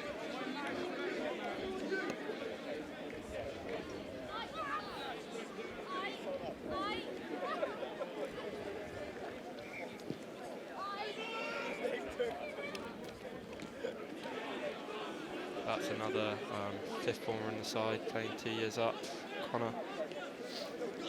He's again had a huge impact on the side, brought a lot of energy. It's a nice pass. Really good pass. Now there's players over here for Wellington. Oh! Well, from one sublime pass to one that you don't want to see again. Not so good.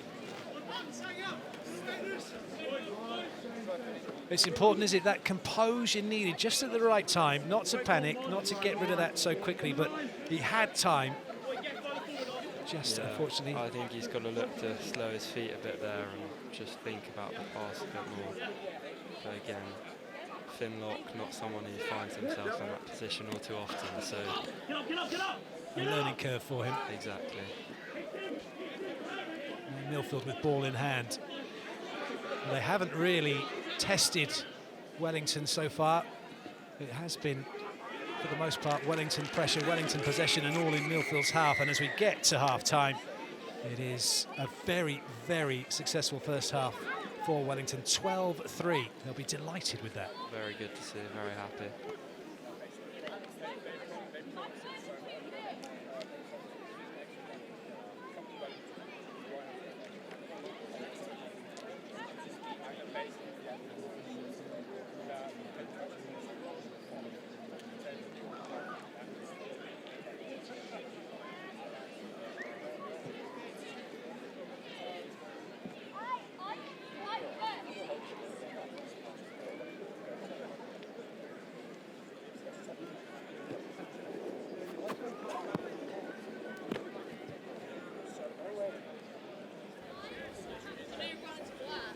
Right, half-time, 12-3 up. What do we expect to be being said here now in this during this half-time? I think keeping the same energy in defence. We didn't let Millfield have a second on the ball. We kept the ball well. We'll look to not give away penalties because they're vital in this tournament. 3 points can make a difference. And possibly look to play in our half, kick them back and let them play. Since we've been so clinical in defence. And who's the backup water boy? Because obviously you're up here, so someone's had to step in for you. I can't remember who I passed. Oh, I passed it on to Alfie Seymour, who I think is coming on this half. So I'll have to find a new one. But water boy 2.0. Brilliant. Well, they're well hydrated. They're playing some great rugby. And now they've got to buckle down once again. 15 minutes of concentration. What a fabulous view of the tournament here. 2 immaculate pitches being used. 16 teams, 2 days of top quality schools rugby. I must say this is Wellington's first time here in 10 years, and really, really good venue, great facilities and great rugby. I mean, I'm not playing a bit, it's an enjoyment to watch. Will you still have another year or 2? No, I'm in the upper 6, so this is my last year. I like my 7s, so I got that to look forward to. But yeah, tough to take an injury in the last year. But it's a good test of character, though, as well for you, because, you know, in that situation, yes, you can get injured and you can just think, right, you have a face like a smack bum and not be a part of anything. But that's the real test of a player and character, that you are part of this and you're very much a part of what's happening, even though you're not on the pitch. My parents were quite glad as well, and let me focus a bit more on my academics. And that is very, very important.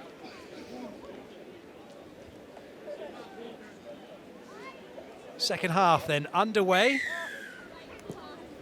Wellington 12-3 up against Millfield. For a very entertaining second half now, as Millfield know that they have to find something from somewhere to get themselves back into this match.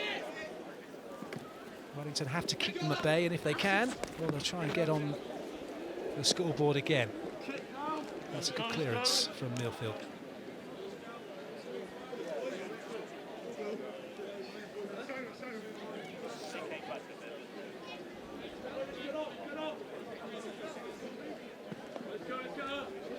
Just a quick conflab there from the Wellington players before this line-out. We're missing a front lifter. See how this goes. New line-up been put together. Not sure. Unfortunately, it wasn't straight. If it had been, I'm sure you'd be taking credit for actually helping out.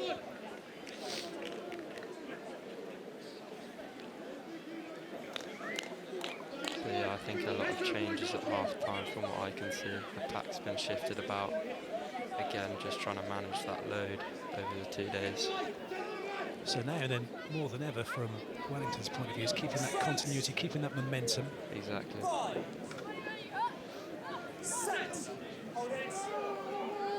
Another good shove on though. Still keeping There's been a change. The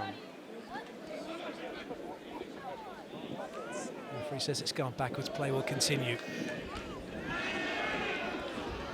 Also important that you make your tackles. That will be quite disappointing for the Wellington boys. Will Trinder, the number 10, was ex-Wellingtonian, so he'll be sure to brag about that when we get back to the hotel.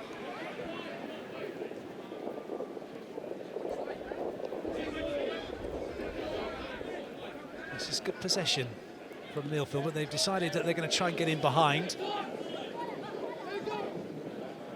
Unfortunately, they put too much on it. Shepherded over by Hector Ellington.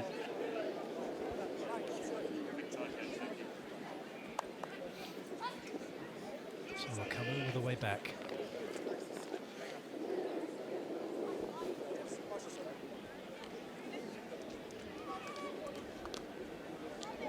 This is a decent position for the scrum, width either side.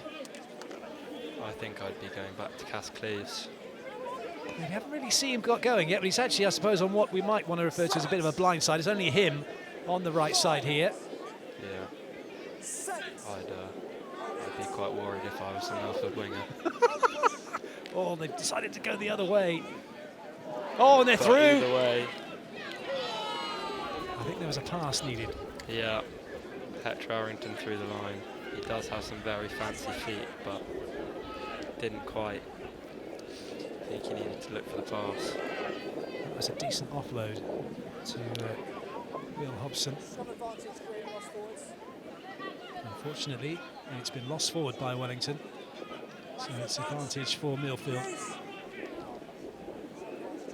which now is over, but they've managed to clear their lines and have sent Wellington back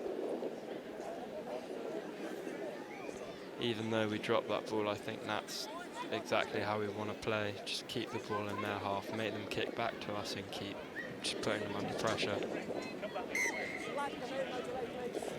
In terms of that last play, and as you said, it was Monty Bradbury, nice fast feet, but held onto the ball. Will that be part of the, when you look back at the game and look back at that and say, right, this is a situation you should have passed, or will the discussion be, what were you thinking there?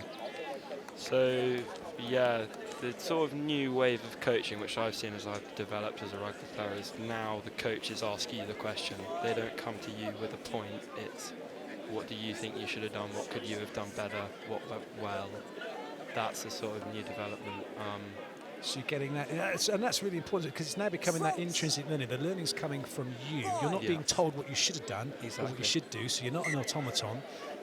And I think at this level, with these sports, you don't want your robots. You don't want your complete and utter maverick free thinkers. You've got to get those special forces, those guys that can follow orders, but when they need to, can find something that they can use to unlock defences. Definitely. I think it's also part of, you don't have your coaches on the field, so when you see them huddling up before a line out, or when you see them huddling down at a stoppage, they'll be asking those same questions so that they can think on the fly. And also that, as well, is a really positive way of looking at it, is because the guys could have gone, oh, you should have passed me the ball then. Yeah. But they're saying, okay, right, what were you thinking? All right, next time I was available, if you didn't see me, and keeping it positive, keeping it moving. Definitely. There's a penalty here for Wellington. Dan Noren taking it up. Smashing through the defenders. Some quick hands now from Wellington. That time the right decision not to pass. Already hands in, and it's another penalty for Wellington.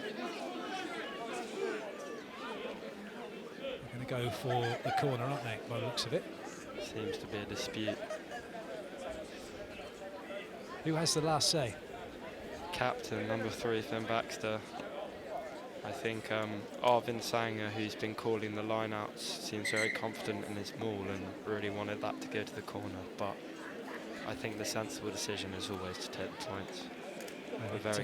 Yes, it does seem that the common sense has prevailed, because that's what they're going to do. They're going to kick for goal. Yeah. Here's Michael O'Donoghue running on the waters.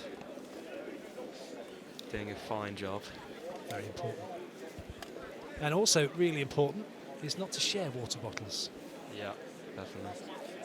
When you've got team sports, for those of you that are watching and perhaps just starting their rugby careers and involved in a team sport for the first time, the quickest way for a team to contract an illness and go down is to share water bottles. Yeah, we've had a few colds bringing people down, especially at boarding school. Once someone gets ill, we've got 1,000 people ill. So definitely something to look out for.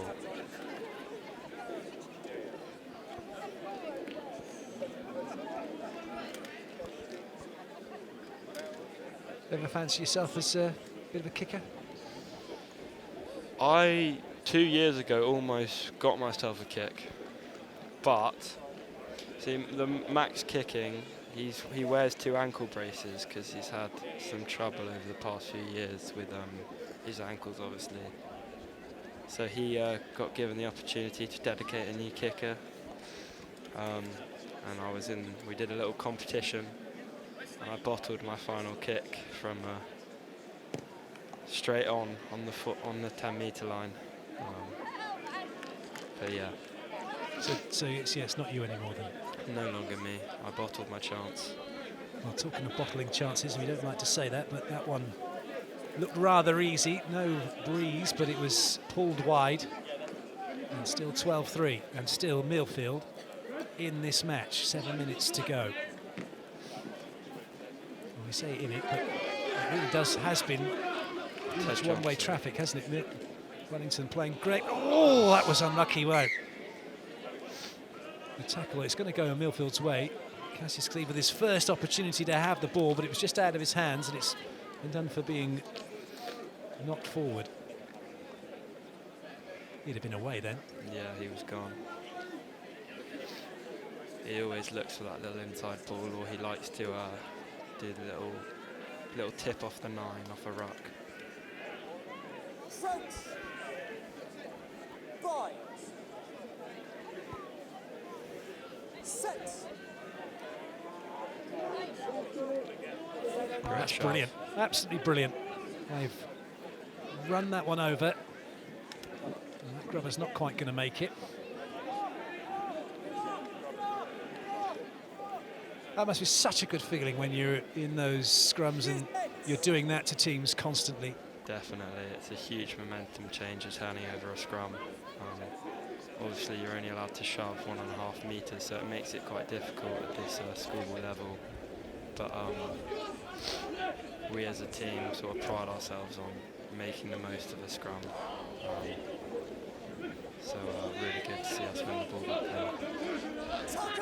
And it just makes it that more difficult for Millfield. They've got the put in, suddenly they've lost possession again. Now they're defending again. They're having to make tackle after tackle. That's going to be trouble. That's a penalty. It looked a bit of a spear tackle. You do have to be careful what you do here. You are responsible for the man you tackle and making sure that they get to ground safely.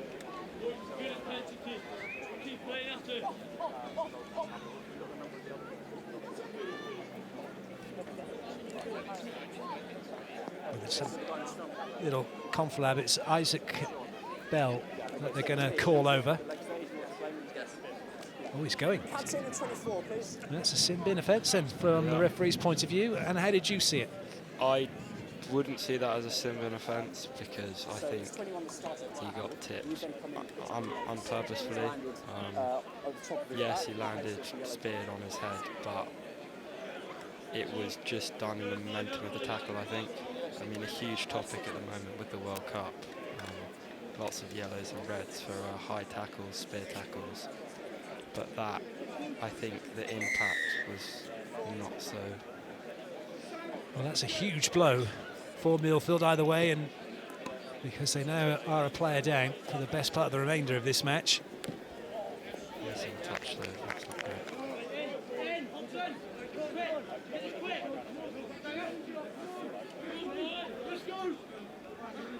Really important here for Wellington that they remain composed. It's quite easy to think, right, we're up, they're a player down, this is it, we've got it done. And the minute you start thinking that, that's when the trouble can appear. Oh dear. In there. Millfield had one in too many. But as a result of that, actually it's Wellington who've been penalised because they've had to come back and they're going to have to do it again. The boys have done well though to just move on from the decision. Good quick ball, give it to our backs. Oh, that looked forward. Indeed it was. It's a tough line, that one, to run off the back of the, we call it a fits at school. It's a tough line to time, so Ted's just got that one a little bit overran. But when it comes off, you saw Cass Cleves be the beneficiary of it twice. So it's definitely one worth the run.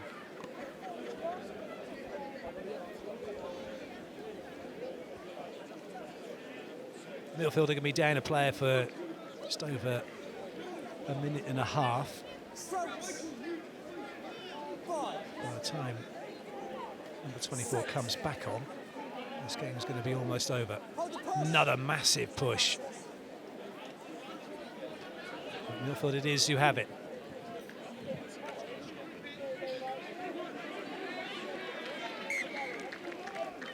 Good defending by Wellington. It's a knock-on against Millfield, so Wellington are going to have the ball. Decided to take the scrum. Well, there's no decision really, is it?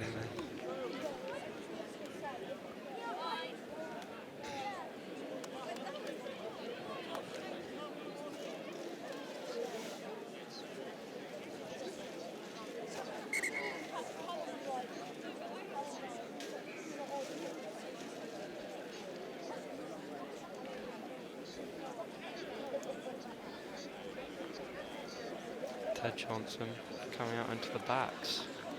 Well, they've got they're a player short in the scrum for Millfield, so they want to even it up. And He's been dreaming of that his whole life. And now he has his moment. Exactly. Set.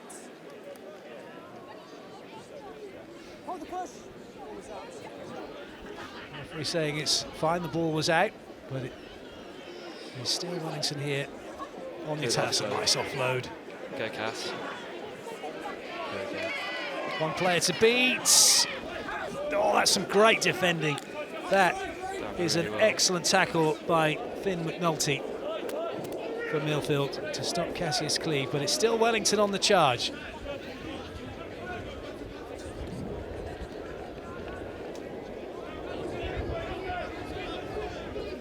Wellington getting their back line organised. That's a good ball. Just for a moment there was a gap that looked as if Wellington would be able to get in on that far side. Our wingers have learnt to expect that pass from Monty Bradbury. He absolutely loves it. 6 minutes. If he sees you open on the wing, he will find you. He's trying to take out a couple of defenders with those balls over the top. And it's going to be a penalty, Millfield, for the knock-on, but nothing more than that. And Millfield know that they're running out of time here. Get on with it quickly. Just over a minute to go.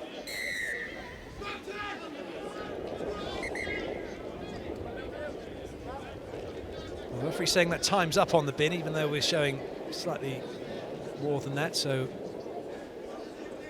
Millfield now back up to full strength. As on comes Isaac Bell. 2 quick penalties there. We've got to make sure now we're on our own half not to give one away. That could be dangerous for a last-minute run from Millfield. Well, this could well be the last play. If we are where we think we are with the clock. And so it does look as if Wellington, well, they have managed to wrap this one up. It's been a very hard-fought match. Millfield just haven't been able to create any opportunities, certainly not in the way that Wellington have done. And even with the sun and the wind at their backs, Millfield haven't been able to get over the line. Wellington play some very, very good rugby. Some quick ball now required by Millfield, but Wellington up very early. Good tackling. That one's looks like it's going to be held up. Ball shouted.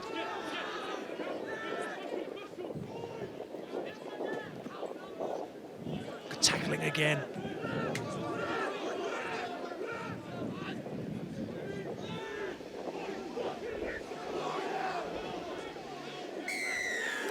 And it's a penalty for Wellington, and that is just about that, you feel. Yeah.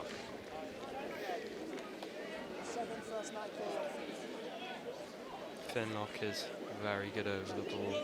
That won't be the last time you see that in the tournament. Wynn's caught that one. Well, there's going to be one last chance here for Millfield. No, there won't. That's knocked on. Oh, dear. That's frustrating.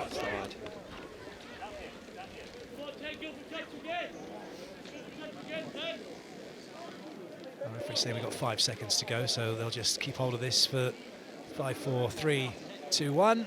And it's done, all over. Wellington, as they did a couple of weeks ago prior to this tournament, have got the better of Millfield. It's a great result for them, 12-3. Very pleased with that result. Boys will be very happy. My thanks to Cassius Forshaw. Excellent analysis from yourself, and enjoy the rest of the tournament and keep delivering that quality H2O to the team. Definitely. No, we need to pitch it, come on. Joey's. We can go down now and we can hear from Joe Burns, who's going to be chatting with Lucy from St Joe's.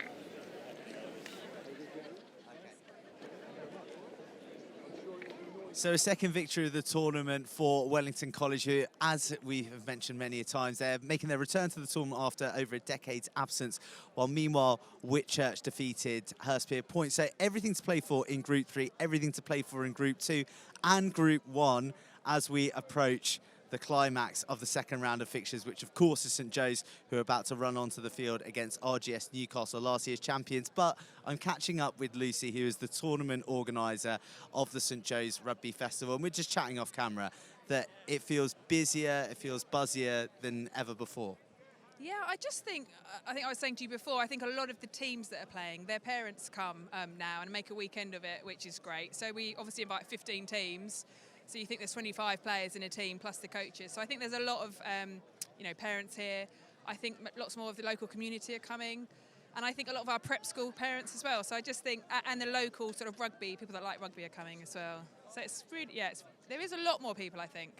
Well, clearly the focus is on the young men being committed on the field of play, but I think the buzzing bar behind me is testament to the fact that there's something for everyone here across the weekend, families and parents maybe escaping their younger families to come and have a drink and enjoy some rugby. Yeah, well, I think it's such a nice atmosphere that I've got 3 children that are here somewhere, but I know that they're hopefully safe, having a really nice time, and we get a lot of our old boys come back, and it's been going 33 years now, and I think as it's grown and grown and grown, we get more and more old boys. So, a lot of the kids that played here last year are now in the beer tent and supporting, and that's another reason why it's growing. It's their reunion, and they all just put it in the diary, and that's it. The energy that you put into the tournament is noticeable. I said last night there's been some goosebump-inducing social media surrounding the St Joe's team and squad selection, the presentation of the jerseys in chapel. In fact, there's a special jersey that is produced just for the players who are playing in the festival as well. Yeah, so they're all, we only make 25, and then that's there. They wear it for just the 2 days. So shorts, socks, and then the kit, and then they get to keep it. So we design it, and next year we're thinking about maybe putting it out and letting the students maybe think about designing it, which would be extra special. And then we have a Saturday kit as well, which is obviously different. But they've been really, really excited. There's a lot of pressure on our boys, but I think they're ready for it, and I think they'll be pleased when the weekend's over, but because they know it's like a really special opportunity. So it is really exciting. Well, so talking about tendering the design of the jersey out to the students, that's one thing that really strikes me is that, sure, there's the squad of boys out there putting it in on the pitch, but it's a real community feel amongst everyone in the school. You had the girls playing hockey, the old girls hockey match last night. So many parents and old boys and girls as well knocking around. That's what it's about. It's about St Joe's as a whole, as a college.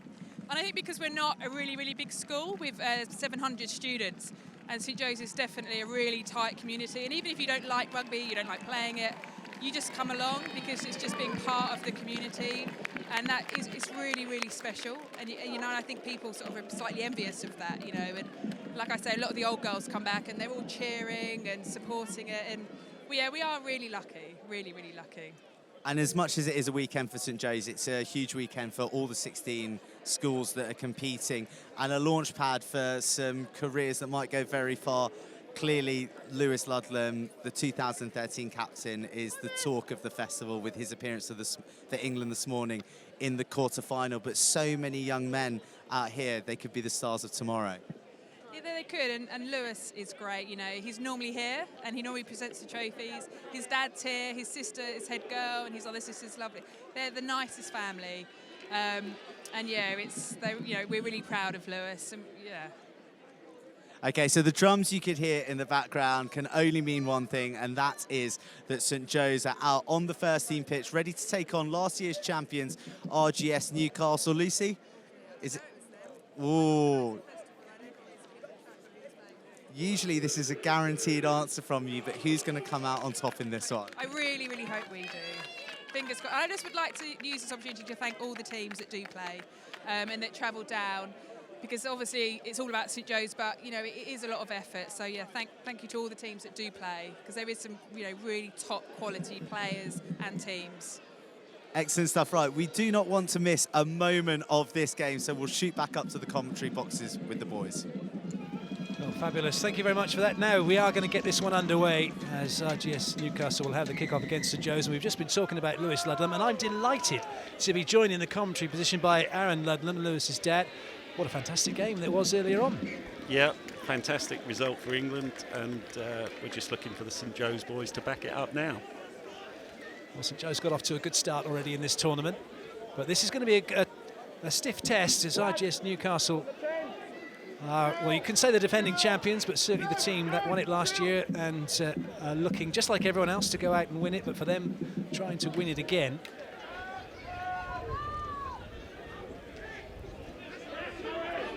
Yeah, they were very much an unknown quantity last year in Newcastle. I think teams will be wary of them this year. That's it, isn't it? Once you establish yourself and suddenly some of those players are coming back and now looking at the tactics and the way they play and trying to build game plans around that. And it's all about imposing yourself on the opposition as much as possible. In terms of the weather conditions, Newcastle have the advantage in terms of a bit of a wind at their backs and the sun also at their backs. St Joe's defending at the moment, keeping Newcastle at bay.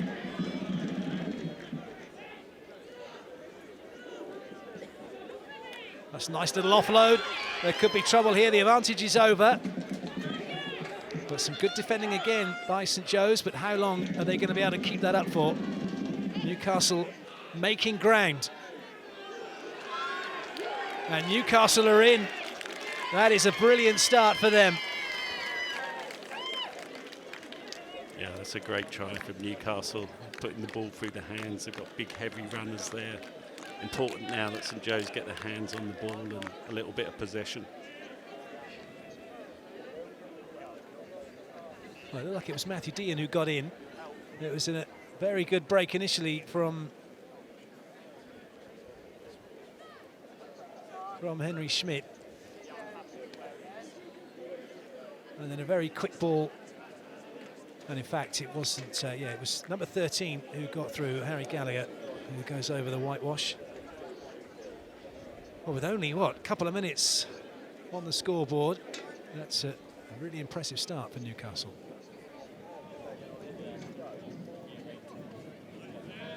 And that one has been slotted through nicely, 7-0.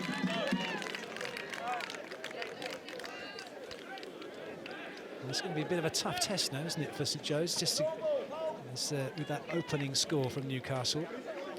Yeah, I think the restart's important here for St Joe's. They need to get hands on the ball, start to go through some phases themselves and build a little bit of confidence into this game.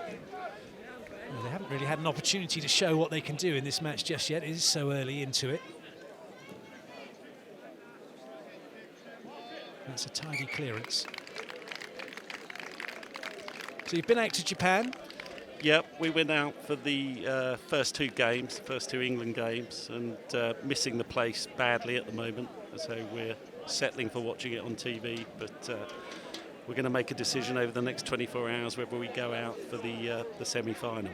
Awesome. It is a phenomenal country, isn't it? Yeah, it's gone rugby mad as well at the moment. So it's the atmosphere is fantastic. They've really bought into the tournament, and absolutely fantastic hosts.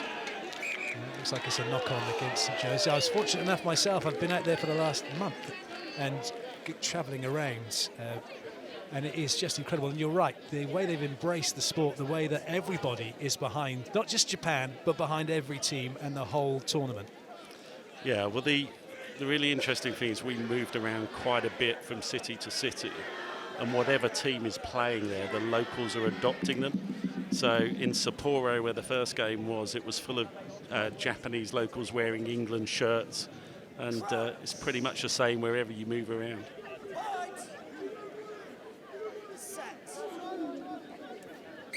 that one's gone to ground. What was the most interesting food you tried? Most of the food was absolutely fantastic, but we were really pushed to find somewhere on the evening of the first England game, and we got served a fermented cabbage dish in one of the restaurants, and the less said about it, the better. But it didn't all get consumed is probably the best way to describe it. Yes, they do have some wonderful and different food in Japan, and it really is. It can be a culinary mystery tour at times. Yeah. I do like the St Joe's kit this year. I think that's got a slight Japanese feel to it. I was as well. thinking exactly the same thing. It really does, doesn't it? Both sides have won their first game here. Newcastle demolished Eltham and St Joe's got past High Wycombe. So it is a battle of the two undefeated teams so far.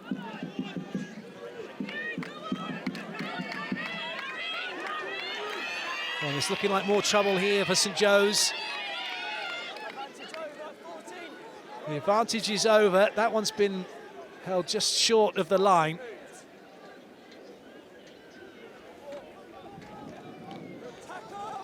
So another tackle, have to roll away.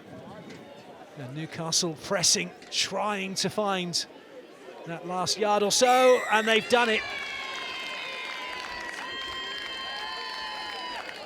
This is a brilliant start. That was Cameron Paul, who snuck over the line. Yeah, I think Newcastle are keeping it really, really simple. They've got big, heavy carriers in there. St Joe's are finding it difficult to deal with them at the moment, but plenty of time. We can still come back into this. I think we've just got to compose themselves, try and get a bit of possession and see if we can start running around some of these big Newcastle carriers. Josiah De Gerber was trying to stop the try, but it was too little too late.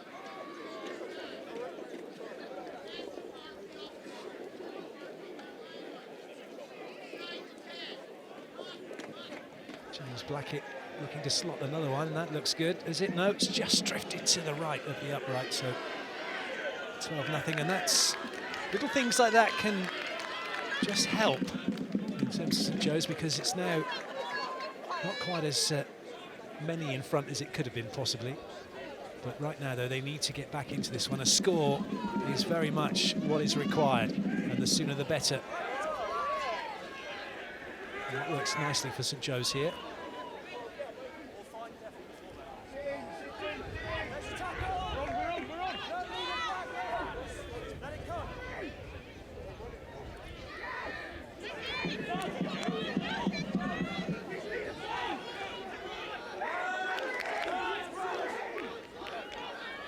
St Joe's a little bit slow to the breakdown there.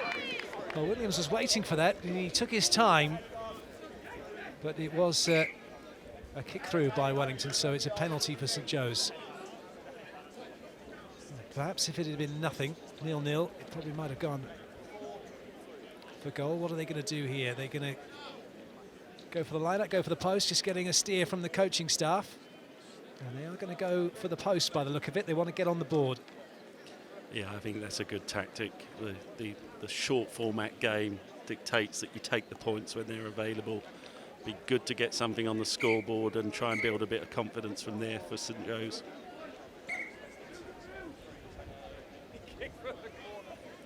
I really like this lad, Harry Williams, as well, the scrum half. He's a fantastic player for St Joe's and really is the heartbeat of this team.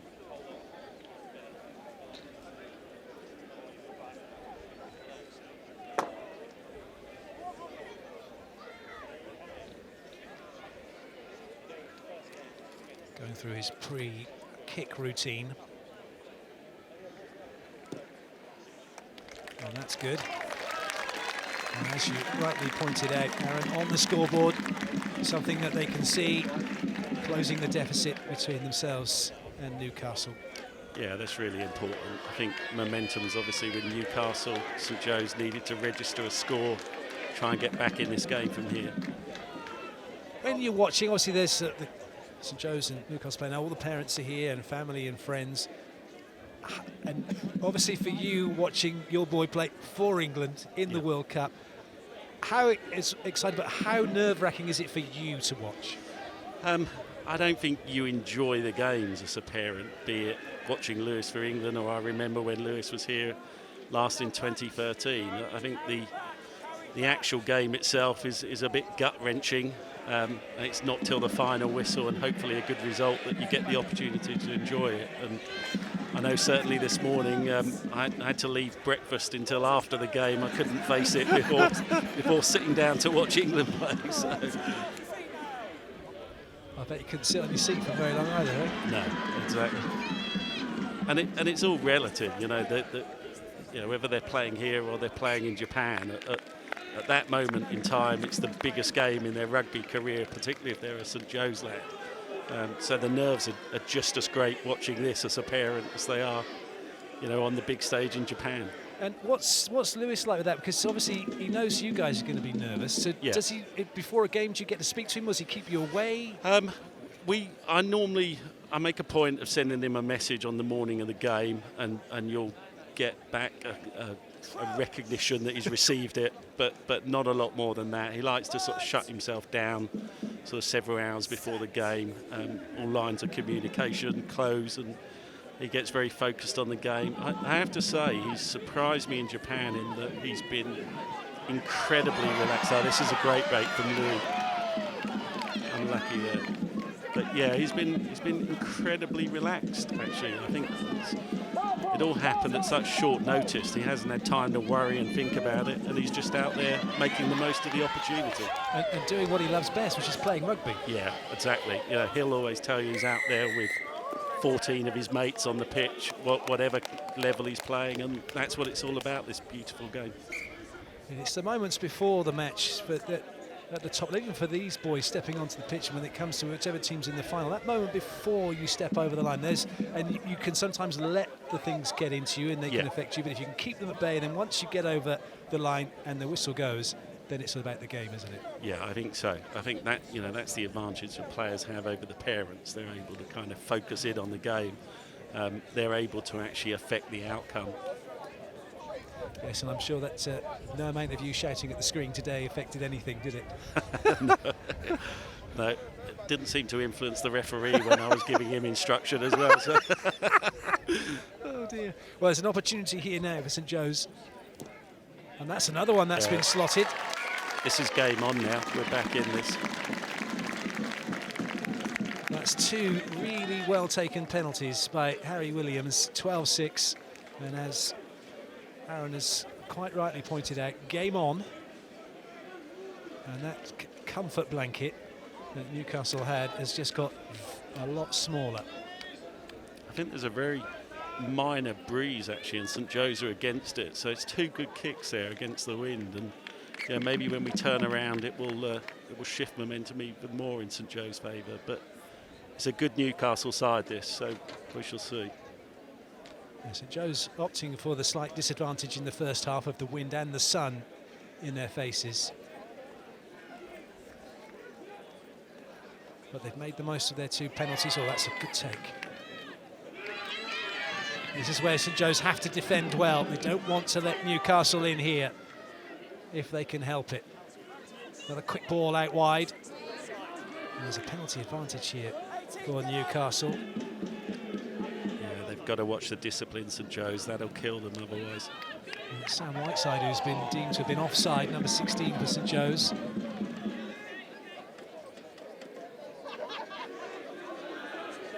They're still putting the tackles in, and they're actually forcing Newcastle back here. They're going to go for the drop goal.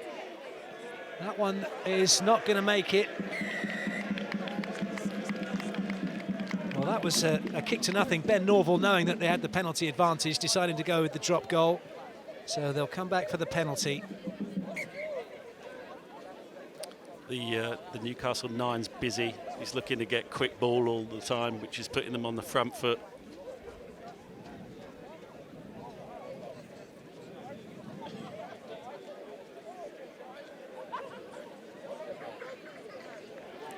I think they're debating what they're going to do here, whether they go for the kick or go for the line.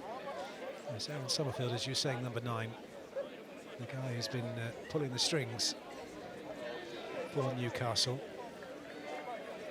And it was actually James Blackett who was having that drop goal attempt.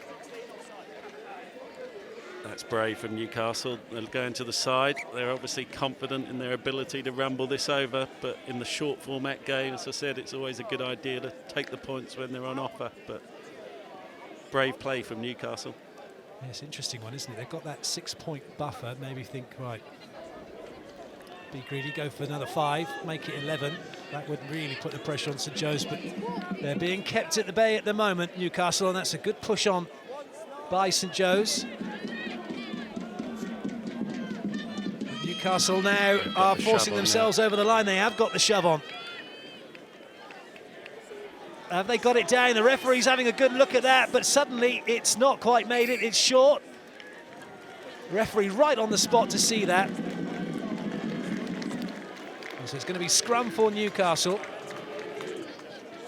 That's well defended by St Joe's in the end, but brave play from Newcastle and nearly paid off for them.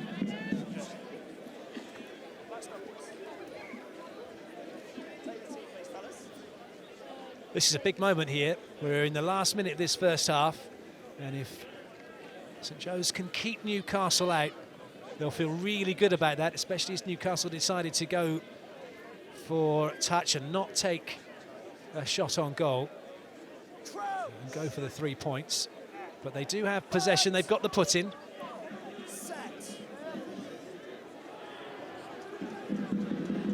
Quick ball for Newcastle. Another good tackle. There's Williams again, he's all over the place for St Joe's, in offence and in defence. That's been knocked on.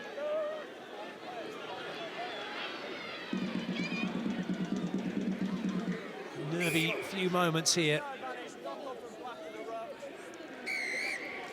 Well, that brings us to the end of the half, and St Joe's did really well to keep Newcastle out, and from being 12-3 down, they've got it back to 12-6, and at half-time, it's Newcastle who have the advantage.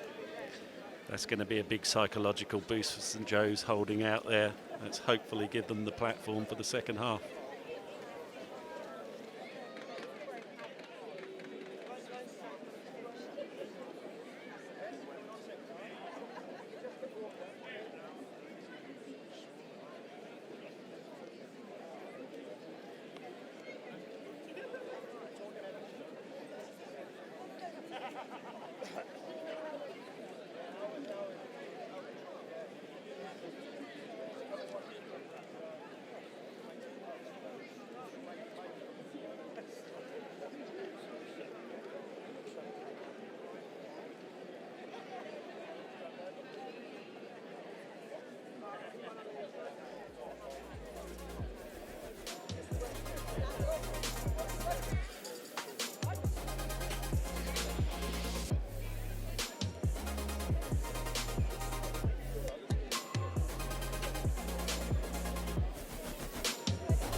Time then to get this second half underway. Newcastle leading St Joe's 12-6.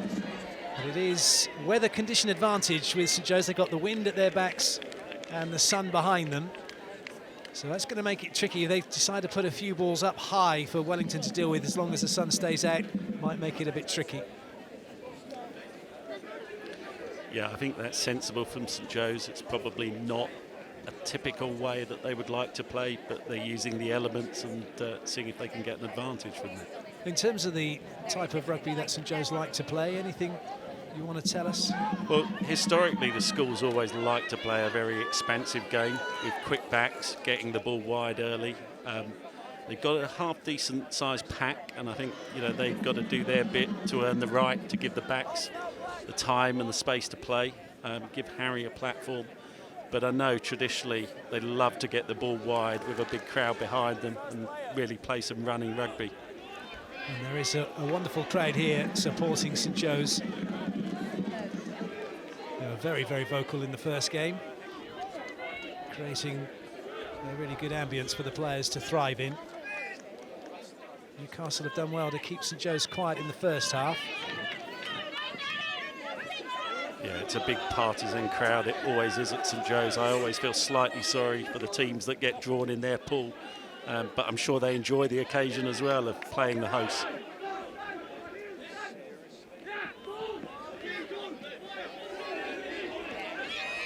Oh, that's a fabulous run, and nobody getting in there to take down Henry Schmidt. Yeah, the two tacklers there have gone a bit high on the ball. They've got to get lower and get the legs. That's a good steal from St Joe's, though. Well, they've managed to get themselves back into it. It's interesting you're talking about getting low and getting the legs, but we are seeing more and more now these high tackles trying to wrap players up, stop them from getting the ball out and also stopping them from going to ground. Yeah, well, I think that's very much the way the game's going now, with player welfare at the heart of things. The concussion issues need to be addressed to keep people playing the game and enjoying the game, and I'm all for it. It's just, for me, it's about improving technique, and I think when players get that mindset, the game will be far better for it. Yeah, so back in the day when us oldies used to play, it was get round the knees, tackle round the knees, or not even round those, round the knees. Yeah, cheek to cheek, as they used to say. Exactly.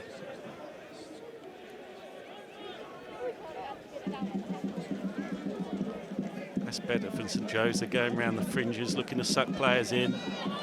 They can keep doing that and then spring the ball wide. The backs will be hungry for the ball. They haven't seen a great deal of it in this match just yet. Forwards doing all the work. Nice ball.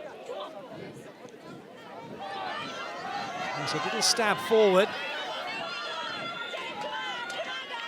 It's not a bad idea from St Joe's, a little bit of variation, but they've got to defend this return. And they've got nobody at home. Their fullback had gone in to help with that. That's a really good saving tackle. I think it's high. Yeah, I think it's a little high. Lewis Martin, it was going. But that's one of those tricky ones. It's getting a little bit heated. But as Martin's gone in to make the tackle, the player's gone to the floor. So as he's gone to make it, he's ended up catching him high, hasn't he? You've got to, I guess from the referee's point of view, is it, no, it's high and that's it? Yeah. What's he going to say? I think Louis not the biggest either, so to have got that high, he's done well, actually.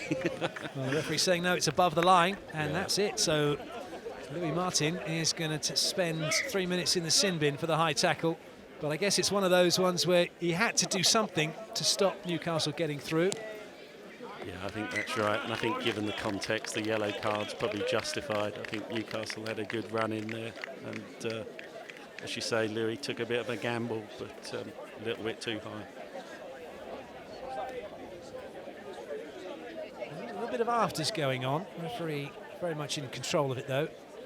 Newcastle with the line out.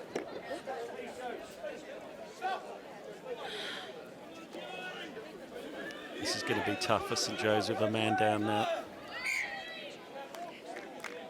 That's well played by St Joe's. They never engaged the maul. Very smart play indeed. And there was no maul for Newcastle to do anything. Well, now the referee's had enough of this. He's calling the captains over. He's going to put an end to this once and for all. There's a little bit too much niggle going on at the moment for his liking. Yeah, I don't think this helps St Joe's either. I think they need to keep their heads, keep focused on what they need to do. They need to chase the game here with one man down. Let's get the concentration on what we need to do with the ball.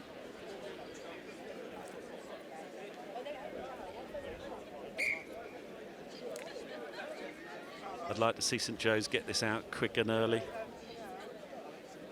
I don't think getting into an arm wrestle with this Newcastle pack's a good idea. I think let's get the ball out, get it across the back line, and let's see what we can do with it.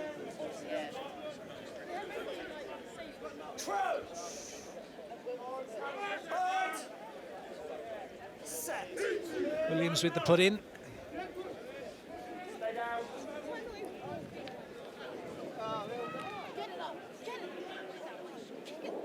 Oh dear. And it's gone backwards, but there could be trouble here. Yeah, that's unfortunate. Just took his eyes off the ball at the key moment there. It does happen at the very highest level, let alone at schoolboy level. Very much so. So important to see the ball into the hands. Yeah, very much so. And I think when you're in your own 22 like that, the tendency can be to look down the field and look at how you're going to get out of that situation. But got to focus on the basics first. It was interesting. I thought Harry Williams might have had a little look up the blind side on that scrum. It looked like for a moment there was a bit of an opening there. That's good pressure from St Joe's. Well, that's brilliant. They'll be delighted with that. Rounds of applause from the players and also from the fans here, because that was a nasty situation they found themselves in. It's an illegal tackle, and as a result, it's a scrum down and St Joe's put in. They can go left or right off this one. It's fairly central. At the moment, they're stacking everyone to their left, pretty much. A few on the right. Might be the old rope-a-dope. Well, they're going to go quickly, taking the penalty, Williams. And that one, though, straight down into throw at the fullback for Newcastle, and Nathan Bryant brings it back down. Newcastle packs working really well together. If you look at their breakdown structure, they've got 2-3 players in over the ball. They're not giving St Joe's a chance to latch onto it. And some strong forward play from Newcastle that is pinning St Joe's in their 22 at the moment. And it could get even more serious.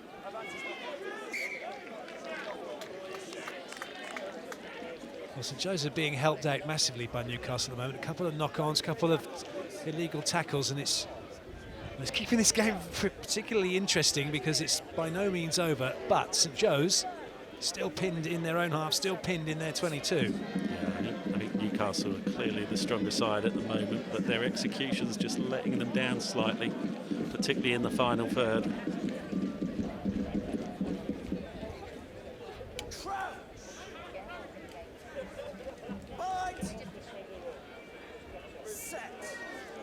All Newcastle pressure though. St Joe's have been in this 22 for some time. It's a great run by Louis. Oh, it's fabulous. One player to beat. Man inside available. Williams is there. Oh, he doesn't give him the ball. Just half a metre too late. I wonder whether or not he got the call or whether he saw him, decided perhaps he thought he could get through on his own.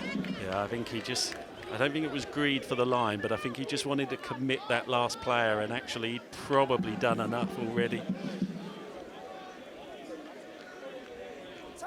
But at long last for St Joe's, they are now in Newcastle territory here. Well, they've got some more defending to do. And now Newcastle looking to come down on their side. Oh, it's a good tackle.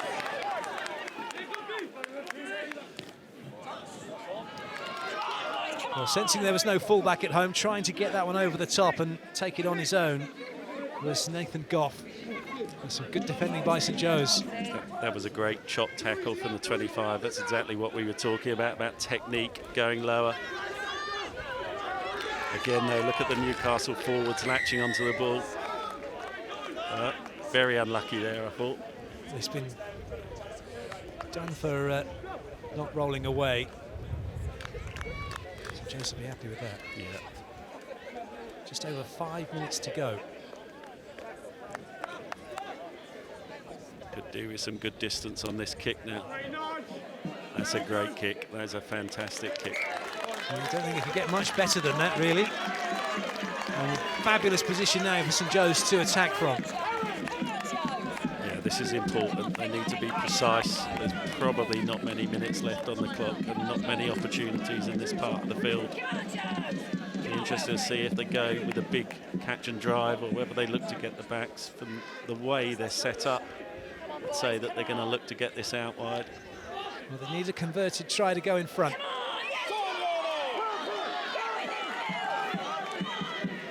That was the captain, Langaretti, trying to bulldoze his way through the big number one, but it's been stolen by Newcastle. Referee saying it was perfectly fine, dragging it back with his foot.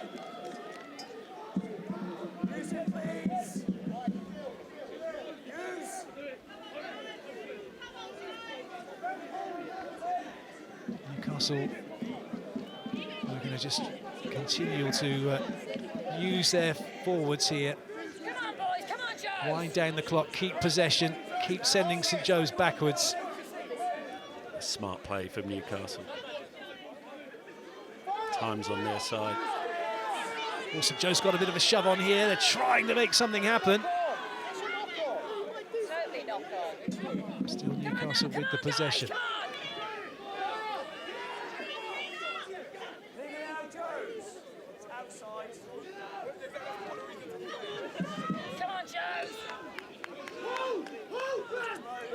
The ball is out.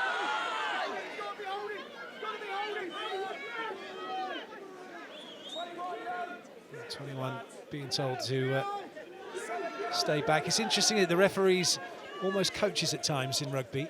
Yeah. Advising the players on what they should and shouldn't do. More Yeah. what they shouldn't. And it's important the players listen and respond to the referee's instruction.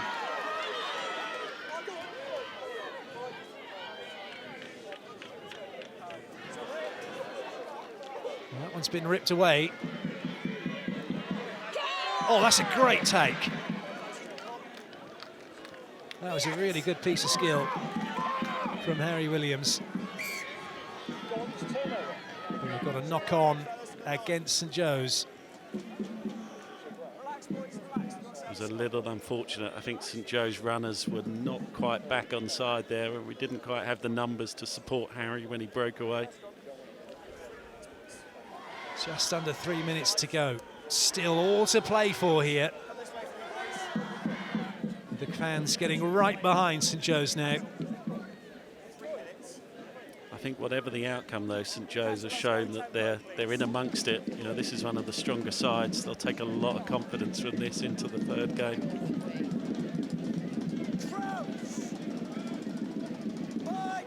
But they certainly haven't written this one off yet, and there's still time. Good scrum. Really good scrum. Considering how the forwards have been dominating the match for Newcastle, that's a really good scrum. But it's still, though, Newcastle with possession. St Joe's desperate to get hold of the ball.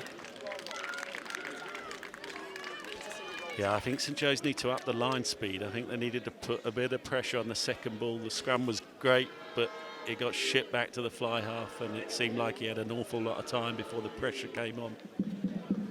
Well, that might just be the end for St Joe's. That's a really good kick for Newcastle. They're right back into St Joe's territory, just inside the 22, or just outside the 22, I should say. But you never know, with the line out, there's a good opportunity. St Joe's could get this one, could steal it. Yeah, I've seen many a last-minute end-to-end try here over the years. Let's not write them off. I agree. I think we're still in this. Very well taken by Newcastle. St Joe's again not getting involved in the maul.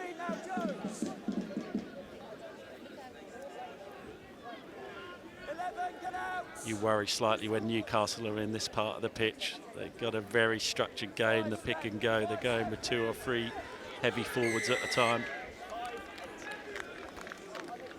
It's a penalty against St Joe's, against Charlie Coleman coming in at the side.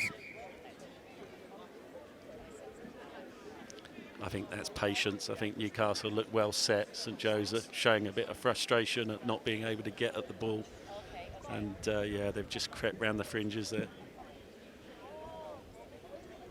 I think the important thing St Joe's, as I said, is, you know, if they don't come back and take something from this game, is to stay extremely positive. They've still got a really good opportunity in the third game to progress through in the cup.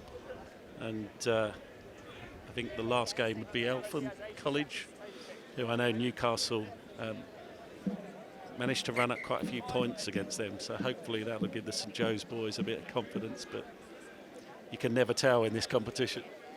Well, psychology is a huge factor in youth sport in general. Physically, there's not much between any of the teams here, right? There are some guys who are huge, but it is all about the psychology, the mental toughness, the mental strength to bounce back, and that's something St Joe's are going to have to do here. But as you quite rightly pointed out, Aaron, there's lots of positives that they can take. And that one has sailed through, so we will have a restart.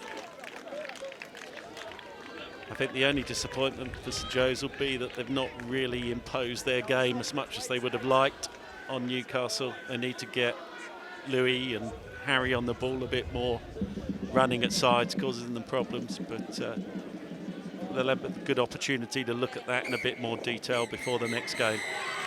Well, it's a victory for Newcastle. They have beaten St Joe's 15-6. It wasn't the result St Joe's wanted, however, they know that there's some positives, some things to build on. They've still got more matches to come, but the full-time result here, Newcastle 15, St Joe's 6. My thanks to Aaron Ludlam. We're pleased to have you, and lovely to hear what you had to say, but not quite the day or the match that St Joe's wanted.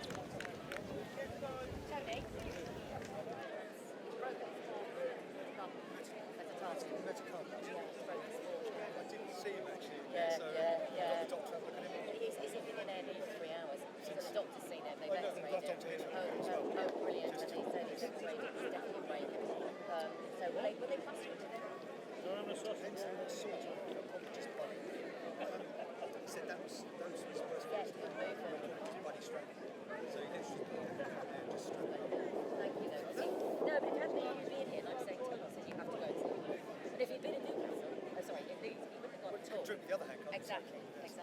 So this is where the business is on the look at. This is where it's gone, mother. There haven't been too many injuries, have there? That was a bit sad about that game, because they could have got 3 points off there. They didn't quite, what do you think?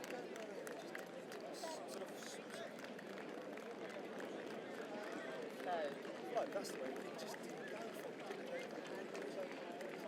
I don't think Will did very much either. There were some players who didn't seem to get much chance.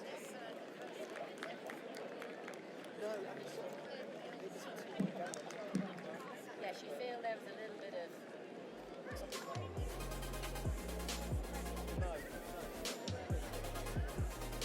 But then you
Two-way winner takes all encounter in Pool 1. Dulwich against Hampton, both on 1 win apiece.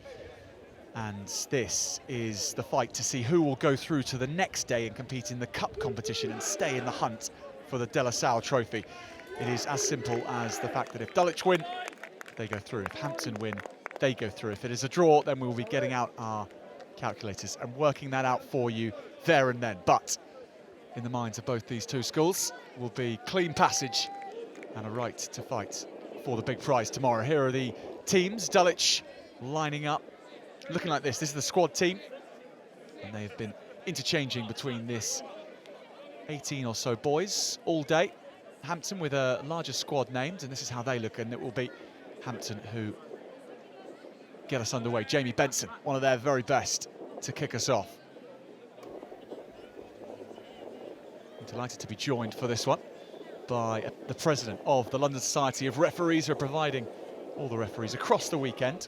Simon Ambler, it's very nice to have you. Welcome to the gantry. Thank you. Hopefully we are here having a good run around in the sun. Well, we'll start with our referee and Simon. Who is officiating this one for us?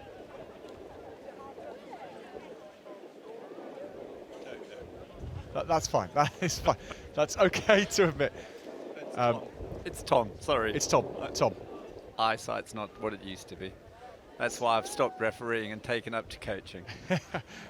Well, it's always great to have the London Society of Referees. They're always a high standard here as well to match the quality of play. And for Hampton, looking to start in a high quality fashion. Coming round the corner, 5 metres out, go the London school. It's across London clash, of course, so it's rather misleading. Hampton, though, in the black and gold. Really close to making this a very good start indeed. Dulwich conceding yards every time. Hampton driving forward, and they're over. Just over a minute gone, and Hampton on the scoreboard, taking on Dulwich up front. That's a great try.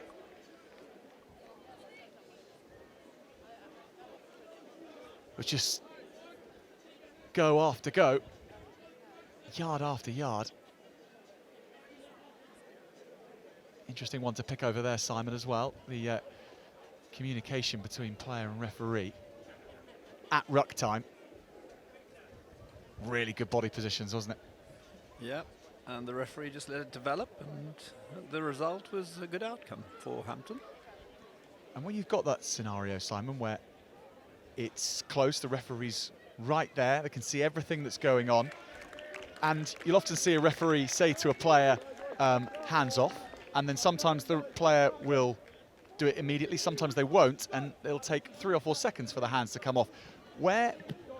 On that specific point, what should referees be trying to do? How much time should they allow for players to react to their instructions? I think as a referee, you're looking for outcome. So you're hoping that the message is getting through and people take the hands away from the ball and the ball becomes available. Otherwise, if you're just going to blow it every time you see it, you're going to end up with penalty after penalty after penalty, which isn't needed in the game. You need to let the players play. Unless you feel it material, you don't stop it. It's always an element of making the call at the right time. It's always a bit subjective in that sense, when you've got empathy to add. Is that right? Empathy is what it's all about. You've got to understand what the players are trying to do, and you've got to make a decision on materiality. So Dulwich now with the first chance for them to run the ball through the hands, get speed around the outside. Hampton desperately trying to bring them back in. Lovely break from Marcus Marchant. High tackle, there's another talking point for us, Simon, to come. Meanwhile, this is great stuff from Dulwich. Ball taken on by Will Rinsard in the 18 jersey for Dulwich. Now Ben Potter brings play back to the left. O'Callaghan to his number 8, Jack Springate. Hampton having to put their shoulders to the wheel in defence. Much more precise beginning this from Dulwich from what we've seen in their last game. Potter is manhandled. And will come all the way back for the advantage for the high tackle. Now, Simon, to pick your brain again, quite a long advantage we've seen there. And just talk us through the advantage law and what it's about, time versus overall outcome as well. It's quite an interesting area of the game. It's clearly you've got to look for clear advantage. You don't want to be just saying, okay, you've only gone 5, you know, that's advantage over. You're trying to let the game develop around the players who haven't committed an offence, and therefore you give them that little bit of time. If it's a high tackle, you could blow it straight away and have a word if you feel that's necessary, but if you feel that it's not that material and you want to keep the players going, you can always come back to it. But you would typically play a little longer advantage to try and see if you can develop an advantage from the game. It was no reaction from the players, so you looked at that. If you get a reaction, you have to stop it. It's Dulwich who went to the corner following that penalty. And now Potter again, loads of space Dulwich feel they have to play with, and nice ball back inside. Sam Williams it was, the number 6, who chose to find his runner in the inside, set play. Ben Duggan didn't have the best of times in the last match at line-out time, the hooker. That last charge is from Sam Fleming. Potter again. Dulwich hit hard on the gain line, Hampton's defence up to the task. Hampton, for the first time in a couple of editions, playing without their talisman, Louis Liner. It was a big feature for them last year. He's gone on to achieve England age grade honours, and continue his path through England age grade, I should say.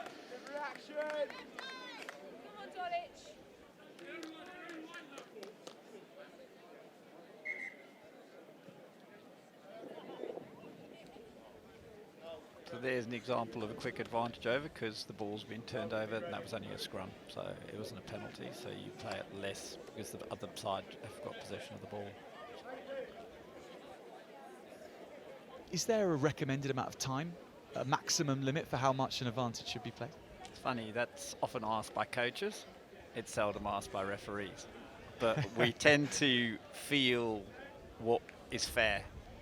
Ultimately, it's not about the referee, it's about the game, and it's the player's game, and you've got to therefore respect where you believe there to be a true advantage or not an advantage, and that's when you call it.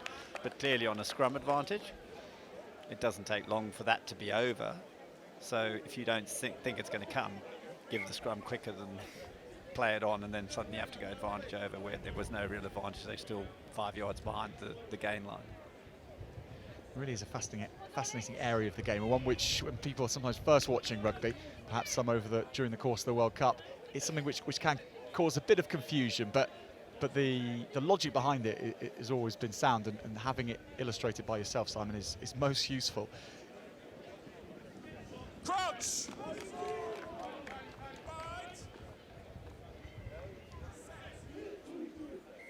So Joe Sykes with the ball in his hands for Hampton.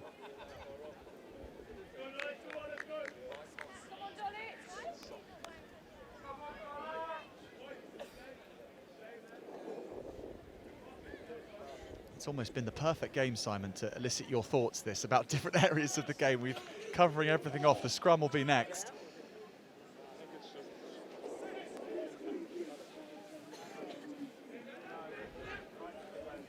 Hampton at the back. It was a wrap-around ball, and Sykes then shot off upfield. Over halfway, a little scrum half. He's done really well. Back inside again, Hampton's shape similar to Dulwich's actually in attack. Looking to keep any drift defence honest by having that inside option, and here, right through the middle, go Hampton, great chance, onto the winger. Dan Finley dives in. Hampton, wonderful try. The break made by Jasper Hartikainen. What pace he brought to proceedings. The perfect line. And Finley on the same flight path.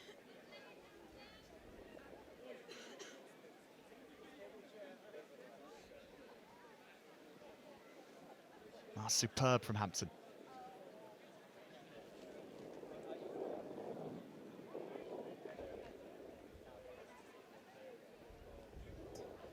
It's the Breeze blocks up front who got the first, and then Those fast flying backs taking the second.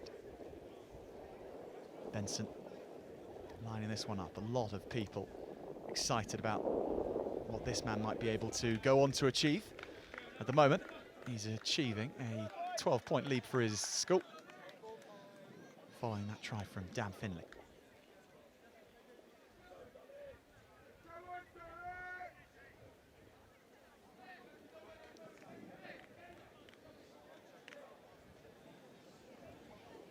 So Dulwich, having won their first game here today, earlier this morning, they beat Queen Elizabeth Grammar School from Wakefield, 10 points to 7. Dulwich couldn't follow that up though against Kirkham. Went down to the Lancastrians, 15 points to nothing. Here they are, 12 down against Hampton. So often the school who plenty of sides are looking up to. It is Hampton at the moment, though, who have their number. And Hampton's passage to this point, they also went down to Kirkham. 7 points to 3. Tight one to open things up this morning. But then against Queen Elizabeth Grammar School Wakefield, it was a 40 points to nothing drubbing. And as the afternoon wears on here in Ipswich, they are just getting better and better. And Simon, what's been your association with this tournament through the years? Have you been a referee here in the past and such I've like? never actually refereed this tournament. I've been here as an observer stroke coach, but never actually refereed it. But it's a tournament that London have been doing now for a number of years, and we feel it's a very good standard of rugby, and it's a very good development tournament for us as a society to bring our up-and-coming referees to show what they've got and let them compete against each other. So it's a great tournament for all concerned. It's all good rugby. Yeah, plenty of referees I've seen here go on to high levels as well. The players will be joining them too. So many players here last year competing, but as this move really develops from Hampton, just as it felt like it may be going down a Dulwich-coloured alley, Hampton set it alive again, and knocking on in the end. Real high-quality feel to this third game. Everything matters a little bit more at this point in the day. There is sometimes a feeling to those morning matches of just warming up, isn't there, sometimes? Just warming the hands, and regardless of the results. Not when it comes to this point in the day.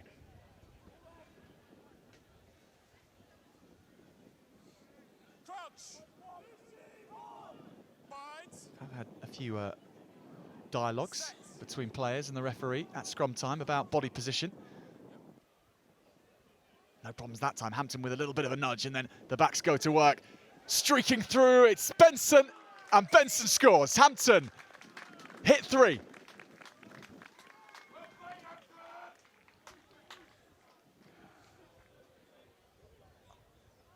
It's as simple as it gets, Simon. Great line break. Went through, held the ball, through the dummy, off he went.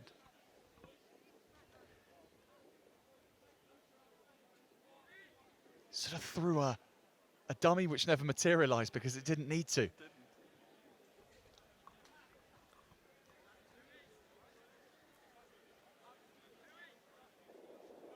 Get another shot of it here, just as Benson lines up his kick.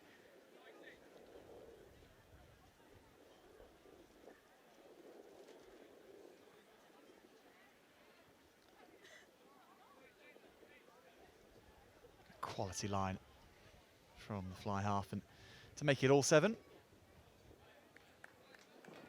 Benson does the job.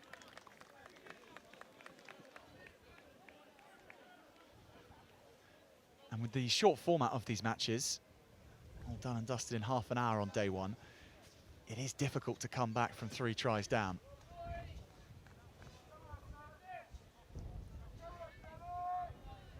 Most certainly not impossible. 19 points though, with a couple of those kicks going over. Adds to the task for Dulwich. Rupert Reddish with that charge forward.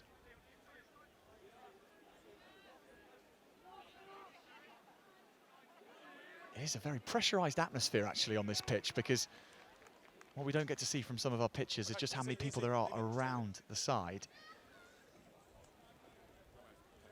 Let's have a listen here between the two officials. No. I can't really hear you that very well. Not yet. I just think stop. That's cool. Great. And Simon, to discuss the way it works between an assistant and a referee, what is the referee, wanting from the assistant, and where should the assistant step in and then not step in?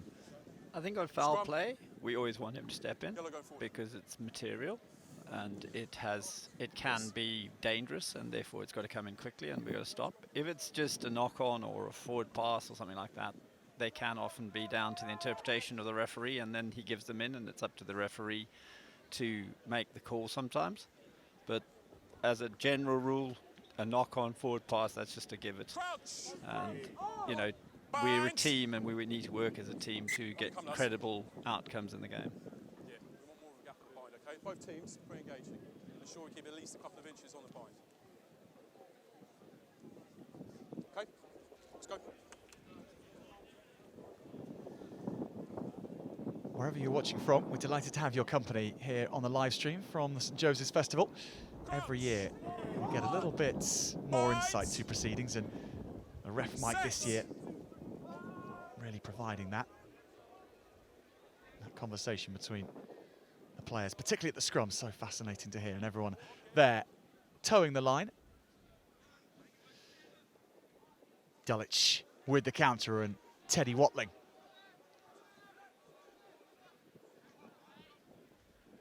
Spreading the ball quite far away from the ruck and trying to cut out those close guards. That's a big fend too. Then the second tackle comes in the end. Lucas Mangum. Plenty more willing Hampton shirts stepping in the way of the blue and black. Penalty Hampton, it does the job. Just throwing numbers at a problem, and on that time, it working out. Yes, you're getting it from the touch, Josh. Probably time to talk about tackling, Simon, as well, because we're going to make the most of your presence here and really go through the rule book if we can. It's been an interesting one, hasn't it? Everyone at the World Cup would have noticed just how rigorously it's being officiated. Do you think it's working? Do you think that the tackle height is coming down?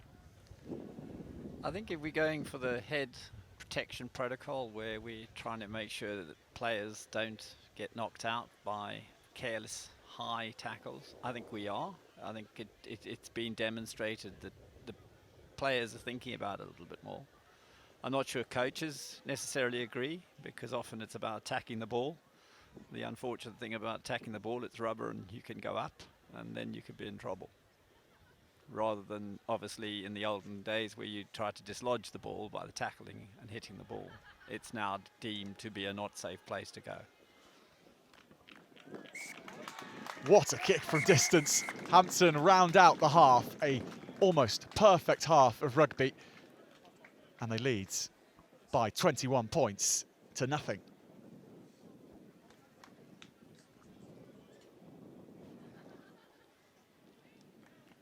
We'll actually give them an extra point, shall we? 22. My bad maths.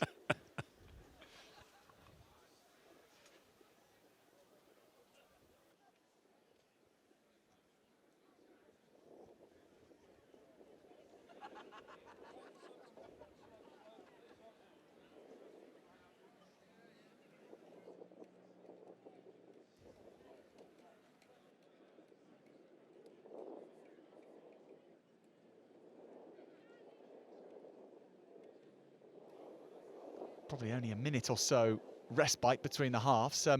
But Simon, to move on to sort of more of a organisational perspective, the London Society of Referees have provided the referees here for a long time. It's a free provision in a sense of referees, is that right? And why? What does the London Society serve to, and who do they really choose to serve? How does that work?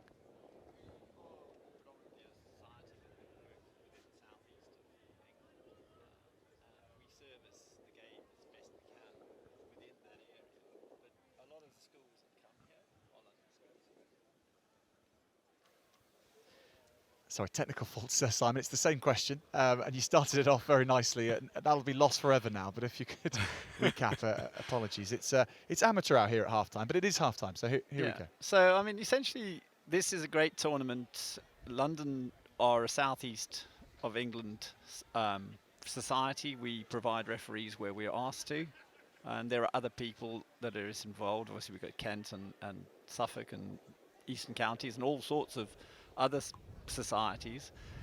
For London, this is quite a lot of the schools that we might referee on a week-to-week basis. So it's a good opportunity for us to come up here. And it's a great opportunity for referees to develop. And it's all about the game and the experience of the game. I caught sight of some of the referees at this year's Premiership Sevens who were here last year officiating, some young guys particularly. So that must clearly be a pathway which the London Society of Referees is able to send referees on. It's recognition, I think. As a referee, you want to get good games to show your skills and your ability to referee. And if you get given those opportunities, there are people around who will notice. And our referees that are here are often here because they are the people we're looking at to develop into the game. And that recognition comes out by them getting on and going on to do more higher level rugby, and generally have a good opportunity to practice and do something they love.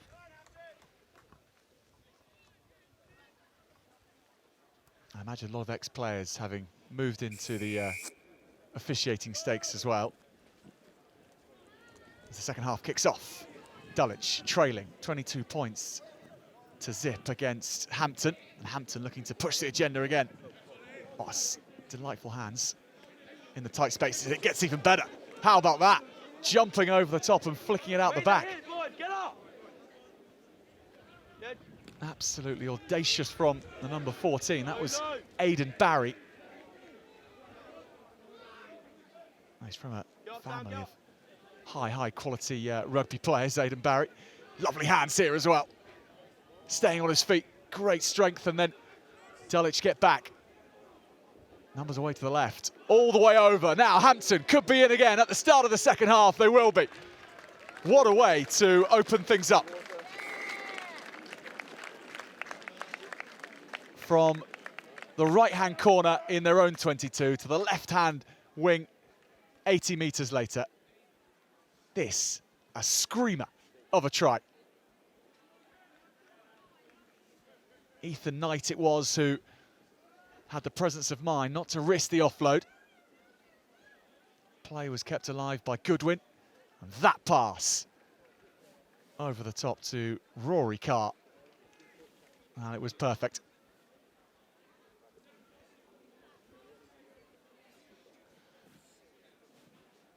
We talked a bit about refereeing, Simon, but that was superb. Just what we want to see. Absolutely. Open rugby, throwing ball through hands.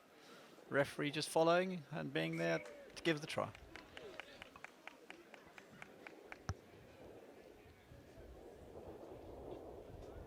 So 4 tries now for Hampton. And you know what? That's going to be on a short list for try of the tournament, I'm sure. It's a dangerous game to play predicting that, but a short list at least. It's most certainly top six come the end of the weekend, I think that's right. It's the best I've seen today.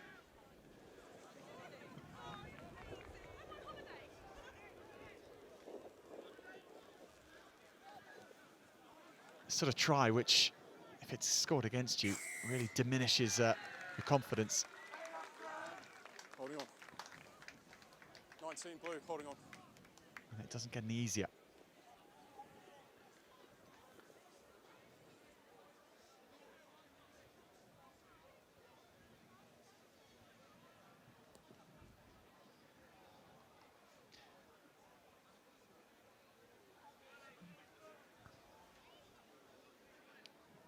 A reminder that this is the match which will decide the second qualifier from this group to go through to the group stages tomorrow, where those group stages will then decide who ends up in the final of the cup competition.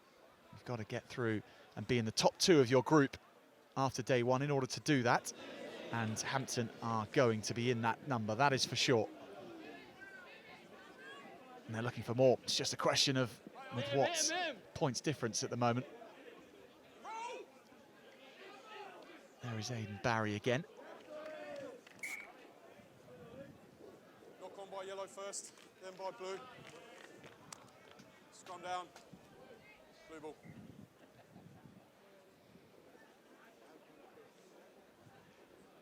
Now, Simon, a question for myself. Are you a stereotypical referee? Are you a rugby referee nose? And you sort of revel in the minutiae of the law book? Is that something which you may enjoy? I think the laws of the game are always open to interpretation. So there will always be some people who think it's this and other people who think it's not. And I think that the beauty of the game is that it is always down. Was that a high tackle or was it not? Was that player releasing and rolling away? Was he not? So I think what you're looking for is the experience that the players get out of the game. If you over officiate, then it's clearly not in their interest. Textbook answer. So maybe I am bogged down in the minutiae of refereeing. Steel's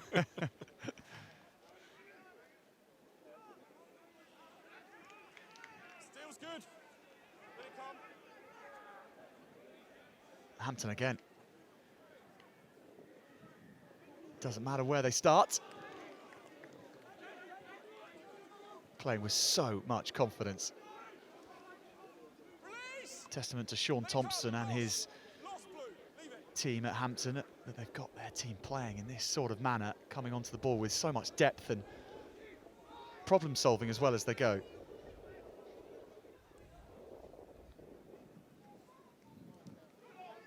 Big carry through the middle from James Poole.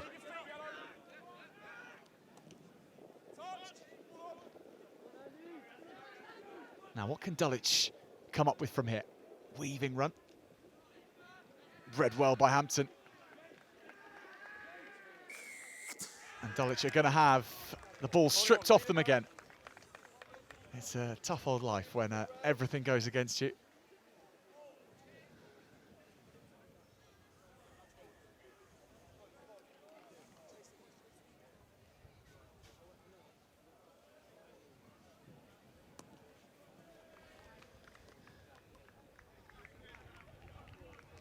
So Louis Goodwin with that kick to touch.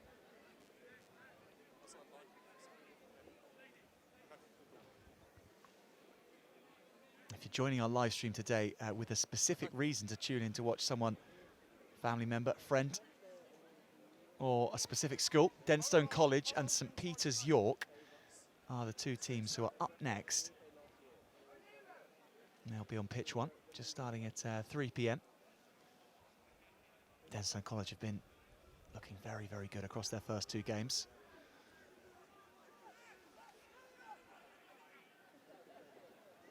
Hampton certainly joining them in terms of impressing neutrals around the St Joseph's complex here. Here we go again. Hampton on the rampage and calmly stepping his way through.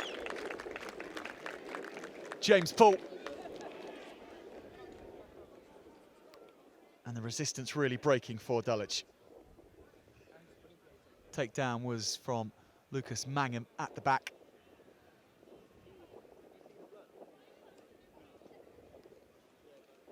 And it's not really fair at that point, is it? Replacement back rower, fresh legs, with one of the replacement Dulwich backs in his sights.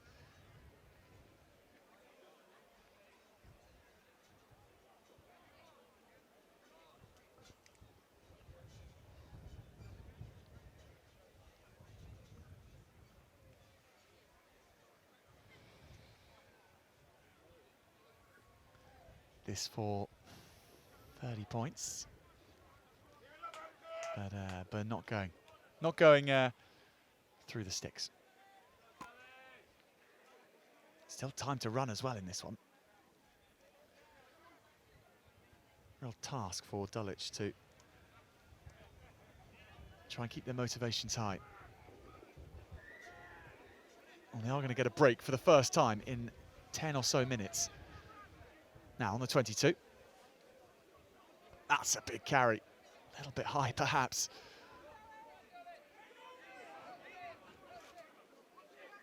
Shaping up nicely here, Dulwich. Round the back. Pulled across, and men over here. Hampton just shutting down the space. Potter gets his forwards going. Sam Fleming is the target. Change of angle again. Now, George Rawkins. Potter goes himself, sizes up the first defender, but they're wise to the scrum half sniping threat. Rinsard is manhandled, and the ball will be knocked off Hampton. 5.5.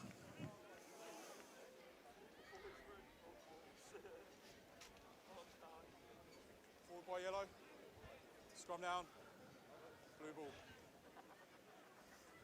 Well, Simon, I'm going to come to you in a moment to talk about the career pathway for referees and how it might begin if there's any people out there watching, and doesn't matter how young they are, but wanting to get involved in refereeing. I'll come to that after our scrum, but I'm interested to know, because it's ever more important in rugby and ever more interest in it, I imagine, as well.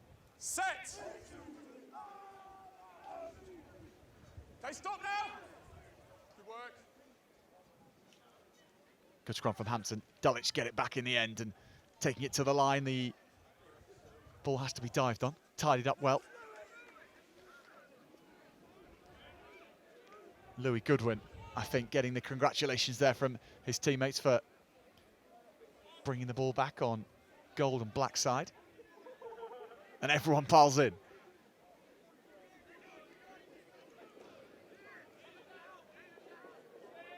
Still in motion.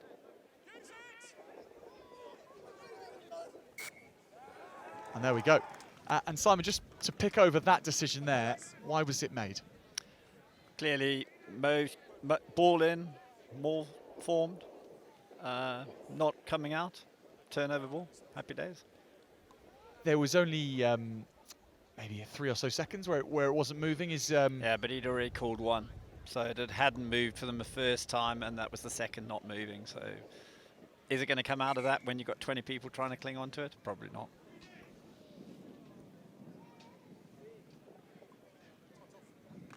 What do you think is the level of understanding of the laws from pundits and, say, how everyone interprets rugby these days on television? Do you think there is a good grasping of the laws from those people who are telling the story of the game? I think it would be easy to say that yes, but the probable answer is no, because it's all open to interpretation. You get 4 referees in a room watching a game. They might all come up with the same decision. They might come up with different ones with slight debatable reasons why they've come up with those decisions. But ultimately, that is what the game is. You get the rub of the green or you don't. And it shouldn't, there are very clear understandings of how we interpret those calls, and we should all be consistent, but there are always going to be some that are contentious, as long as we deal with them and the game benefits.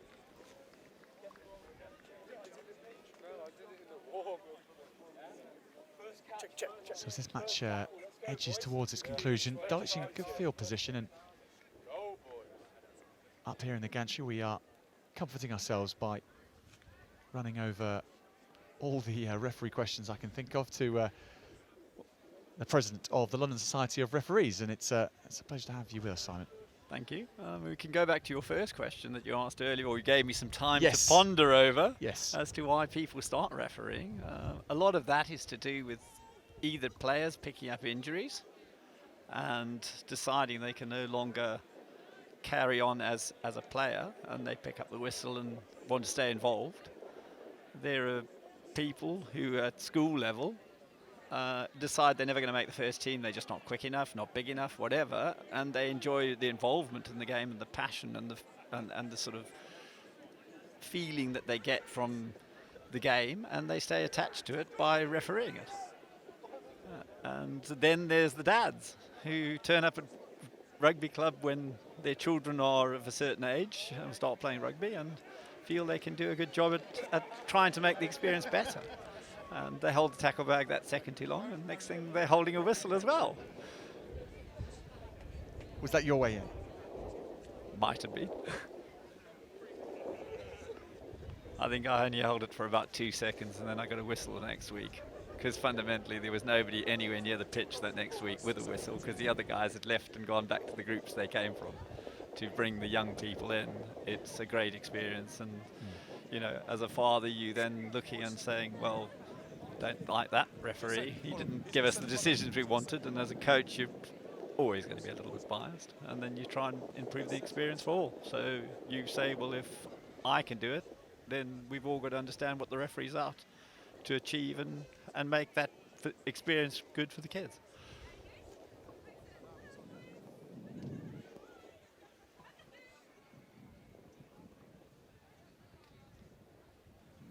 So Dulwich throw in, Hampton take the ball back on their side. Just a couple of minutes left to run. It has been a masterclass from Hampton School against Dulwich College.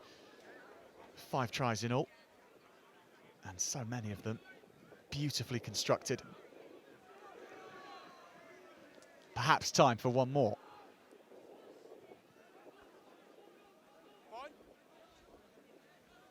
Taken away by Sykes. Sykes hauled down just 3 metres away from his bench. That's a lovely line too. Hampton now in behind Dulwich, looking to finish so strongly. The charge forward by Humphrey. Off the floor, the support is good. Knight is there. In the red scrum hat, Ethan Knight. It goes to Knight and he spreads the play. Good hands on, the tap is regathered. Dylan Straker Grimes. Dan Finley now. Scored a superb try in the first half. Stepping was Silcox, the fullback, in the blonde hair, and then numbers away over here. Hampton go the direct route. So many more opportunities for Hampton to finish this move off.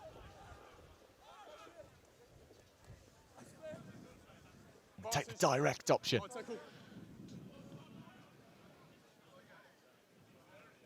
Tackles desperately flying in from Dulwich. They don't want to be beaten by 6. That is for sure. 4 metres away. Slaney. Then round the back, and then this is a lovely straight line, and the step is swish. Rory Cart under the sticks, and what a way to finish. I thought perhaps that try had gone a couple of moments earlier, but Rory Cart. Let's have another look at this. A great line, and the fixing of the sweeper. It was perfect. Well, that concludes an amazing match for Hampton. They have taken things almost up to the 40-point mark. And with the conversion, they're actually going to go over it as well. So 41 points to 0. Hampton have beaten Dulwich College. This the way to round off. And Simon, quite an impressive display really all in all. Can't fault that. One-sided, unfortunately, but a good display by Hampton. And I think Dulwich fought all the way to the end, but we're just overpowered. So Hampton will be going through to the cup competition tomorrow. Dulwich will be through to the plate. And yeah, it is going to be all smiles for the rest of the evening. But they really have shown their hand again, Hampton. Could well be ones to keep a very close eye on tomorrow.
So from Pool 1 to Pool 2 we go, and St Peter's York against Denstone College. Denstone already looking good, but not quite confirmed for a position in the cup competition tomorrow.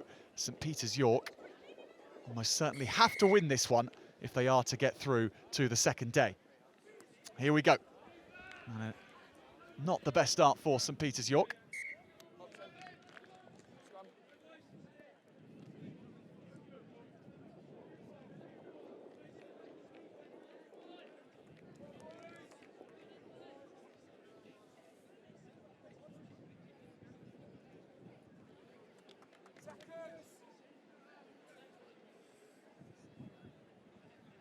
Eight shoulders on.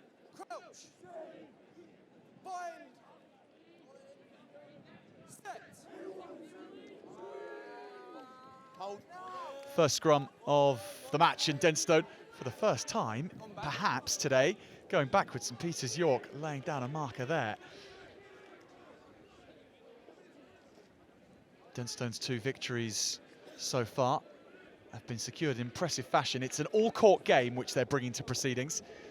And if you're just watching them for the first time in this competition today on pitch 1, we can expect some fast, free-flowing rugby, and it's happening already. So, Denstone on the edge, cutting back in.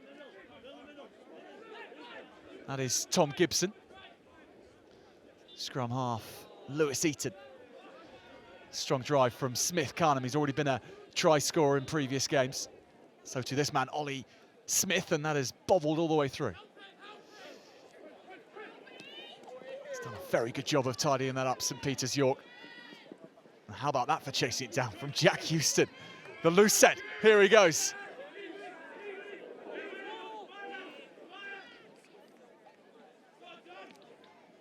Eaton, big fend, taking on 2 of the St Peter's players.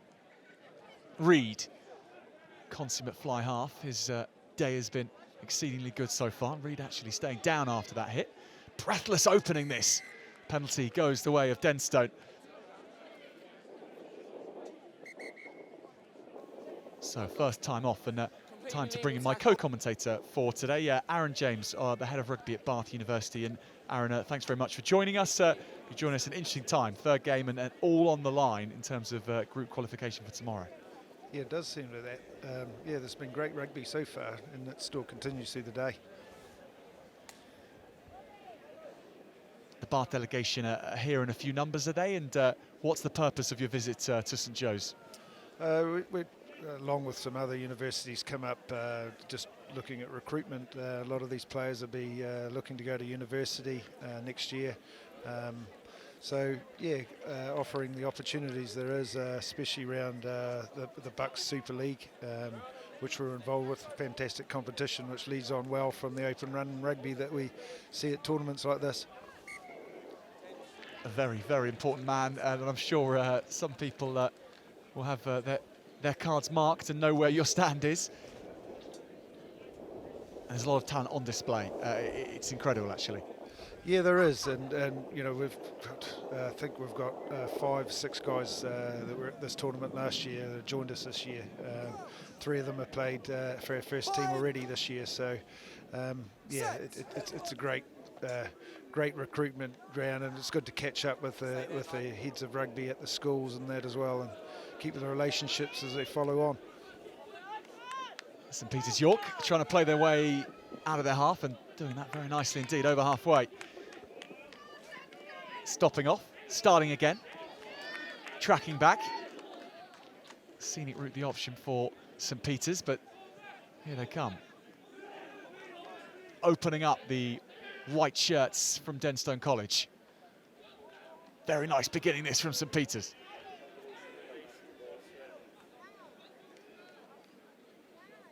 Really working across the width of the pitch. Actually at the lowest point, where hardly a wind to speak of at the moment on this main pitch compared to what we've been used to all day. It's facilitating the game of width rugby, which both these schools like to play. Elliot Watson is the scrum half, and he's looking to marshal the players around him. No forward options, so he has to go to his first receiver. And that's just to ground. It's an opportunity for Reed, who was on the floor moments earlier. He's recovered well. Great opportunity this for Denstone in the foot race. St Peter's back well. Oh, they had to be lively there. It could still work for Denstone. Penalty to Denstone College. Jack Moran's men crafting a very good escape plan. And Reed just nudges it into touch. You get a chance to see there that the wind has returned over on the far side at least.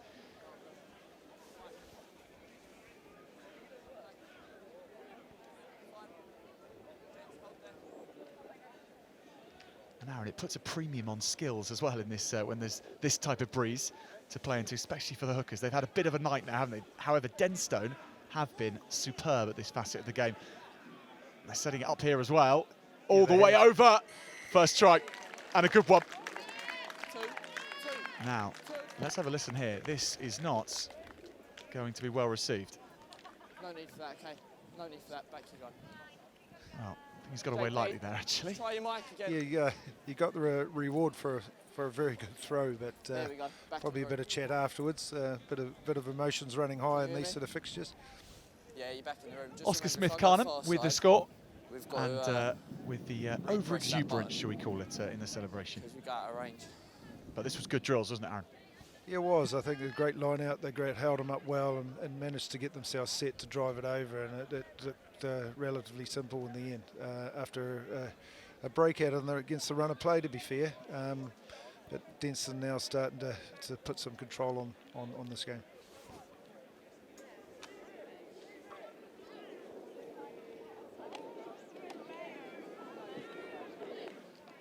And what's your criteria, Aaron, when you're coming to a competition and maybe looking for future players to potentially attend your university and play for Bath University? What are you looking for? What must they have on their checklist? We're just looking for good rugby players, because that's what they're here. But they're really good people. Recommendations. They're going to be coming to us to get a degree. Just a real balanced sort of type of player. There's so many. We don't sort of restrict ourselves. We just, we're going to have rugby for everybody that's here that comes to university at Bath, and same with other universities really. We've got 5 performance teams at Bath. Some of these guys, because of sort of age and physicality, it can take 2 or 3 years for them to develop to get up to the top, just like, starting at under 16s at a school. There'll be some under 16s here playing first team, and then some take a while to get to the top, and that's near the end of their schooling time. So we were the same at university. Bind. Set. It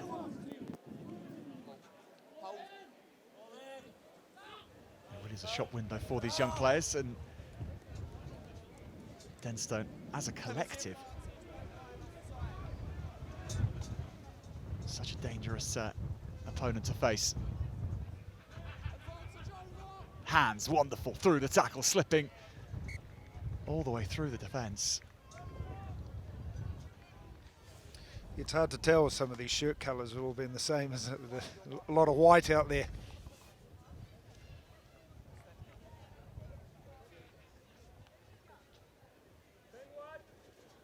And have you got a chance to see Denstone or St Peter's before this moment, Aaron? We just arrived at 12 o'clock today. We had to travel up this morning, so just starting to capture all the teams. But we're here tomorrow as well, so we get to see all the teams at least twice, maybe 3 times. Well, let us see who impresses as we enter the second half of the first half, as it were. St Peter's with that need to take a victory from this if they are to go through to the cup competition tomorrow. Defence there from Denstone was sharp, and it'll have to be hard that time. Watson checking back. Big change of direction, the rangy athleticism. Straight through the middle. Times it well. Denstone just about get back. Double miss pass, and it has gone 10 yards backwards or so, but space found at least.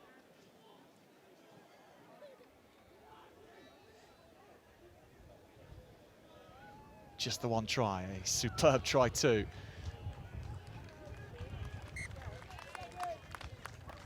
Denstone with that early lead. And Aaron, in terms of the tactics, it seems that St Peter's so keen to go as far wide as they can and then come back again. Is that what you're picking up, and is it working for them? Yeah, obviously they'd like to score from it, but yeah, I like the way they're playing. They're checking it about a bit. They're putting Denstone under pressure. Here we go. Yeah, they've obviously got the style. They've got some skills, which are really impressive with. But again, I've only been here for 2 or 3 hours, but you know, some of the skills on display are really good, which is a credit to not only to the players but to the systems being coached with at these schools. You know, having 15 minutes each way it helps as well, because you've got to get as many points pretty quickly. But yeah, I'm impressed with it. I'm an advocate of going wide, so it's good to see.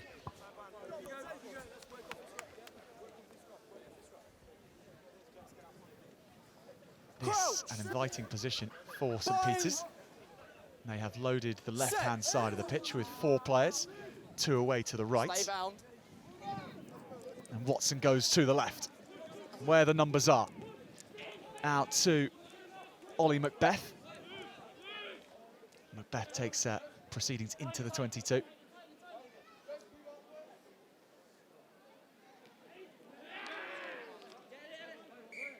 Ocon coming in.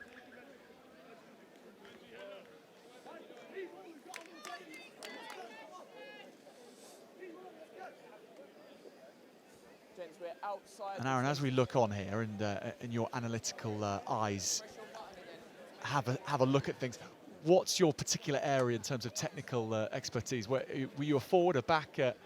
I'm a backs coach. I was a centre when I did play a number of years ago.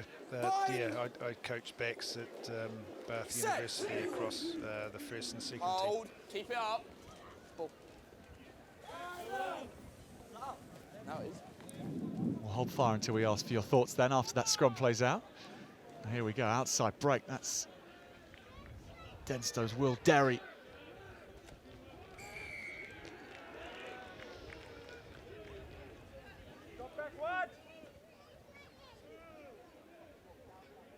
Quickly taking kick, using the wind. Good gain of ground. Yeah, it was. Some could say that was quite lucky, but seems to be some of the hardest skills for backs that when they get a penalty is kick to touch. We often see not many getting the outcome they desire. So seems to be one of the skills you just talked about that's quite important. When you get a penalty, can you kick it out? It seems like a straightforward thing, but actually, how many times does it prove decisive in moments of games? It kills a forward off, I know that. Denstone desperately trying to defend. St Peter's as they go to within a metre. Big hit coming in. That's well timed. Scrambling over and getting there. Take that back. I'll take that back quickly. Double movement. Yeah, forwards seem to get excited about when they get in that area. It can't go more than a 10 centimetre pass all the time. So they keep it in tight, and obviously a double movement then. Got a bit excited.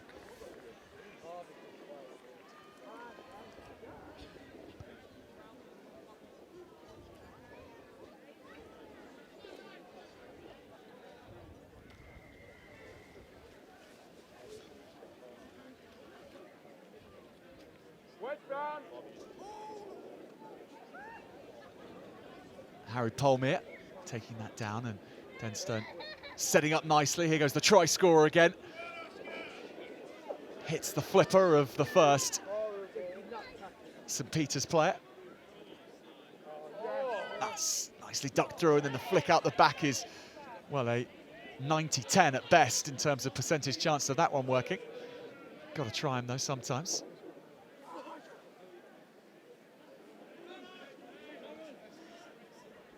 Just under a minute remaining in this first half.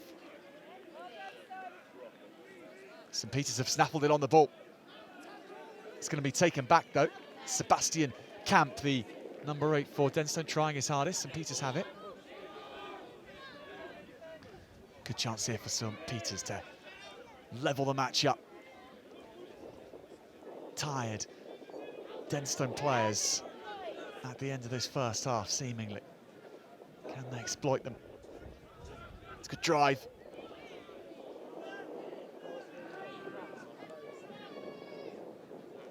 Still with St Peters.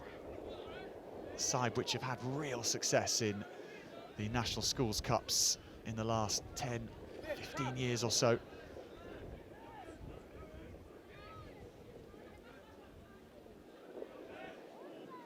Whatever format they've been playing, sevens. I remember encountering them in a sevens fixture at Roslyn Park 10 or so years ago. Fine school, fine rugby tradition.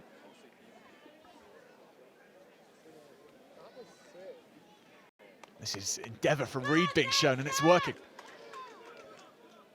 Chip and chase from the fly half, and then the same is on. St Peters going back well. Ollie Macbeth.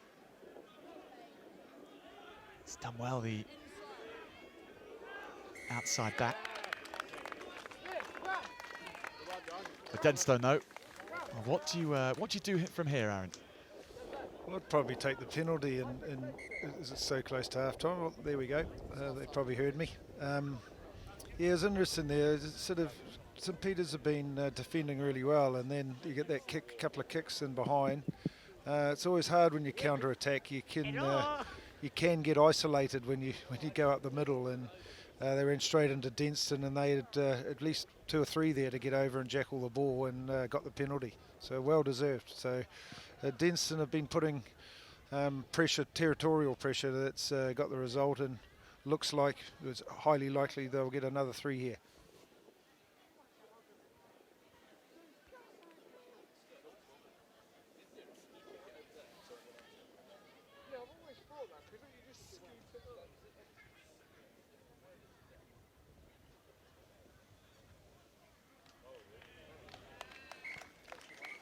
So 8 points to nothing, which Denstone will lead at half-time.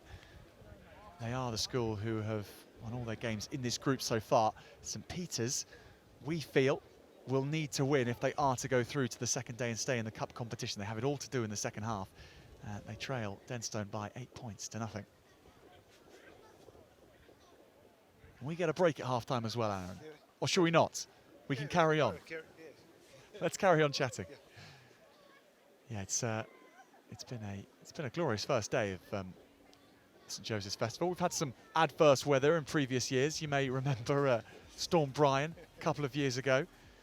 But no, today's been glorious. Yeah, it was. I remember being there was a bit of heat last year. But I was just saying earlier on to the guys around us that you don't know what to bring. You bring the shorts and the coats for this tournament. But yeah, the grounds are in perfect condition, and yeah, okay, there's a bit of wind, but you get that a lot of rugby pitches around the country at this time of year. So, you know, we're certainly not having any adverse effect on the rugby so far. And with the Bath hat on, Aaron, and where you're coming from, when schools come to you and you're in discussions about the players they're producing and things, how much will there be a exchange of ideas between how schools should be playing their rugby, if they want to build the right kind of players, I guess, which would have a chance of playing for a Bath or an Exeter or a Hartpury? We don't really have much influence, really. It's sort of in the same, probably, you know, you stick to your own, you have your philosophies and your different coaching styles. I guess it's around the players, you know, same at school and university. They're young, they're keen, they want to run the ball.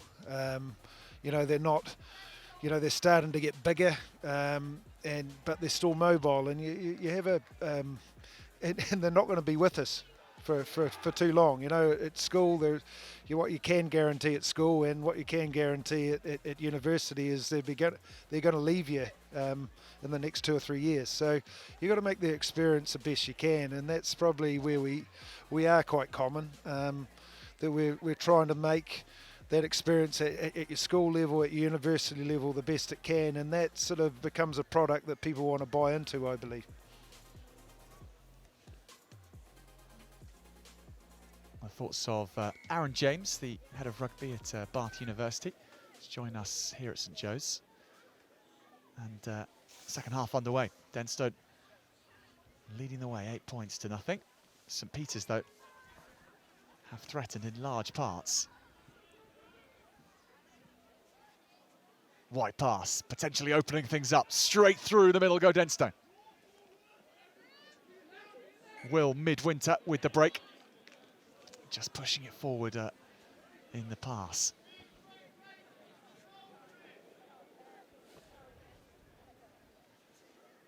Some of these boys loving out the back door pass is probably even if it's there's a better choice of pass available, they love that out the back. It looks good in the sunshine and these sort of tournaments in front of their friends and family and girlfriends.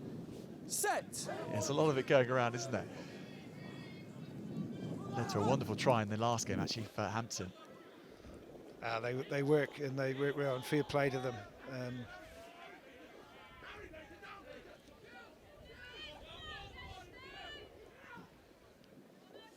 People criticise them, but they're going to work and they're going to score you some brilliant tries when maybe some of them are not on. So my philosophy is keep them in and just be better at them. Advantage, side entry. 5 white, side entry. Hands off! Archie Benford was given that penalty away. St Peters trying to profit. I had the head of the London Society of Referees with us in our last match and just discussing the advantage law and how that gets played out. We saw how St Peters have taken advantage of that and now go deep into Denstone's 22. Looking for their first points in this match, looking to ignite their chance to try and get into the cup competition tomorrow. Penalty, though, to Denstone. Yeah, if they'd gone wide then, they would have had them, had Denstone. There was 5 on 3 then. They took the crash ball, which is proved a bit costly. But going back to your referee thing, this year, from what I've seen and previous years, this tournament's been fortunate and have some really good refereeing.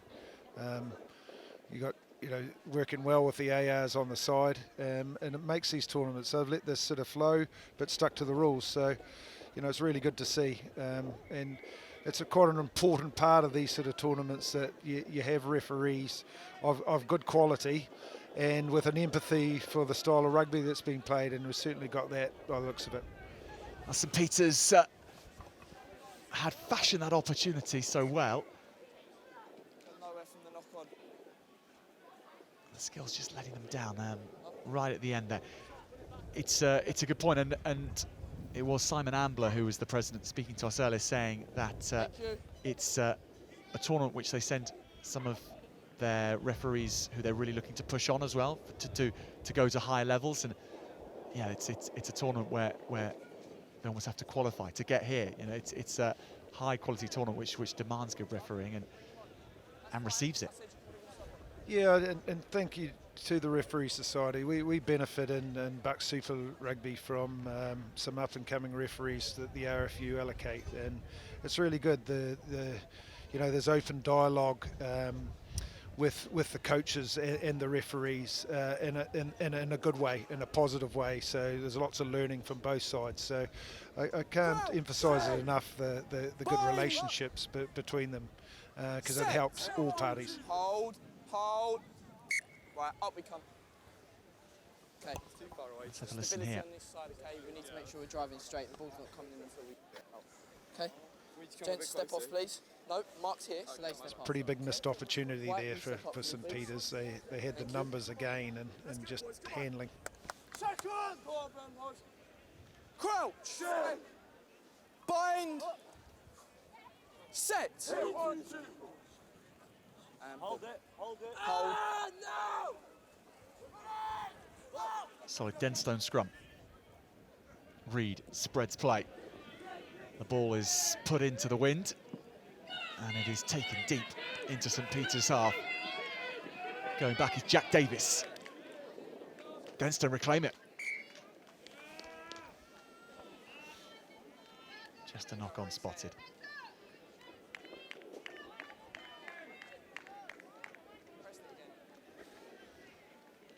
It's a good chase by the left winger Denstone there. Looking at talent, probably wasn't the right side of a good result, but Levi Davis, who made his debut for Bath Rugby last night against Bristol in their loss, was at Denstone College only 3 years ago. Left Denstone College to come to Bath University and is now played his first premiership yesterday, so it just shows the development right through to the top level. Absolutely right. Well, excellent statistic, Aaron. I'm delighted you're here. Who taught him to sing, though? That's the next question. Was it Bath Uni or Denstone College? It was me. Yeah, he didn't get much of the ball last night, did he? But he has scored 3 tries, I think, in pre-season. So certainly things to come from that young man in Bath Rugby colours. Yeah, he's certainly got a career after the rugby by the sounds of it. Yeah, the voice and the feet. It's not a bad combination. Denstone. Smooth off the line out once again. Dan Makepeace. Hit back. Reed. Good defence from St Peters. Coming up before the ball could get out to those lurking. I think that's just going to drift outside. Well, Denstone don't need to worry too much. A comfortable position on the scoreboard. They're 2 from 2 in their group games. For St Peters, it's a question of what goes on in the match taking place concurrently on pitch 2, Brighton College against John Fisher.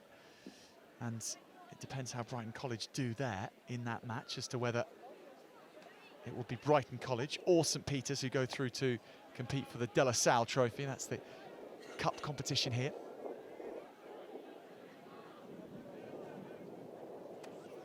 One of the things they desperately don't want to be doing is running over missed opportunities in their hotel tonight.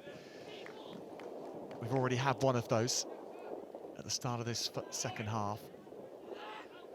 But they are causing Denstone a manner of problems.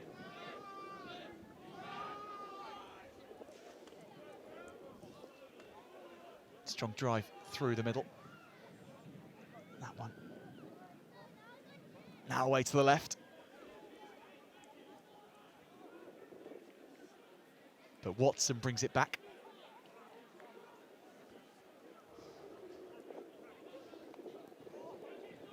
Not gaining all that much yardage at the moment, but they are stretching Denstone as they have done all game, working it right to the edge. That was Jack Davis who had to be lively down the gunnels. The ball's turned over though. Will Midwinter. Dangerous run at the number 11 for Denstone. If they go wide here, they're away. Denstone overcrowding their opponents. Instead, they go deep and via the boot. Oh, lovely deception from St Peters, and here we go. Over on the far side, now back to Denstone. Really opening up this match. Streaking away now, Denstone. Lovely break from Lewis Eaton. What speed from the scrum half. All the way over on the far side, and the match almost takes on an eerie silence as our ambient microphones can't pick up the action on the far side, but great passage of play. Yeah, they both turned over the ball about 3 times there. It's yeah, sort of started to go from 30 or 40 metre dashes from either side, but they just both couldn't hang on to the ball for long enough.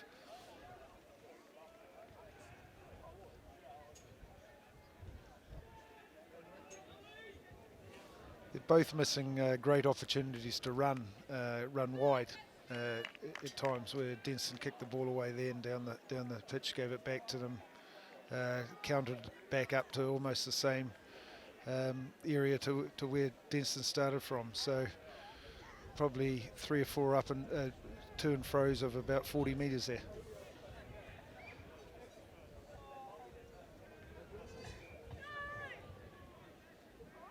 Very good line out from St Peter's. Now the backs can go to work. Denstone's defence is good. Spun away. Real strength being shown, trying to strip the ball. Good speed as well. Now, St Peter's slicing through. Wonderful run. Benji Wilson, the captain. It's caused Denstone a lot of problems today, Benji. Really high work rate, both the breakdown and an attack. Yeah, leading by example as St Peter's look to inspire themselves to try and come back into this match. Still 5 minutes to play. It's a very doable recovery job if they can get over the line soon. Here they come, St Peter's on Denstone's 22. Penalty Denstone though. Another promising foray forward ends with the ball back in the arms of those in white shirts. Yeah, St Peter's are getting tired. They're sending a lot into the breakdown, which means they haven't got many for the next breakdown when they're going wide. Oh, that would have been outstanding. Great vision there. Sorry, Anna, I cut you off mid-flow there. No, I didn't see that happening, so fair play.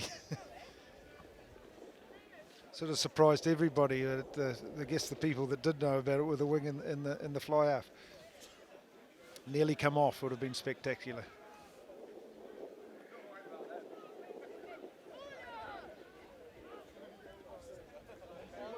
Smooth again. Now the backs opening up. Denstone bursting through. Lovely step inside. Can he go all the way? Denstone get a second, and it's another cracker. Ollie Smith, the inside centre, scores it, and a try made through the expert set-piece work of the forwards in this wind. But that took some finishing. Yeah, great break, great step around the fullback and under the horns. So yeah, great try. He's had a good game, Ollie. Been very decisive in both attack and his defence has been very, very solid as well. He's got across and hammered quite a few of the St Peter's boys when they've been running wide.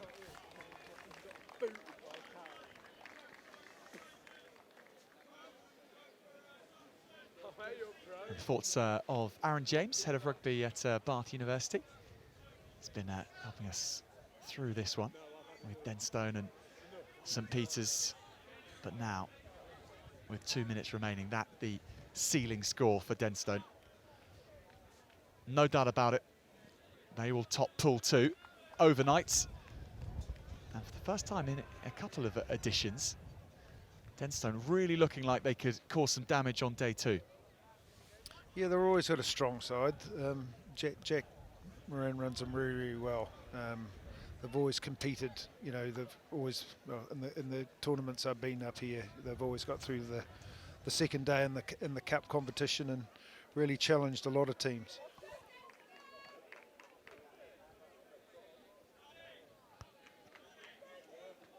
How difficult, as far as you're aware, Aaron, is that second day when you wake up with the pain of today still with you a little bit, the stiffness anyway, and then you have to play your first game sometimes even at 8:30 in the morning. It's a tough one. I think the word is brutal. I think Yeah, fair play to the guys. Just as well it's half term for half of them. They can rest and got no training during the week. But yeah, you know, it's like any tournament rugby. Yeah, they wake up sore as well, and then they've got to, you know, they're working with their coaches and their physios just to get their bodies moving again. They'll recover as best they can tonight with some good food and good sleep and put themselves in the best stead. But yeah, there are those knocks, things you can't probably do when you get older. I'm not sure I ever went through as much rugby in a day, as much 15s in a day, certainly, as you get at the St Joseph's Festival. It does provide that question mark, because some teams can just disappear on day 2, can't they? And some can really come into play. Yeah, it's about their fitness and preparation, but you know, a lot of these guys are really naturally fit.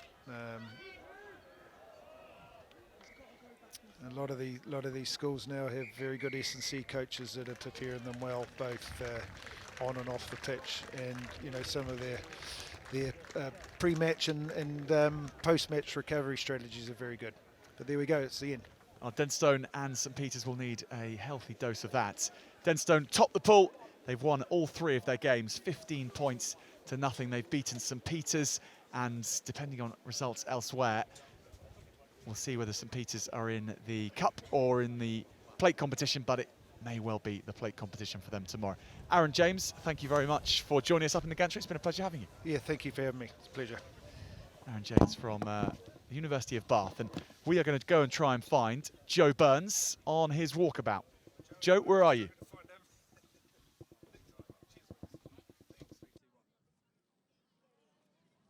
Right, well, welcome back, ladies and gentlemen. That is Group 2 wrapped up, and with St Peters York going down to Denstone, undefeated Denstone, they top the group, and I have the coach of the team that came second in that group with a gnarly draw against John Fisher. John Fisher, you haven't won a game all day, but they really pushed you there, and it's an indication of how level and how high the stand is across the tournament, I'd say, Nick. Yeah, I think it's always brilliant to play John Fisher. I mean, it's a contrast in styles when we play them, and that contrast showed there, and actually we were behind for most of the game and only just pulled the draw through at the end, but fortunately we're through, and hopefully tomorrow we get a little bit more momentum in what we're doing. So not overjoyed with your performance today, but you're through to the cup, which is the main thing. Yeah, we are through to the cup, and I think we are a cup team, and I think we could go quite well tomorrow, but we've just got to work out how we can get up to speed quicker than we have done today. And with the ball in hand, we are a good side to watch, but defensively we're going to have a few chats tonight after our lasagna and chocolate gâteau at the hotel. Lasagna and chocolate gâteau, lovely. Well, you mentioned being a cup team, and that's the reason I wanted to get a chat with you, because you've been here, you've done it, you've won it in 2017. And it's not just about being a good side and playing good rugby. It's about managing your tournament. It's about maybe scraping through on the first day to the cup and then showing up on day 2. They say that you don't win a cup on the first day, but you can lose it. Well, yeah, you could definitely lose it, and we've nearly lost it by 1 point. We're nearly out, but I think this tournament's all about momentum. If you can work hard to get momentum, then that's brilliant. But then maintaining it tomorrow for 3, hopefully 4 games, that's how you win the tournament. And maintaining momentum over a period of 4 or 5, 6 hours is not an easy thing to do. But you've got to work hard at it, and it seems like a strange thing to say, but there's lots of little things that you can do to keep that momentum in the games. But it's also in between the games, what you talk about, what you do, how you rest, how you keep focused, but actually chill your body and chill your mind, and then you get back up for it and back up for the fight. So it's all part of the fun. It's quite an invaluable learning tool for the young men who are taking the field, because they'll be used to getting amped up for games on Wednesdays and on Saturdays. But as you said, it's the management of energy, but the management of emotions as well. You know, young, elder teenagers are emotional beasts, and it's that management of the passion throughout the day and then into day 2. Teenagers are very emotional beasts. They're brilliant beasts as well. But it's just that, you know, how do you get up for 7 games in a row? And that's a big question that you can ask, and people will say the cliche, it's only 1 game at a time, but ultimately the back of your mind, you know it's 6 or 7 games. And so sometimes we will do different things before a game to change it up a little bit, vary the warm-up, vary the music, or vary what we do before the game. But ultimately, you know, if you can get the arousal levels into optimum zone of functioning, just to go into too technical on the sports psychology, if you can get as close to that as possible 6 times, you've got a really good chance of doing well in the tournament. I love the sports psychology, Nick. So I guess what everyone wants to know is what's your go-to track to either get the lads pumping or groaning? Well, me myself, I'm a pretty quiet. I'm happy to. I'm the one who sits in the back quietly, or I'm doing my goal kicking before kickoff. But you've seen various things, and when we won it, we had that party atmosphere, and they had a disco before the game, which was a little bit odd, but it suited those boys and worked really well for them. And all teams do different things, and you've just got to find out what works best for you, I guess. And there's a squad of 24, so you've got to work out what works best for the 24 and the individuals within that 24. So it's an interesting conundrum, but one that is a big learning tool for this weekend.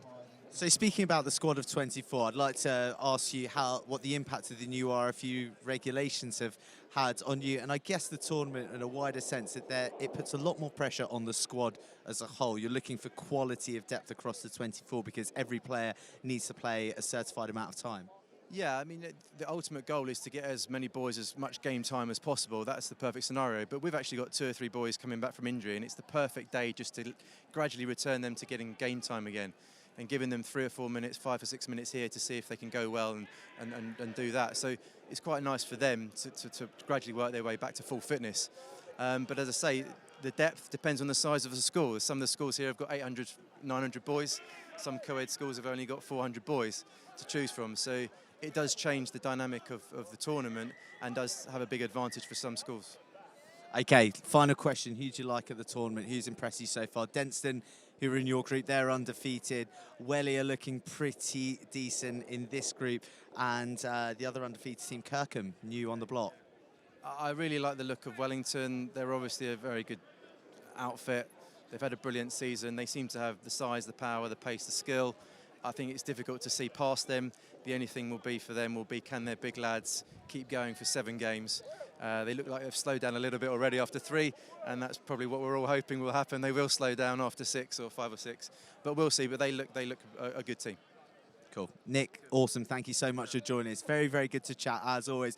Okay, there you have it, guys. Really, really interesting to hear from Nick Boy, the Brighton College head coach who spearheaded them to victory in 2017. A real insight into the psychology that the boys must wrestle with to get their hands on the trophy. It's not just about going out there and playing good rugby. It's about managing your emotions, managing your mentality across the weekend. So a big learning curve for many of the young lads out there today. So Group 1 and Group 2 are decided. Group 3 are being battled out on pitch number 1, pitch number 2. We've got Millfield here against Whitchurch and Wellington up against Hurst. Wellington in the box seat, but there is a possibility for all 3 of the other sides to progress through to the Cup in day 2. So keep your eyes peeled on both these games. Thanks, Joe.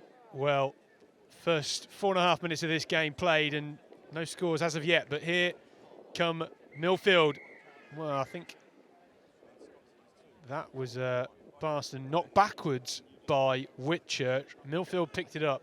I think perhaps that was a score, but the referee's going to have a word with his assistant on that far touchline, trying to work out whether or not it was legit or not. It was Dan John, I think, that touched it down. If not, perhaps Gruff Tough.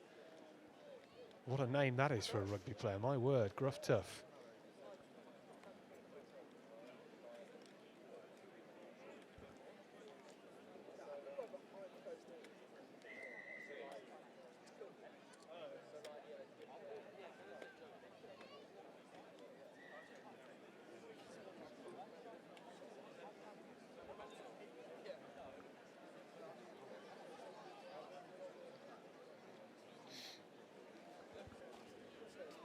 So Millfield with a few changes in this side.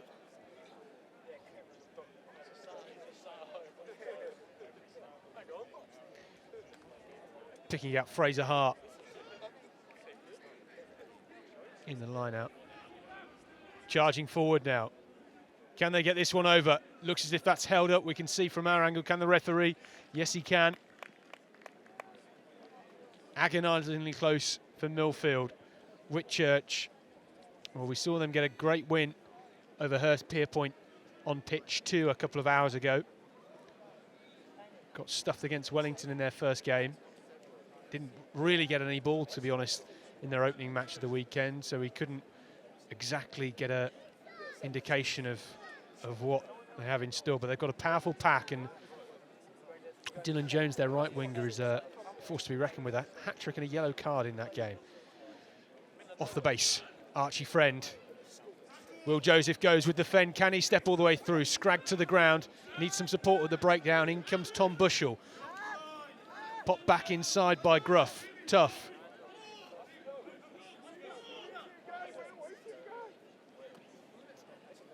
Shipping it back across now. Will Joseph.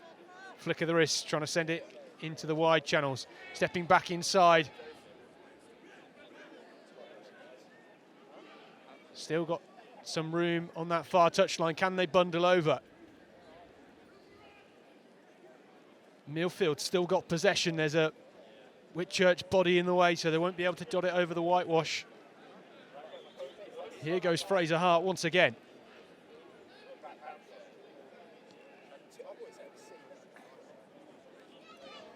Number 8 coming through now, Connor Collins.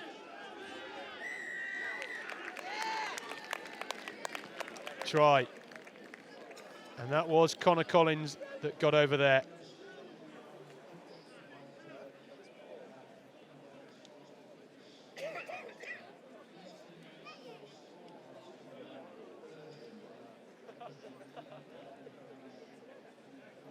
This was the initial play down the right touchline.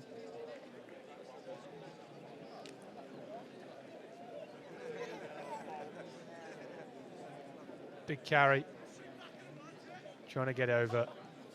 Dylan Jones protesting, number 14 on his back there, but that was all about the strong carry of Connor Collins.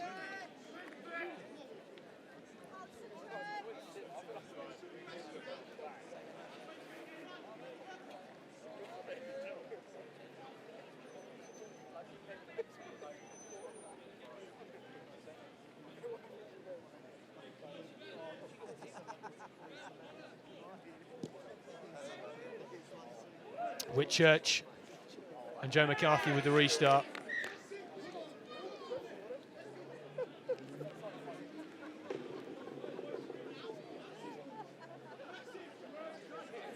Well, that was a knock on.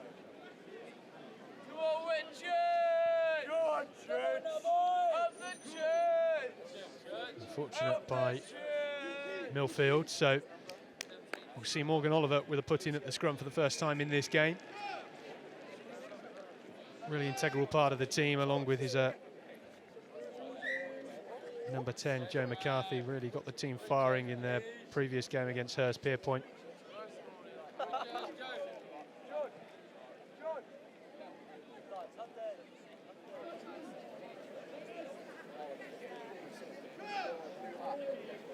Let's go, Church! Just getting a bit of a shove after hustling Oliver. Millfield with a huge scrum at the back from the base. Chris Chunza, number 4 on his back, but playing 8 in this game. Step back inside off the left boot for Chris Thompson. Is Chris Thompson going to go all the way? He does. Against the grain he goes, does Chris Thompson. A fine score to get Whitchurch back in the game. They were going backwards at the scrum. Millfield had twisted them round. And this is it, the big carry, the big fend. Look at that for an offload. Straight off the basketball court. Some sloppy tackling from Millfield. Connor Collins with a last-ditched attempt. Didn't quite manage to get there.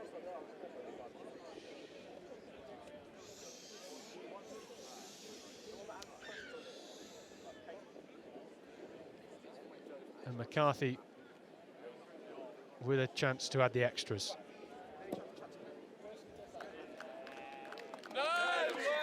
Nice strike. 7-all, 11 minutes played here on pitch 1. The penultimate fixture of day 1. from the St Joseph's College National Schools Rugby Festival for 2019. Well, the chase is pretty good, but it bounced and has gone into touch, so it will be a line out for Whitchurch, although it looks as if the referee is just double checking it didn't come off a Whitchurch hand.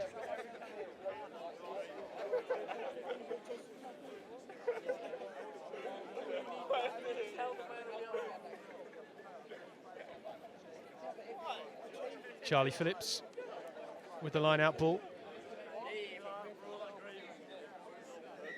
Picks out Chunza nicely.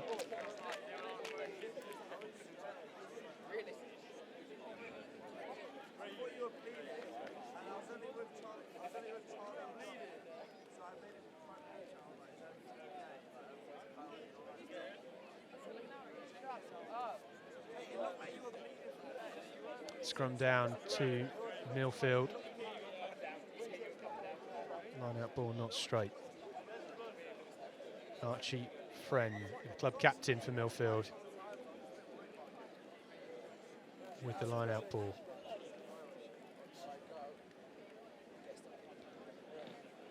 Well, they weren't at their best in the first game, but Whitchurch certainly came into their own against Hurstpierpoint.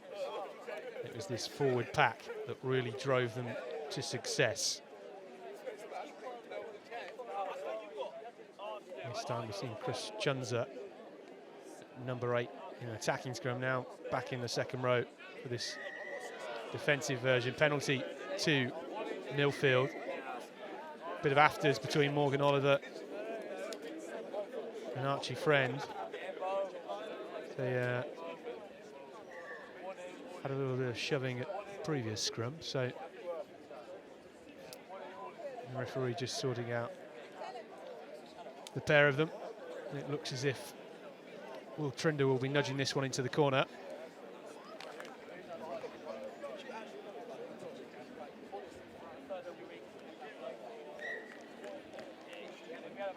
Still a huge number of people here at St Joe's.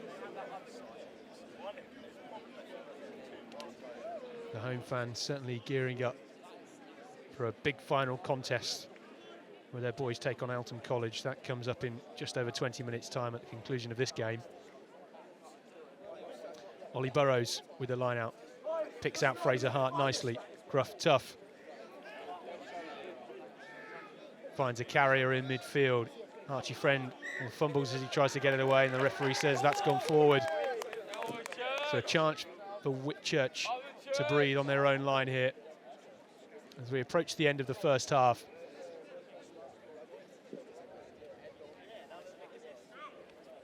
Scores level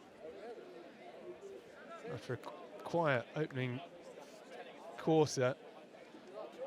2 tries, one from either side in quick succession.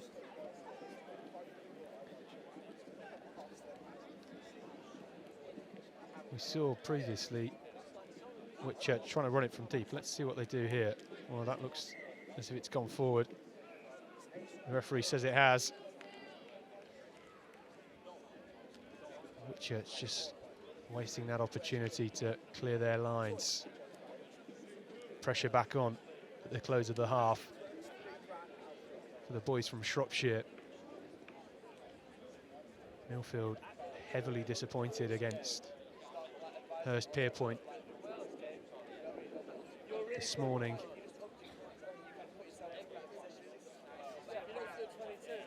This group could be very interesting indeed if this stays all square. We should have to await the result of the match on pitch 2. Archie Friend, well,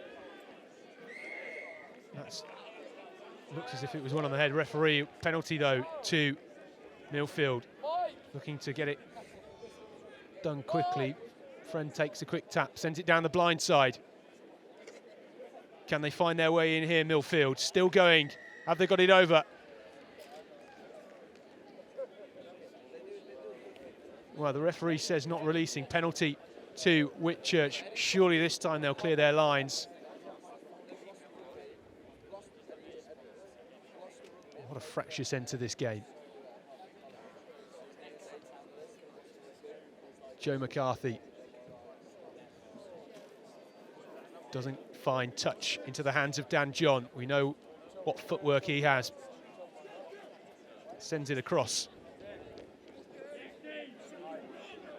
to Cornelius, gives it back to John. Millfield have numbers over if they can put it through the hands down that far touchline. Covering defence from Whitchurch is now there. And it looks as if they've turned it over. Well, it's back in the hands of Millfield. What is going on here?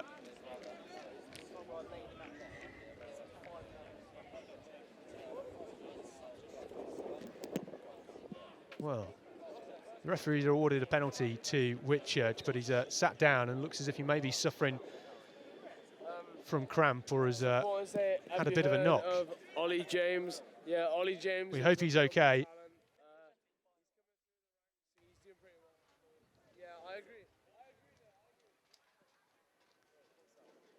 Millfield just getting some treatment as well. As you see, the clock is our clock anyway, which is not exact, showing over 17 minutes.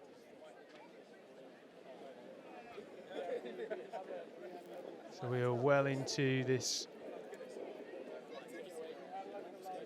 first half.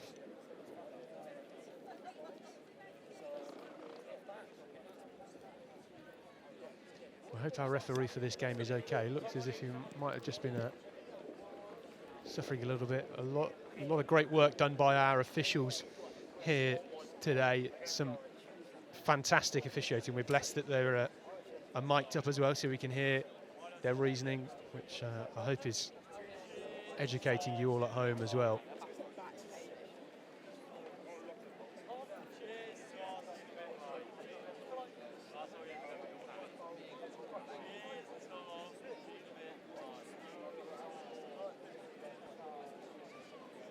Well, we're certainly accustomed to seeing players sitting down on the field receiving treatment. Unusual to see a referee. We do truly hope he is okay. We will be back with the continuation of this match. Whitchurch taking on Millfield here as part of Group 3 at the St Joe's College National Rugby Festival, as soon as all the incidents on the pitch have been taken care of.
Well, we do hope that our original referee for this game, apologies that we don't know his name, we don't have a list to hand, he's been stretchered off, and we do hope that he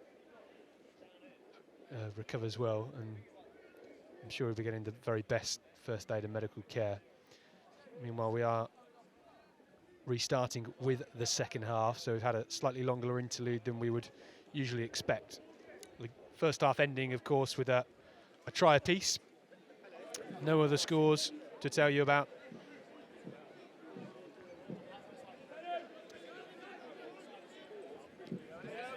Oliver finding his fullback, Ollie James. Ollie James is well, he's got fantastic footwork when he gets going, does Ollie James. Will Jamieson with the red scrum hat. Big carry from him. Millfield being patient in defence at the moment, not overly committing at the breakdown. Just putting one man in, tackle it back to his feet pretty quickly as well.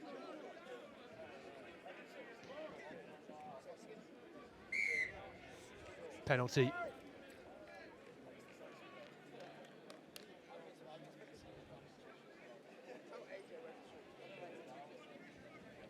Oh, what a Whitchurch High School going to do here. Looks as if McCarthy's lining up for the posts.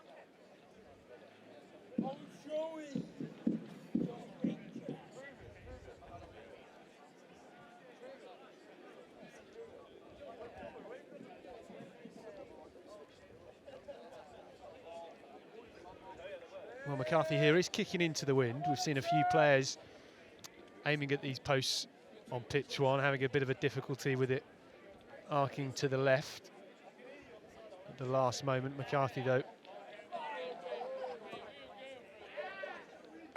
slots that one straight through the uprights.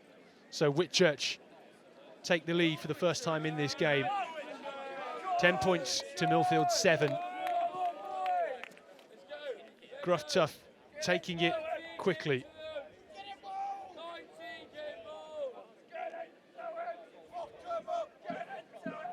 Doesn't find a Millfield pair of hands.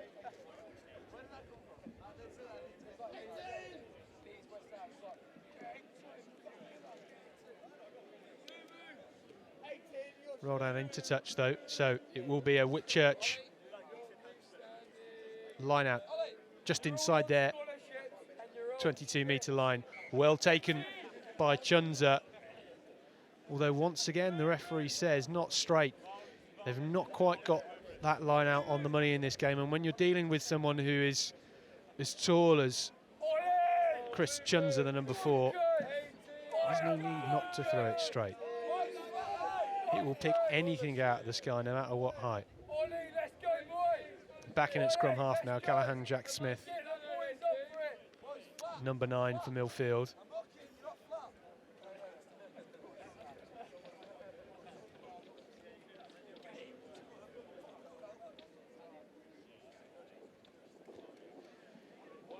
First time in this second half we've seen Millfield in an attacking position. Huge scrum from Whitchurch.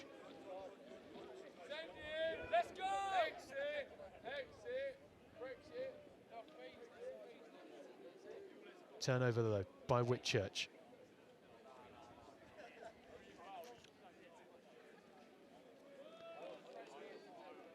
Millfield putting the pressure on. And it's up to Whitchurch to try and find a way out of this inside their own 22. We've not really seen them move the ball through the backs in this game.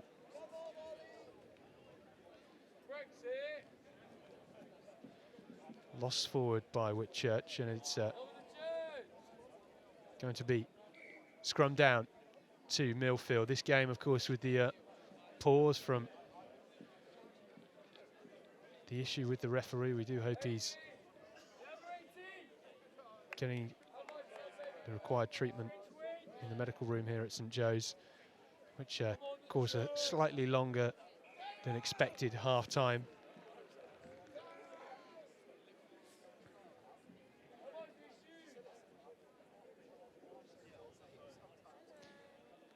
the Eltham College St Joe's game, the final game of the day here on pitch 1, and we'll follow this match between Whitchurch and Millfield.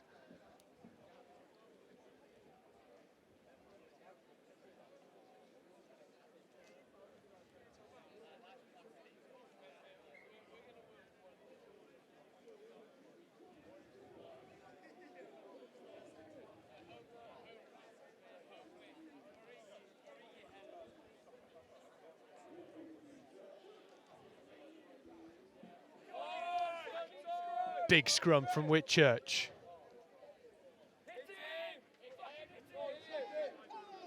Millfield managed to get the ball away.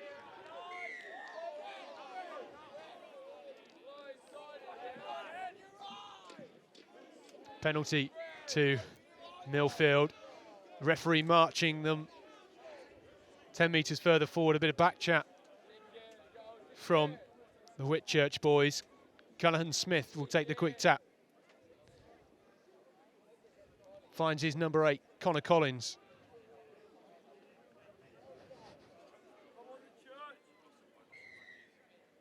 Taking a quick tap once again. Callaghan Smith coming through.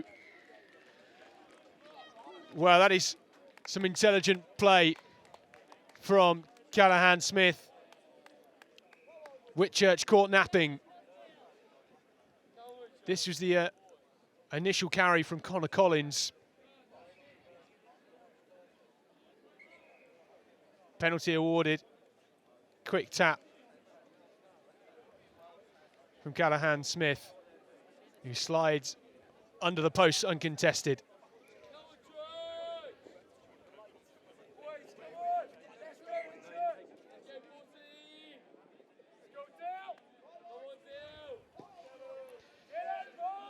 Joe McCarthy with the restart for Whitchurch. Well, that's come off a Millfield hand and gone forward. Referee's playing advantage.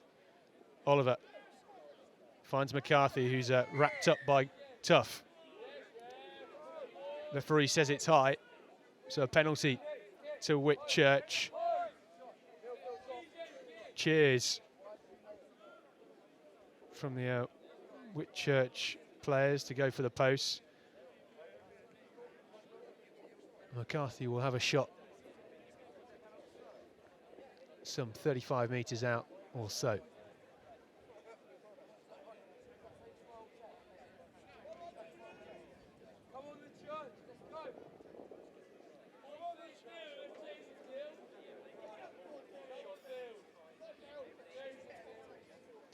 Joe McCarthy for his second penalty attempt of the game, 100% in this game so far.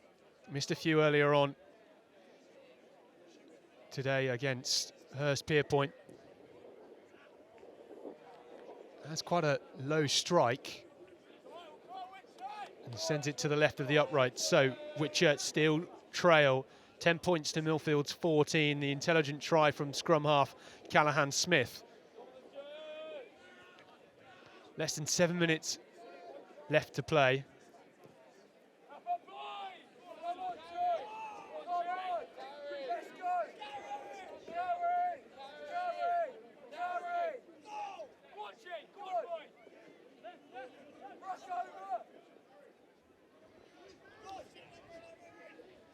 Whitchurch pinned back deep in their own 22. Carry from Charlie Phillips to try and get some forward momentum and find a way out of this hole. Box kick coming in from Morgan Oliver, straight into touch. So it will be a Millfield line out, some 25 metres out from the Whitchurch try line. Josh Cornelius now in at hooker.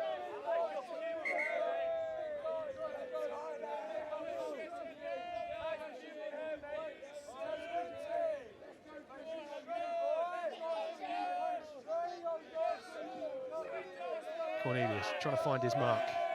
Snaffled by Chunza. The big number 4 from Whitchurch. Having a great tournament. The referee, though, says he lost it. Went forward. He comes back in again through the breakdown.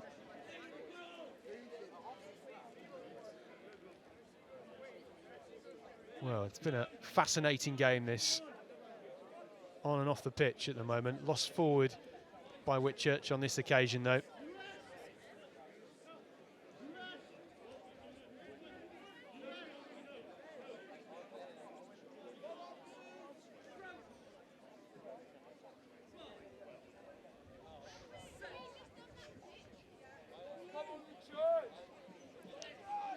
Big scrum from Whitchurch.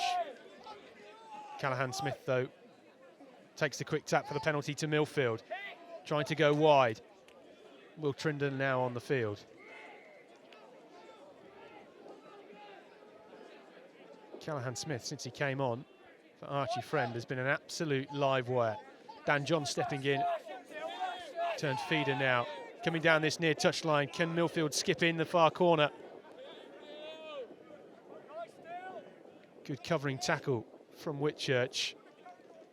And it looks as if they may have stolen it. Chunza, well, he's making a nuisance of himself at the breakdown. And I think, well, the referee's having a word with Morgan Oliver, Whitchurch scrum half and captain. Our referee seems to have got a bit fed up with Chunza at the breakdown, causing too much mischief. Callahan-Smith once again takes the quick tap, trying to send it wide. Will Joseph, for the first time in a while, gets his hands on the ball.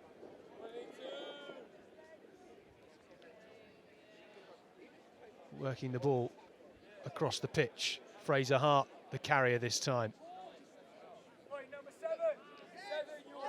Tough. Oh, seatbelt tackle coming in there. He manages to skip through it, though. Offload out the back door. Ball is still live for Millfield. Searching for that third try in this game. Pinning Whitchurch back in their 22. This time, though, been bundled into touch. It's a chance for Whitchurch to breathe. And in the dying minutes of this game, a chance for them to perhaps work their way up the field. We saw them against Hurst-Pierpoint in their second game of the day with a few long-range efforts. If they can find the ball, get it into the hands of Dylan Jones on the right wing, we know he's got the speed and agility to work his way over the try line. Much better line out this time. The referee says it's straight and well collected by Chris Chunza.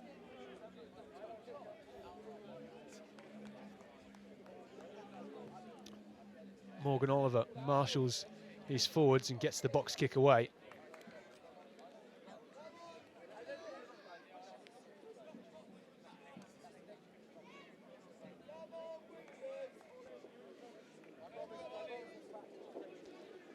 Well, it's a line-out ball to Millfield.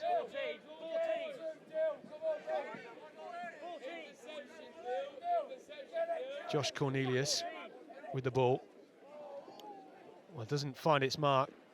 Picked up by a Millfield man, and he looks as if he might score here. Wow, Senan Grove agonisingly close to dotting that one down. Hacked it through from halfway, chased after it like a lightning bolt. Good cover in the end for Joe McCarthy.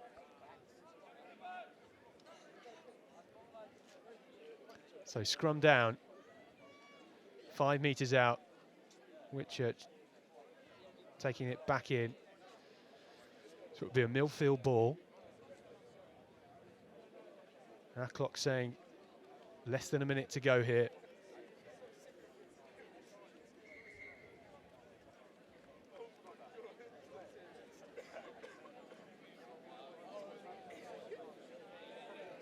The referee just having a chat with his assistant on the far touchline.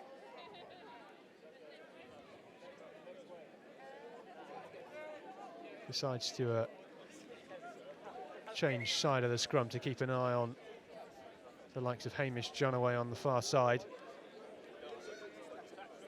Big scrum from Whitchurch. Millfield managed to get it away into the hands of Donoghue. Dan John trying to go on his own. Two good covering tacklers for Whitchurch. They've still got the numbers over if they can find it through the hands. Gruff Tough trying to go over now. And he does. That is a third score right at the end of this game for Millfield.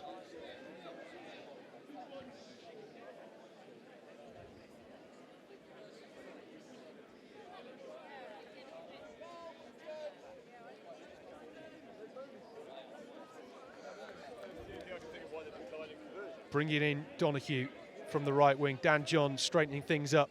A couple of good tackles coming in from Whitchurch at this stage, but once it found the hands of Gruff Tough, the number 16 with the red scrum hat, danced his way through.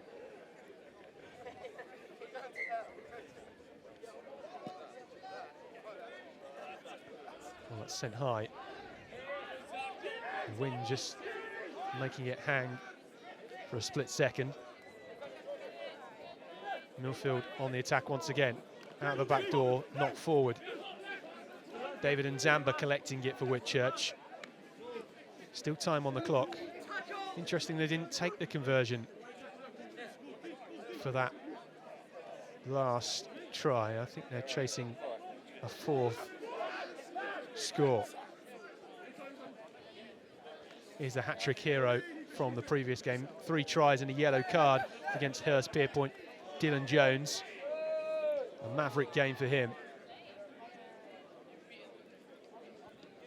This is the Millfield we like to see. Fearless in attack. The referee says that's gone forward. Well, and that is full time. A tight game in the end. A strange game. We hope our original referee for this fixture is all and well inside our medical room here at St Joe's. But full-time score from this Group 3 match. Whitchurch High School 10, Millfield 17. One more game to go to conclude day one of the 33rd St Joe's National Schools Rugby Festival. We will bring you the results of Pitch 2 and the conclusions of Group 3 in just a few moments' time.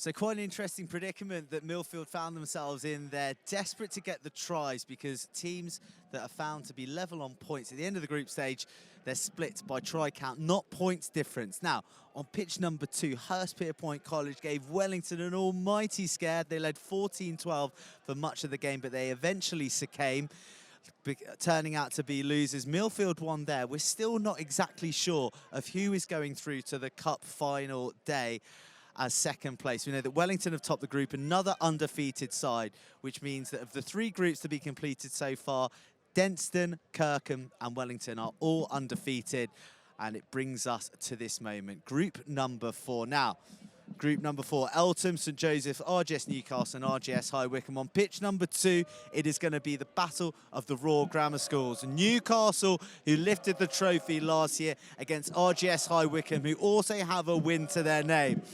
On pitch number 1, as the sun begins to go down, the energy begins to amp up right here, because for the home team, the home school, our host, the equation is relatively simple. They must win and they must hope that RGS High Wycombe lose so that they can progress to the cup final group that they so dearly crave on day 2. The guard of honour is there, the drums are banging and the players are out on the field for this final game of day 1 of the St Joe's Rugby Festival, and it is here. The hometown heroes, St Joe's, up against last year's plate losers, Eltham College. They need a win. Let's find out how they do. Well, final game of the day here from the St Joseph's National Schools Rugby Festival for 2019, the 33rd edition of this festival. And I've been joined in the commentary box by Cardiff Met's very own Rhys Roberts. Rhys, thanks very much for joining us. Thank you very much, good afternoon. And you're here this weekend on a bit of a recruitment drive. Yeah, we tend to come up here each year, and like I said, the 35th, and we've only been coming up here for the last 5, and each of the years is very impressive. Festival, the running here, very professional, and this is a good recruitment tool for us, to be honest with you. And how impressed have you been with the home side St Joe's so far, picking up a couple of good wins against last year's winners, RGS Newcastle, in the previous game as well? Yeah, I was speaking to their head teacher, and they're punching above their weight to the size of the school, and some of the schools they're up against today, and they've been performing quite well, and I've been really impressed with everybody, to be fair, and equal as a squad rather than individuals.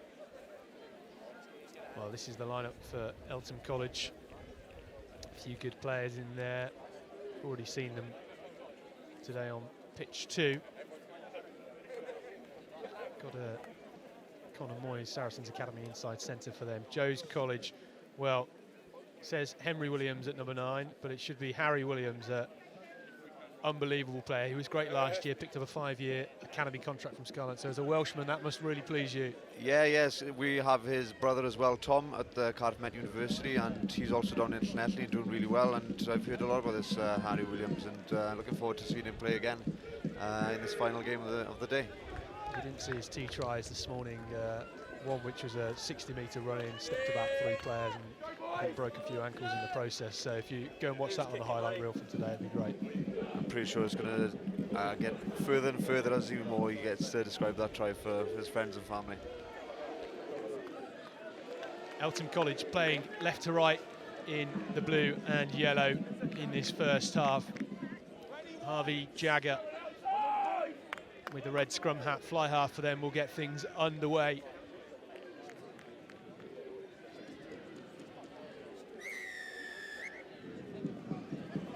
Well, that was a bit of a hash of a restart. Knocked forward though off St Joe's. It's amazing, isn't it, the amount of people that are still here to see St Joe's. They get a real good atmosphere when they come onto this pitch. Yeah, and I love the Blazers are going round as well, the old boys of St Joe's, and it's great to see and have the atmosphere grow as the day goes on. Great attacking threat here now on the left-hand side scrum. Most says the best attacking platform on the field. Eltham College, their backs very deep, very wide at the moment. See if they can muster something from the playbook here. Archie Robotham with a put-in. Huge scrum from St Joe's, and it is a penalty to them. Joseph Abu for Eltham being penalised, and he was penalised earlier on pitch 2 as well for a few infringements at the scrum, so perhaps something that St Joe's will be looking to target.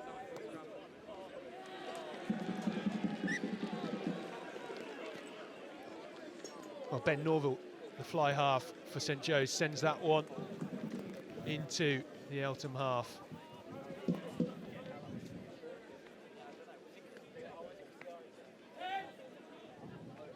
Well, Finn McCartney, the hooker for St Joe's, his first opportunity at a line out. You can see the assistant referee's flag. It's quite breezy down on the pitch. Makes a big difference to these hookers.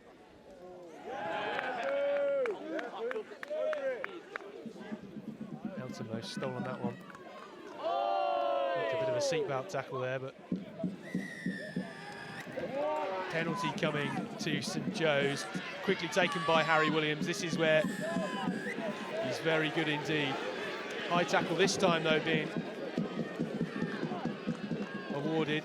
Penalty to St Joe's once again. Yeah, I think should they use the wind here and take the points, or they're going to go for line out after that missed throw on the last set piece. So we'll see what they're going to do. Well, scrum being called.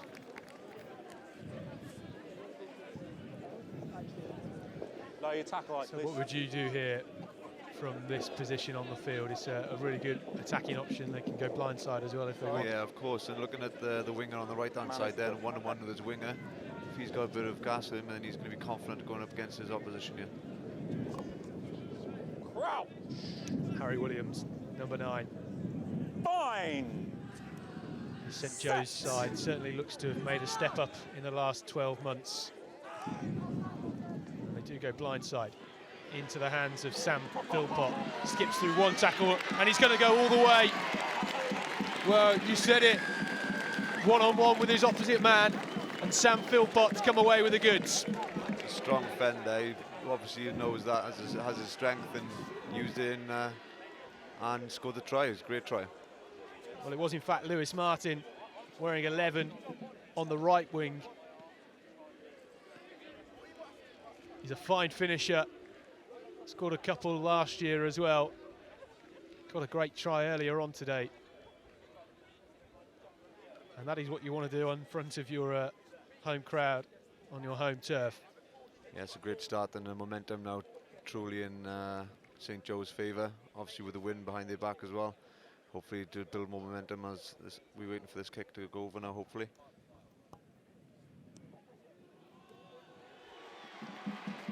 Lovely strike from Harry Williams. Didn't quite have his kicking boots on in the first game this morning. Looks to have found them in match 3. St Joe's lead 7 points to 0. Yeah, it's important for Ethan now just to compose themselves and get back into the game, get some territory, get their hands on the ball and start playing a bit of rugby.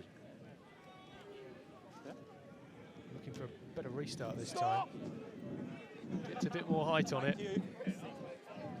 Whoa. Almost knocked it on, but well gathered by the try scorer Lewis Martin. Needs to get the ball back on his side. St Joe's commit 3 to that breakdown. Managed to retain possession. Hayden Sykes with the carry that time.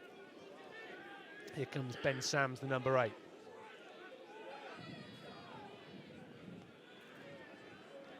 Ducker trying to find a way through. Oh, it's been ripped and stolen by Eltham.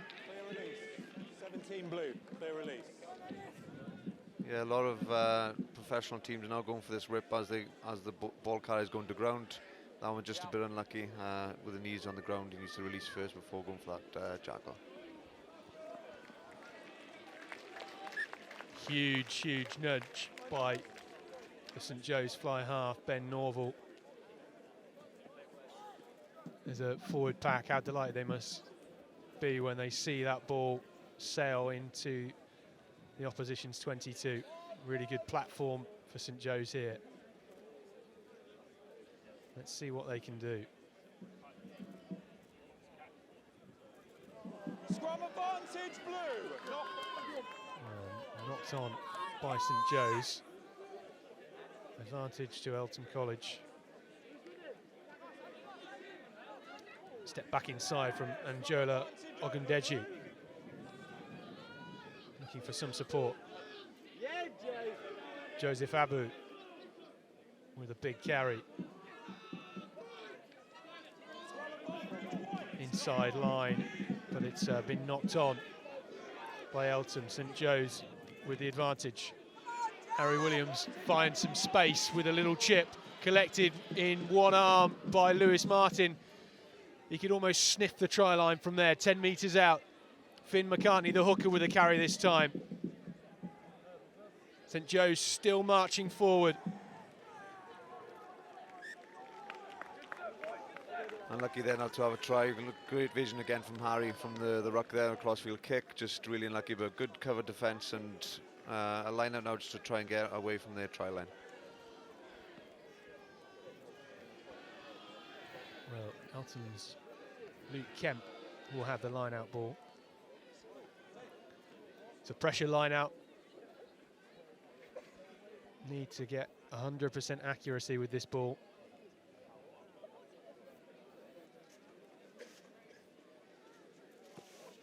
Picks out Ogundeji. Playing from inside their own in-goal area. Here comes Charlie Watkins. Manages to make 20 metres. Abu with the carry this time. St Joe's really putting the pressure on in defence. Gabriel Jones was chasing that one. Philpott with the cover tackle. Agbula with a run from deep, gets inside the St Joe's half. Well, that's been lost forward.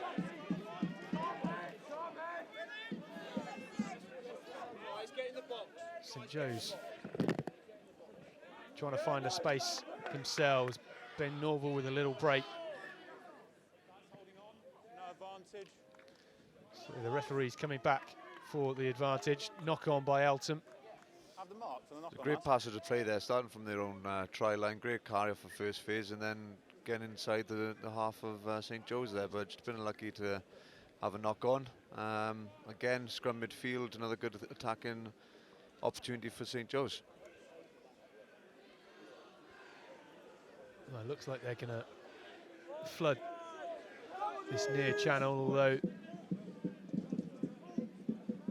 the fly half and fullback position neatly behind the scrum. Bind! Will we see Harry Williams again go for a little break?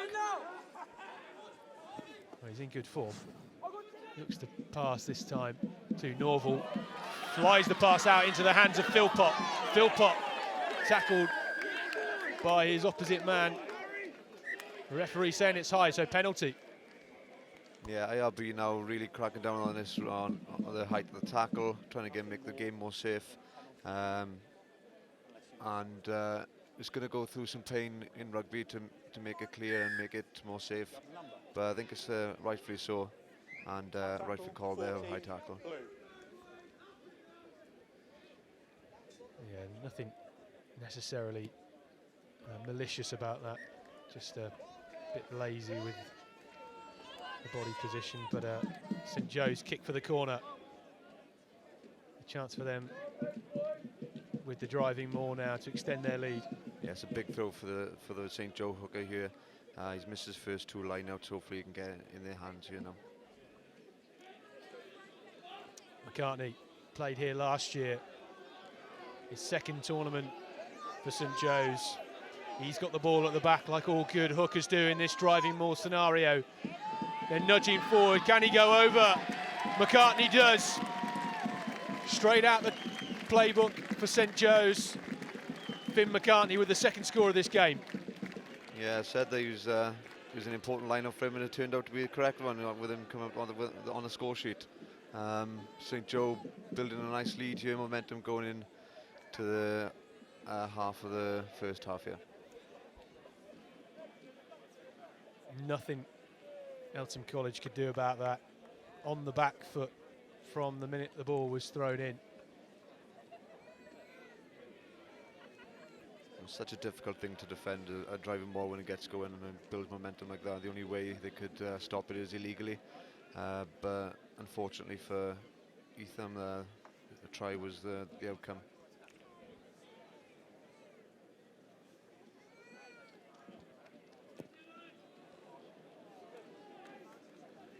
Good connection, but not quite the accuracy for Harry Williams.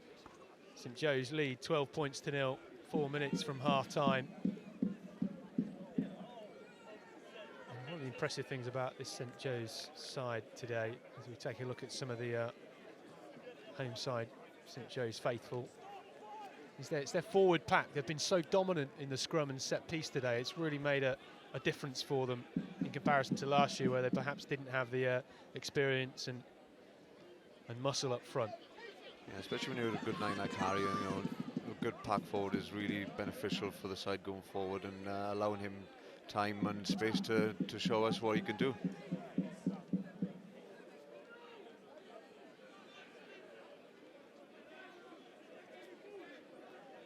Nelson with the carry, trying to find some space from inside their own half. Good tackle from Jack Light for St Joe's. An opportunity to go wide here if they get a quick ruck. Well, it was a 3-on-1. They've still got the numbers if they can get the ball away. Ripped by St Joe's. Here comes Josh Cilia. Huge cheers from the crowd as he bumps off one. Finally taken to ground. Here comes the captain, Jarno Longoretti. Harry Williams back in his hands. Offloads to Finn McCartney, and the hooker's going to get his second. Yes, he does. Finally slides over. The crowd loving this stuff from St Joe's. Yeah, again, then that rip technique is coming in, and on a turnover ball, the best time to attack is on a turnover because the defence is unorganised, and Harry Williams there showing us why he's got a 5-year contract with the Scarlets. Well, he's a very intelligent player. He's not always getting his hands on the ball, but when he sees, he's got a great vision. He just pops up at the right time, doesn't he? Yeah, and can you hear him as well with the communication to his forwards and to his backs as well. He's a leader off the ball as well as on it. Yeah, you could hear Longoretti shouting, "Harry, Harry, Harry," as he made that big darting run. And that ultimately is what set up the try for Finn McCartney, his second of the game. Conversion successful for St Joe's, and Harry Williams. Harry Williams looks to be limping a little bit. And I think he's going to be taken off the field.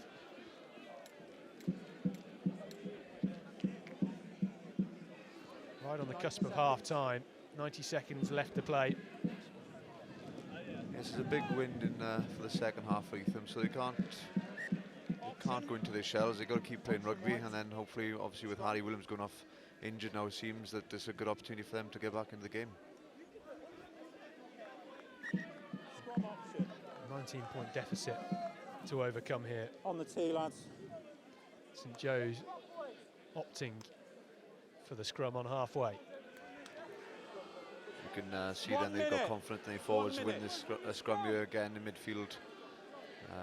They went left last time. Let's see if they're going to go right and use the attacking winger on the right-hand side here. All under control. Well, replacement at scrum half, number 22, Kai St John. Time for him to get amongst the action. Lovely scrum, picked up by Tom Ducker, the 7 playing at 8.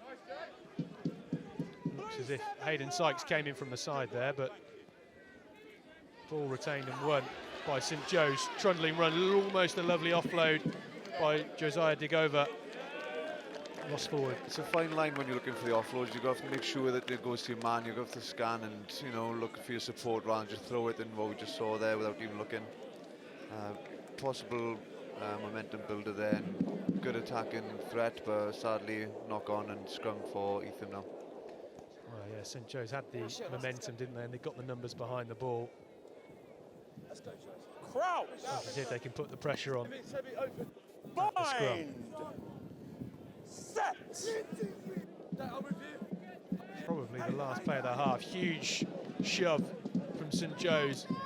Watkins trying to go down the blind side. Big tackle coming in from St John.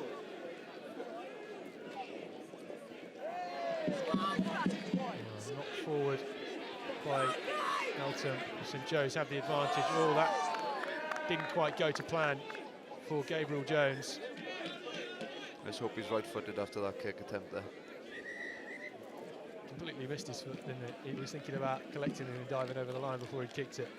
Well, that is the half-time whistle. Not a great start by the boys in blue and yellow. They trail 19 points to St Joseph's College. And the home side having a great run of it at the moment. 3 tries to nothing.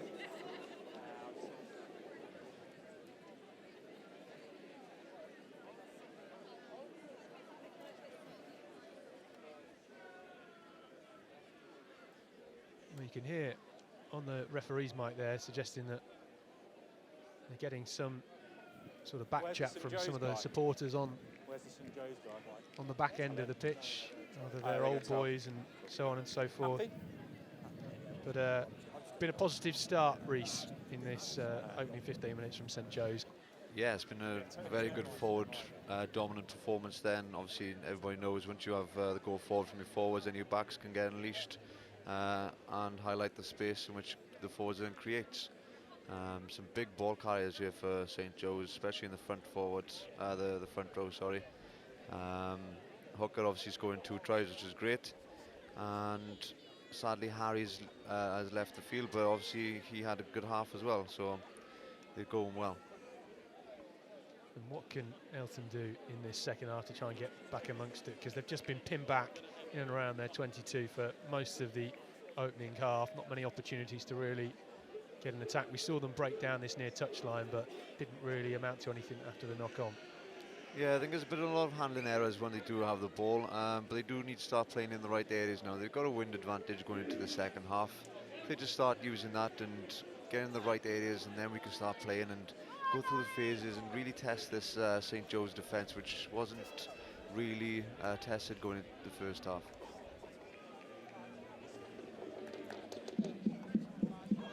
Well, these are some of the results from Group 3, Wellington College and Millfield, the top two in that. Wellington going through to the cup competition tomorrow. And they look very strong. I was watching them earlier. Again, same as what St. Joe have, a good front row size-wise and very mobile pack as well.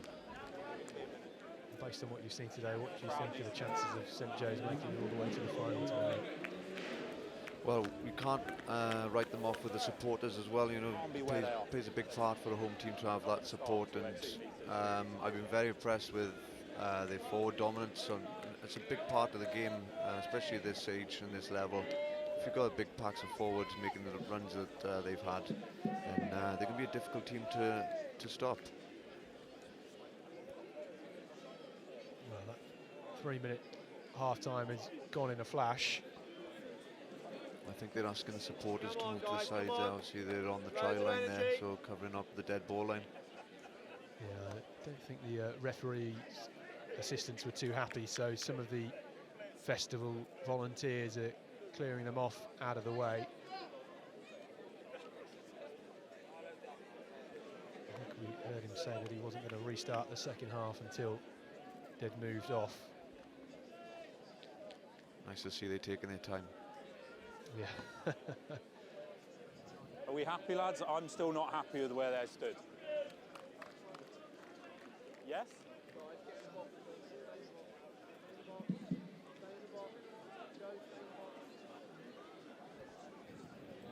So looking over to the halfway line above the We'll wait for the scoreboard, what's crowd to be the moved back. story We're with not happy, okay? the mascot there? Oh, the what is it? A kangaroo, a rabbit, or something like that? Yeah, it looks like a rabbit, but I'm not sure. Maybe they're off to Australia. I don't know. It could be anything really. A dodgy rabbit, maybe. I don't know. A mouse, maybe. I don't know. I just hope he doesn't go on the field. St. Joe's with the restart. Into the hands of a replacement scrum half, Kai St. John, who takes the ball into contact. Elton trying to rip it. The referee says he's not releasing, so they get the penalty. Chance to use this win to their advantage and send the ball straight down into the St. Joe's 22. This is the start they wanted. Some territory now into the St. Joe's half. Hopefully they can put some phases together. Doesn't quite get the distance on that kick they would have liked, but still a good position to be in. We've seen a great example of a driving maul in the first half by St. Joe's. So Luke Kemp, the hooker, will have to throw in.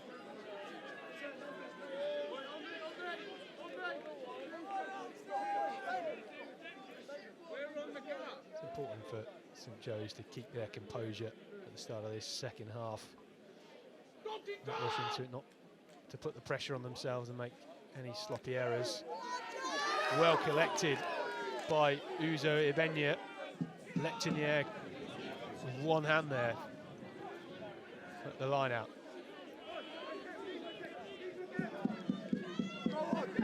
Finally a little break, here he goes again.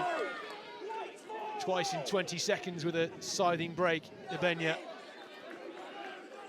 They've got the momentum now. Here he goes again, Ibenya. Looks for some support. Well, just drops the ball there rather than offloading it. And that's gone forward. Yeah, again, same as what St. Joe's in the first half. They forced the error there. They just need to go through a pair of hands and just take it down, set the ruck up and go through the phases. You know, they were building good attack there. Sadly, it's not ended up what they wanted.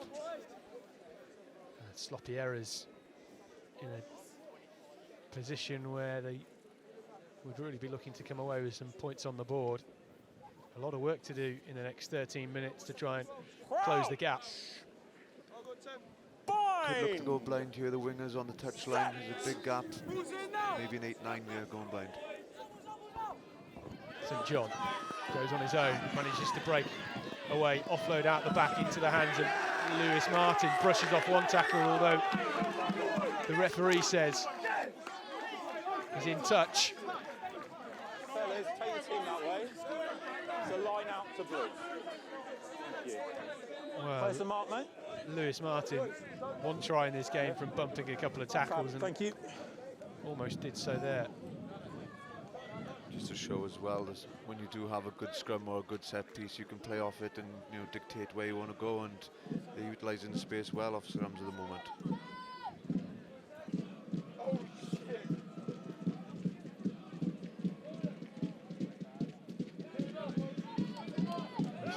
David and Juwon profiting from the change in rules which allow goggles to be worn in rugby matches. As Eltham managed to win their own line out once again, the second time at the start of this second half. They have an opportunity to come away with points. Breakaway now from Harvey Jagger. Jagger making a good 20 metres there, finding a gap in the St Joe's defence. The first time we've seen a hole in this game. Carry from Hexter, looking to come down this right touchline. Can they go in? That's Ibenya. Agbula with the score.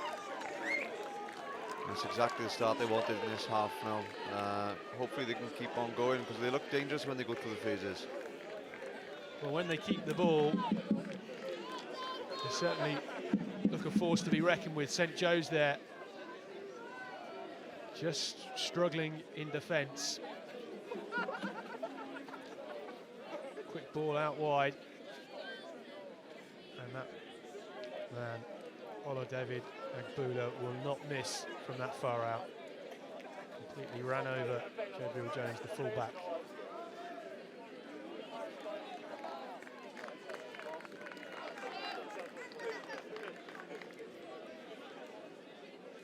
And a chance to close the deficit for the boys in yellow and blue.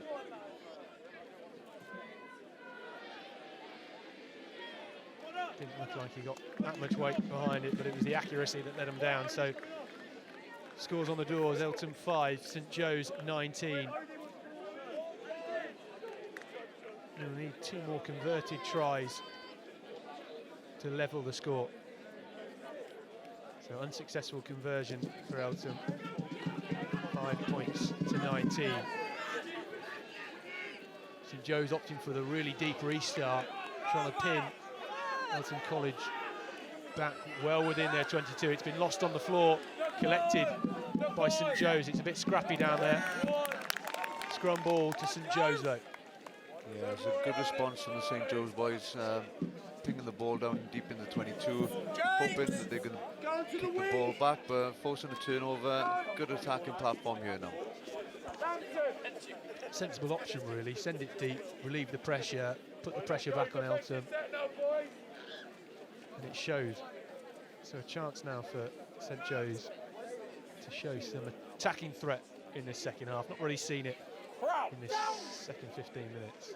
Fine. Set.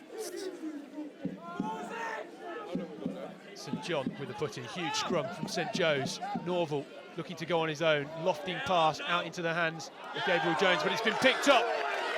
And it's going to be a score for James Roberts. Might be fading right at the death. Can he go all the way? Yes, he can. Interception score for Eltham College out of nowhere. And that's game on. What a gift from St Joe's. That is not what the home supporters were hoping for at the end of day one here. Thought his legs were just going to give up for a second there. The tap tackle came in and he dived for his life 5 metres out. Great work right here just to try and track back and make a tackle, but he got there in the end. Must have felt as if it was never going to come, but he showed a good pair of heels. Well, look at the fullback, out of picture at the moment.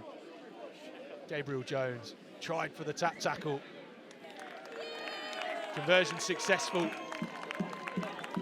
from Charlie Watkins. You like that one? One more converted try. Less than 8 minutes to play. What have St Joe's got to do here to try and get a handle back on the game? I think they'll probably go the same kick-off, deep into the 22 and hope then the ball gets kicked back to them. And that's a good hot kick.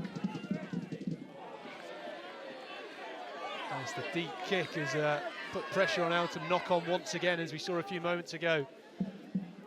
St Joe's won't want a repeat of history though, because they gave away an interception try.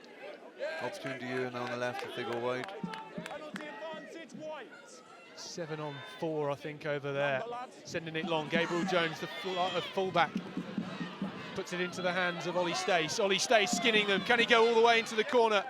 Stop 3 metres short. Fresh penalty advantage, White. St Joe's with the penalty advantage. Time off, time off. Well, when they get going, St Joe's really motor, don't they? Skipper, please. Pretty much off, what, second phase ball there? 2 penalties. Yeah, so they're showing their skills there. Good handling from the backs. Getting out wide. The winger then beating his man. And then side then entry, a number good cover 13. tackle by the full-back. Sadly, coming in from the side of the ruck. We've just conceded a penalty, and hopefully now Okay, thank you. St Joe can capitalise on this, and with that drive them all from the first half. Well, if you're St Joe's at this point, you know your set piece is going well. Lads, they've seen Finn Blue, McCartney with 2 here's your mark. tries. I need a straight It's rinse and or repeat, to isn't back. it, really? He's going for his hat-trick. What a way to end the day for St Joe's if they do. Trying to hold on to this lead, put the game to bed. Lovely take by Dylan Sayer. McCartney, though, comes away with it once again. Trundling forward, rolling his way over. Sayer trying to crash over. Tackles coming in from Jagger and Kemp from Eltham College. Penalty advantage, White. St Joe's with the advantage. Free play now, so all you're going to see a crossfield kick. The winger's open. Oh, penalty's been given instead. Time off. 2 penalties, just giving you a warning. Yellow card. Yellow card. Zaki Bajema for Eltham College. Down to 14. That is not going to help their chances of getting this game. Big crash through. And that is a 4th score for St Joe's. Replacement front row, Wilfred Kemsley. Great line, came in at pace. When a man like him comes through, skipping for joy there, you can't stop him. Yeah, the backs are calling for it. They're on it wide, but I don't think the forwards are going to let them have the ball there as soon as they're that close to the line, showing their strength in the team, which is their forwards, and getting over the try line with a good carrier. Well, the forwards never do they? They always want to keep it for themselves. He came in at pace, which was the key thing. Yeah, it's a good finish there. Again, he'll probably start off as 5 metres, and by the end of the day, it'll probably be 50-metre try. Well, if they win this tournament, I'm sure it will turn into 50 metres. Kai St John. Conversion attempt.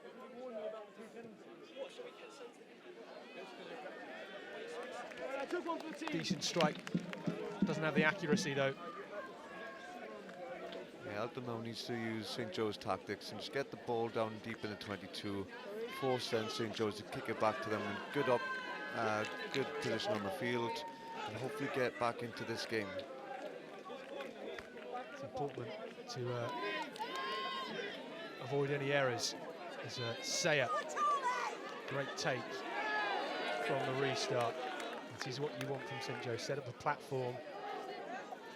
Kemsley, the try scorer, just brushing off Ajuwon. Norville steps in off his left foot, sees a bit of space. Got good vision, has St Joe's fly half. Bit of a hitch kick coming in from Kemsley. A bit of a goosey. You've been watching too much of Fiji, I think, in the World Cup. It's not what we want now for Eltham, is conceding penalties, getting into St Joe's territory, momentum. They're going to find it hard to get back in the game if they keep doing this. Penalty, St Joe's offside. Norville will try and send this one long. Get somewhere near the Eltham 22. Well, they'll have a line out on the Eltham 10-metre line. About 30 seconds left on the sin bin. Less than 3 minutes to play in this game.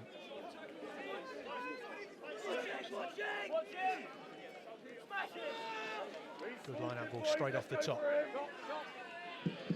Carry coming in from Sykes. Ball still moving wide here. Goes Jones, the fullback, fends off one. He's going to go all the way here. Steps between two like a hot knife through butter. Gabriel Jones. What a score for St Joe's. He's got some wheels. Great finish there. Again, great hand from St Joe's out to half, I think it was. Getting into space early and letting this guy run. Well, if the other schools here this weekend wondered whether or not the home side could go all the way, they've made a real statement on day one. Let's take a look at this again. It was the replacement hooker with the wide pass out to Jones. Look at this step off his left foot here. Bang. Slides straight through the two. Lovely dive to finish it as well. Yeah, you can have an 8 out of 10 for that. Chance for Gabriel Jones to convert his own try here. Much better this time. Makes you think what he's been doing in the game. It's the first time I've really seen him with ball in hand, a bit of space. You know, forwards need to let these backs have a bit of more ball if they've got that much gas.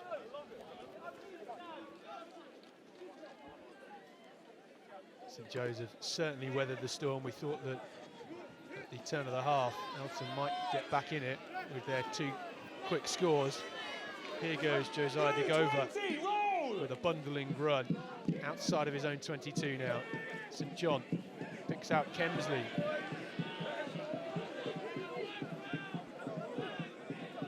He's played well since coming on. Good carries and getting his own good go forward, front foot. He looks confident as well, doesn't he? Hacked through by St John into the hands of James Roberts.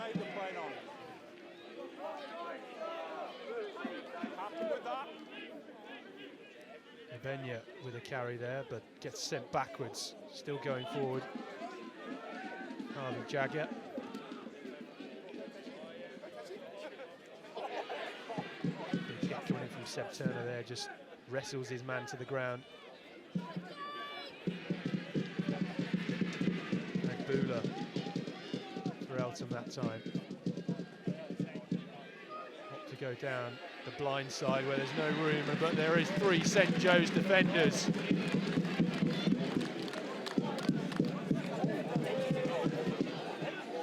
little bit showboating perhaps there from St Joe's. Yeah, not really what we're seeing from supporters there. A great game for St Joe's, you know, they'd be confident going into tomorrow now after that, the last game of the day. Final scores from pitch 1, the final game of day 1. Eltham College 12, St Joseph's College 31, and the home sides march through to the cup knockouts tomorrow. An impressive game. Eltham came back into it towards the second half, but the home side are looking great, Reece. Yeah, I think they'll have, like I said, confidence going into tomorrow and have a real chance of winning this and hopefully go all the way. You know, we've got people like Wellington who are also looking good, but it'll take a good team to beat the St Joe's side. Particularly with that home support as well. I think likely to have even more here tomorrow. It's been a great opening day of the 2019 St Joseph's College National Schools Rugby Festival. The players delighted with 3 from 3 on day one. Reece, thanks very much for joining us in the commentary box. Oh, thank you for having me. And fingers crossed you guys at Cardiff Met can come away with a few of these superstars this weekend. Thank you very much. Well, we're going to head pitch side now to Joe Burns. He's going to have a roundup of the day with Angus Savage and perhaps a couple of the St Joseph College boys themselves.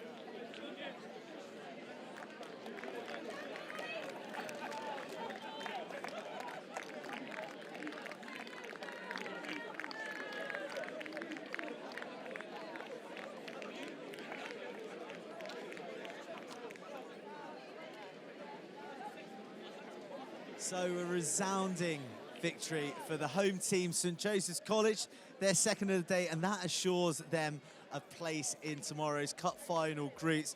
And we have a full picture of who will be joining them. RGS Newcastle triumphant over RGS High Wycombe means that they top the group undefeated. So that means every group has an undefeated team, and it was a real dogfight for the other places. And I'm joined here by Angus Savage, our resident expert on schools rugby, to really wrap up the day's action and talk about the winners, the losers, and the people who've been the surprise packages across the day. Have you been impressed with the standard overall, Angus? I've been hugely impressed. One of the big topics of conversations all around the pitches has been that what's going on this year is so unpredictable. And that's really a testament to the quality. There have been 16 teams all competing. We've seen 2 groups that have been mathematical nightmares, but that's great for the game. There's been, up at the top end, you've seen Wellington just come in and take the tournament by storm. We've had some unbelievable performances right across the board.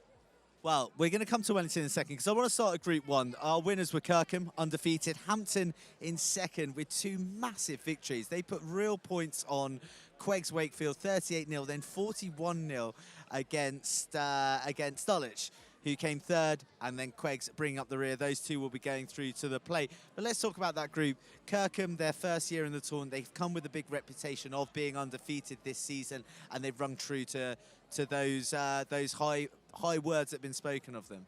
Yeah, massively. And we spoke about how their first game was going to be the key game. We talked about it earlier, and they got that last-minute try against Hampton. And that set them up for the day. They were into the rhythm of it. They just plugged their way through. Nothing too spectacular, but just very solid. And that's the sort of rugby that really is successful here. They've been massively impressive. And then from the rest of the group, wow, just spectacular. Well, Kirkham haven't put anyone to the sword. As we said, it was a last-minute try that defeated Hampton. They just about edged Dulwich, and they had a real arm wrestle against Queggs Wakefield in their final group game, with a view that Hampton really put the other 2 sides to the sword. Have we maybe not seen the best of them? And, you know, they've answered for what they might view to see a disappointing performance against Kirkham? Well, I've had Hampton on Instagram asking me to get aboard their hype train, and to be fair, they could be right. How does one get aboard Hampton's hype train? Could you clear that up for us, please, lads? Is it ticket or just tap in, tap out? But 81 points in their last 2 games of the day. That's 81 points in an hour's play. That is seriously impressive. They were hurting after that Kirkham game. They felt like they should have done better. They felt like they were unlucky with a couple of decisions. They thought, you know, we've got to come out and respond. And they've done that. And it makes them dangerous tomorrow. But again, anything can happen. The teams in these groups are just unbelievably tough. So not necessarily on the hype train, but definitely on the platform or waiting for the arrival. I've bought a ticket, but we'll see if I get on. Okay, right. So Dulwich and Queggs go through to the play in Group 1. On to Group 2, the undefeated side in that group. Denton College, you marked their first game of the day against Brighton as the game to watch. They triumphed in that, and Brighton are the other side to go through as the runners-up. Now, they got a win and a draw, so far from convincing from the 2017 champions. Yeah, there's a feeling with Brighton that when they click, they're almost unplayable. It's just a question of whether they will click or not. And we saw against St Peters that they did click, and they were brilliant. They struggled in their other 2 games a little bit. They were disappointed with themselves against John Fisher. But Denton College have done exactly what we expected of them. They've come in, they've been really strong, they've performed really strongly. They've not been spectacular. They've scored some really nice tries. They've got dangerous backs, but they've just plugged away, done really well. And honestly, they're in the dark horses category. Do you think sides who scrape through to the cup, I'm sure that Brighton won't mind me describing their performance today as scraping through, are teams to be wary of? We've spoken all day about the importance of just making sure you're in the mix on cup final day. And, you know, complacency is a thing. It's something that teams do develop, and they, you know, whoever Brighton play first tomorrow, they might look at their fixtures and think, well, they won one, they drew one, they lost one, they're lucky to be here, and they could underestimate them, and then that could play into the hands of Brighton or Hampton, Millfield, who we're going to come on to. You know, those sides who haven't quite clicked on day one. Yeah, massively, and you've got to remember that it's really difficult to put together. To win this tournament, you've got to win 7 games, and it's really hard to put together 7 top-level performances. So if on your first day, none of those really top-level performances have come out yet, and you've still made it through, you've got to be looking at day 2 and going, well, we've only got to play well 4 times in a weekend. They just all happen to be on one day. It's fewer big games. It's a slightly warped logic, but it's possible. And, you know, Brighton know what they're doing here. They've got every chance. They are a very, very good team when they click. Okay, we'll talk about the 2 teams that will be throwing down in the plate. St Peter's York and John Fisher. Now, John Fisher have had an excruciatingly narrow day. You know, they led St Peter's York in the first game of the day, just lost. They then pushed Brighton all the way. They ended up drawing. They were in control 12-0 up. And then Denstone, they weren't exactly rolled by Denstone. So they can consider themselves very unlucky to only get a draw from their day's work. Yeah, they'll feel as though almost a story of a few of their games this season, that they played pretty well, they've done well, and they've come away not looking like they've done that well. But actually, anyone who watched them will think they're a good team, they're going to be tough to beat. And you know what, as a team lurking around in the plate tomorrow, they might think, why can't we have a run? People are going to underestimate us. They're not looking at us thinking we were brilliant. But if you actually watch their games, they were pretty good.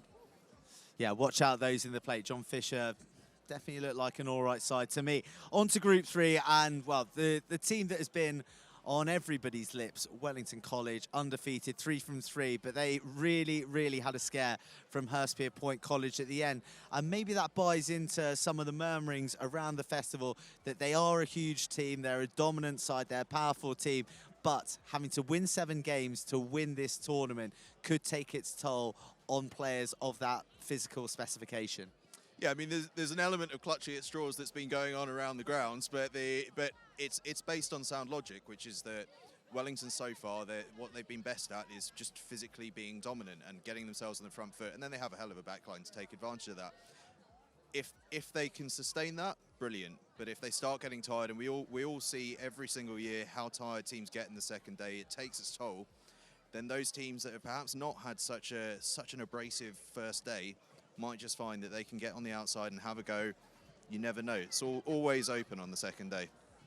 It's a bit early to be talking about players of the tournament, but once again there have been murmurings, and it's all surrounded the Wellington right wing and their number 14. Oh, he's been fantastic. I mean, I wouldn't fancy tackling him. Have you seen the thighs on the boy? I do not fancy that, but he's been fantastic. I mean, as soon as they get on the front foot, they're looking to ship the ball wide to him, and he's just, I mean, on this pitch 1 here, he had an in and out that was just out of this world. I mean, there are ankles breaking everywhere, but he was fantastic, and he's got a fair shout. So when we last saw each other on camera, there was some indecision about who was going to progress as the runner-up. And on tries scored, I'm right in saying that it's Millfield who squeaked through in second place. Oh, see, I have rumour that it's Whitchurch High School. We need to clarify, but I'm pretty sure that they've gone through on tries scored. It's come down to Whitchurch High School, Millfield, Hurstpere Point, all level on play 3, 1-1 game, lost 2. Try count back. Now, here's where it gets tricky. Millfield are, we believe, because of the fewer number of tries, we think they've scored 4 tries. We believe that Hurstpere Point have scored 5, and we believe that Whitchurch have scored 5. I just want to say, I could be wrong, but that's the rumour. Well, according to the tournament website, which I checked just before we came on, Millfield was sat in second place, but maybe some more clarity needs to be added to that. I can clarify that, actually. For those curious, the tournament website at the moment is updating on points difference. That is being rectified as we speak here to correct back to try scored. Whitchurch, I'm prepared to say Whitchurch High School, first time in their 5 years at tournament, are going through to the cup, 100%.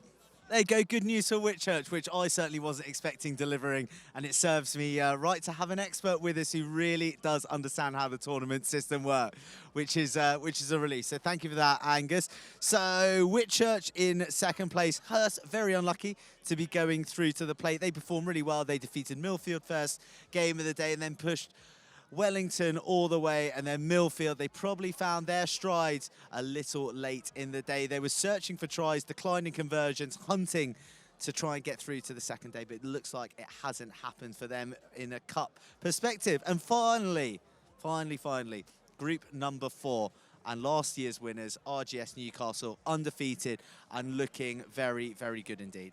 Yeah, do you know what? They've been so impressive because they have played like champions. Nothing spectacular, just plugged away. That no one's been wandering around talking about how brilliant they are. They've just been going, oh, RGS Newcastle look good. And that's exactly what you want from a champion. They're just doing their job, beating some good teams along the way. I think they look very, very dangerous and will be one of the real challengers again tomorrow. Okay, so RGS Newcastle looking primed to maybe retain the trophy.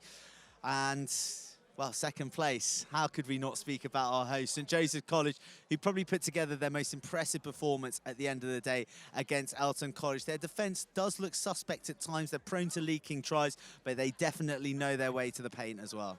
Yeah, and that was a high-pressure game. You know, it's last game of the day. They know that it's win or lose, and if they lose, they're not going through. And that's high pressure, especially with this many people around. It helps when you need the lift from them, but it's hard when you have to go and do the job. They've done that well. They've been a bit leaky at times, but they'll be quite happy with the way their attack's functioning. And they're going to put everyone under pressure. They'll be happy with that.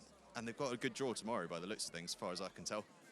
And drawing on the emotion that is being fed in by the crowd, so you can see enjoying a couple of libations behind us in the bar. So that means that RGS High Wycombe and Elton progress through to the plate tomorrow.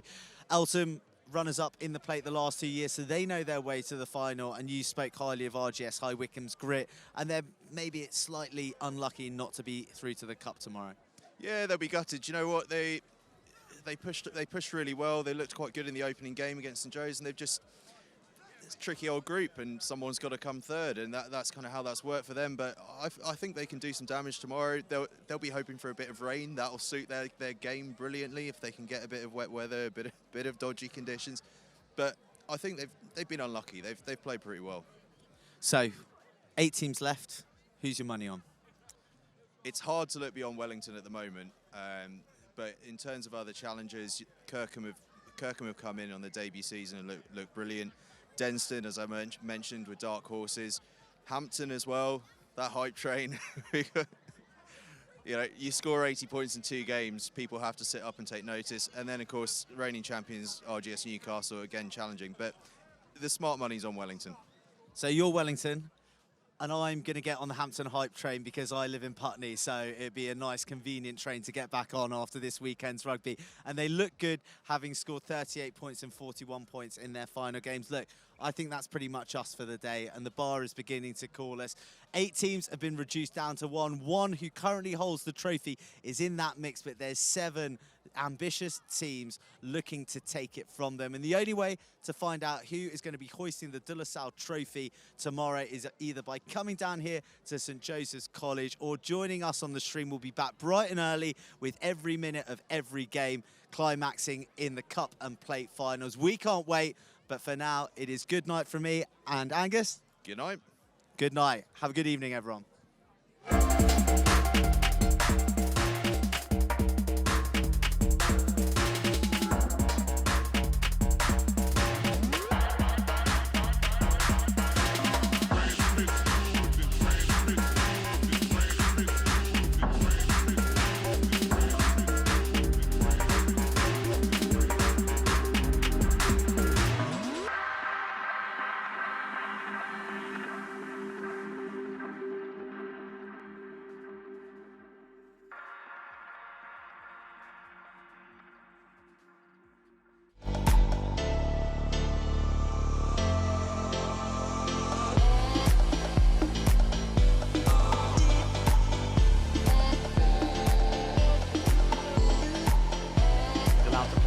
Shot away, and it's another super goal.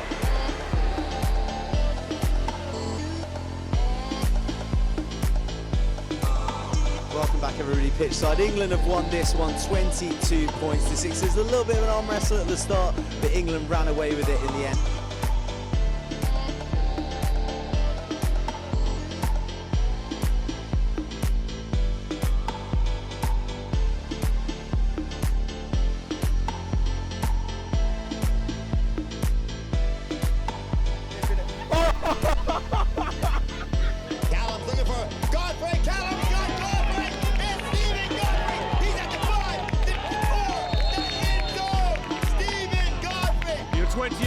Champions, the London Monarchs. Winners of 2018. Well done, boys. Let's give it up. Go on, lads.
Welcome to the glorious sunshine of the LDN 7s, where we have got wall-to-wall rugby and one hell of a party coming at you all weekend.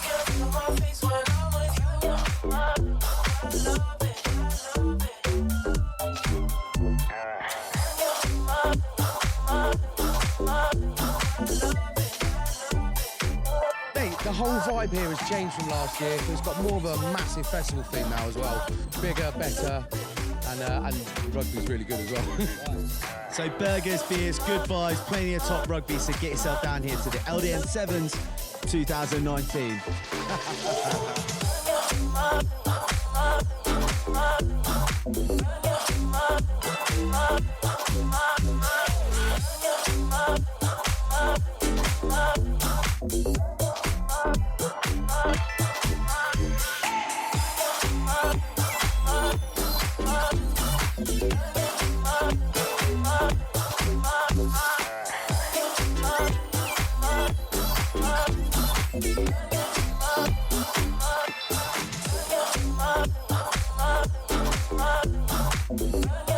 I tell you what, drinking pints and winning a tournament, what more could you want? Like pints, rugby winning, and just taking the people to the cleaners. I love it.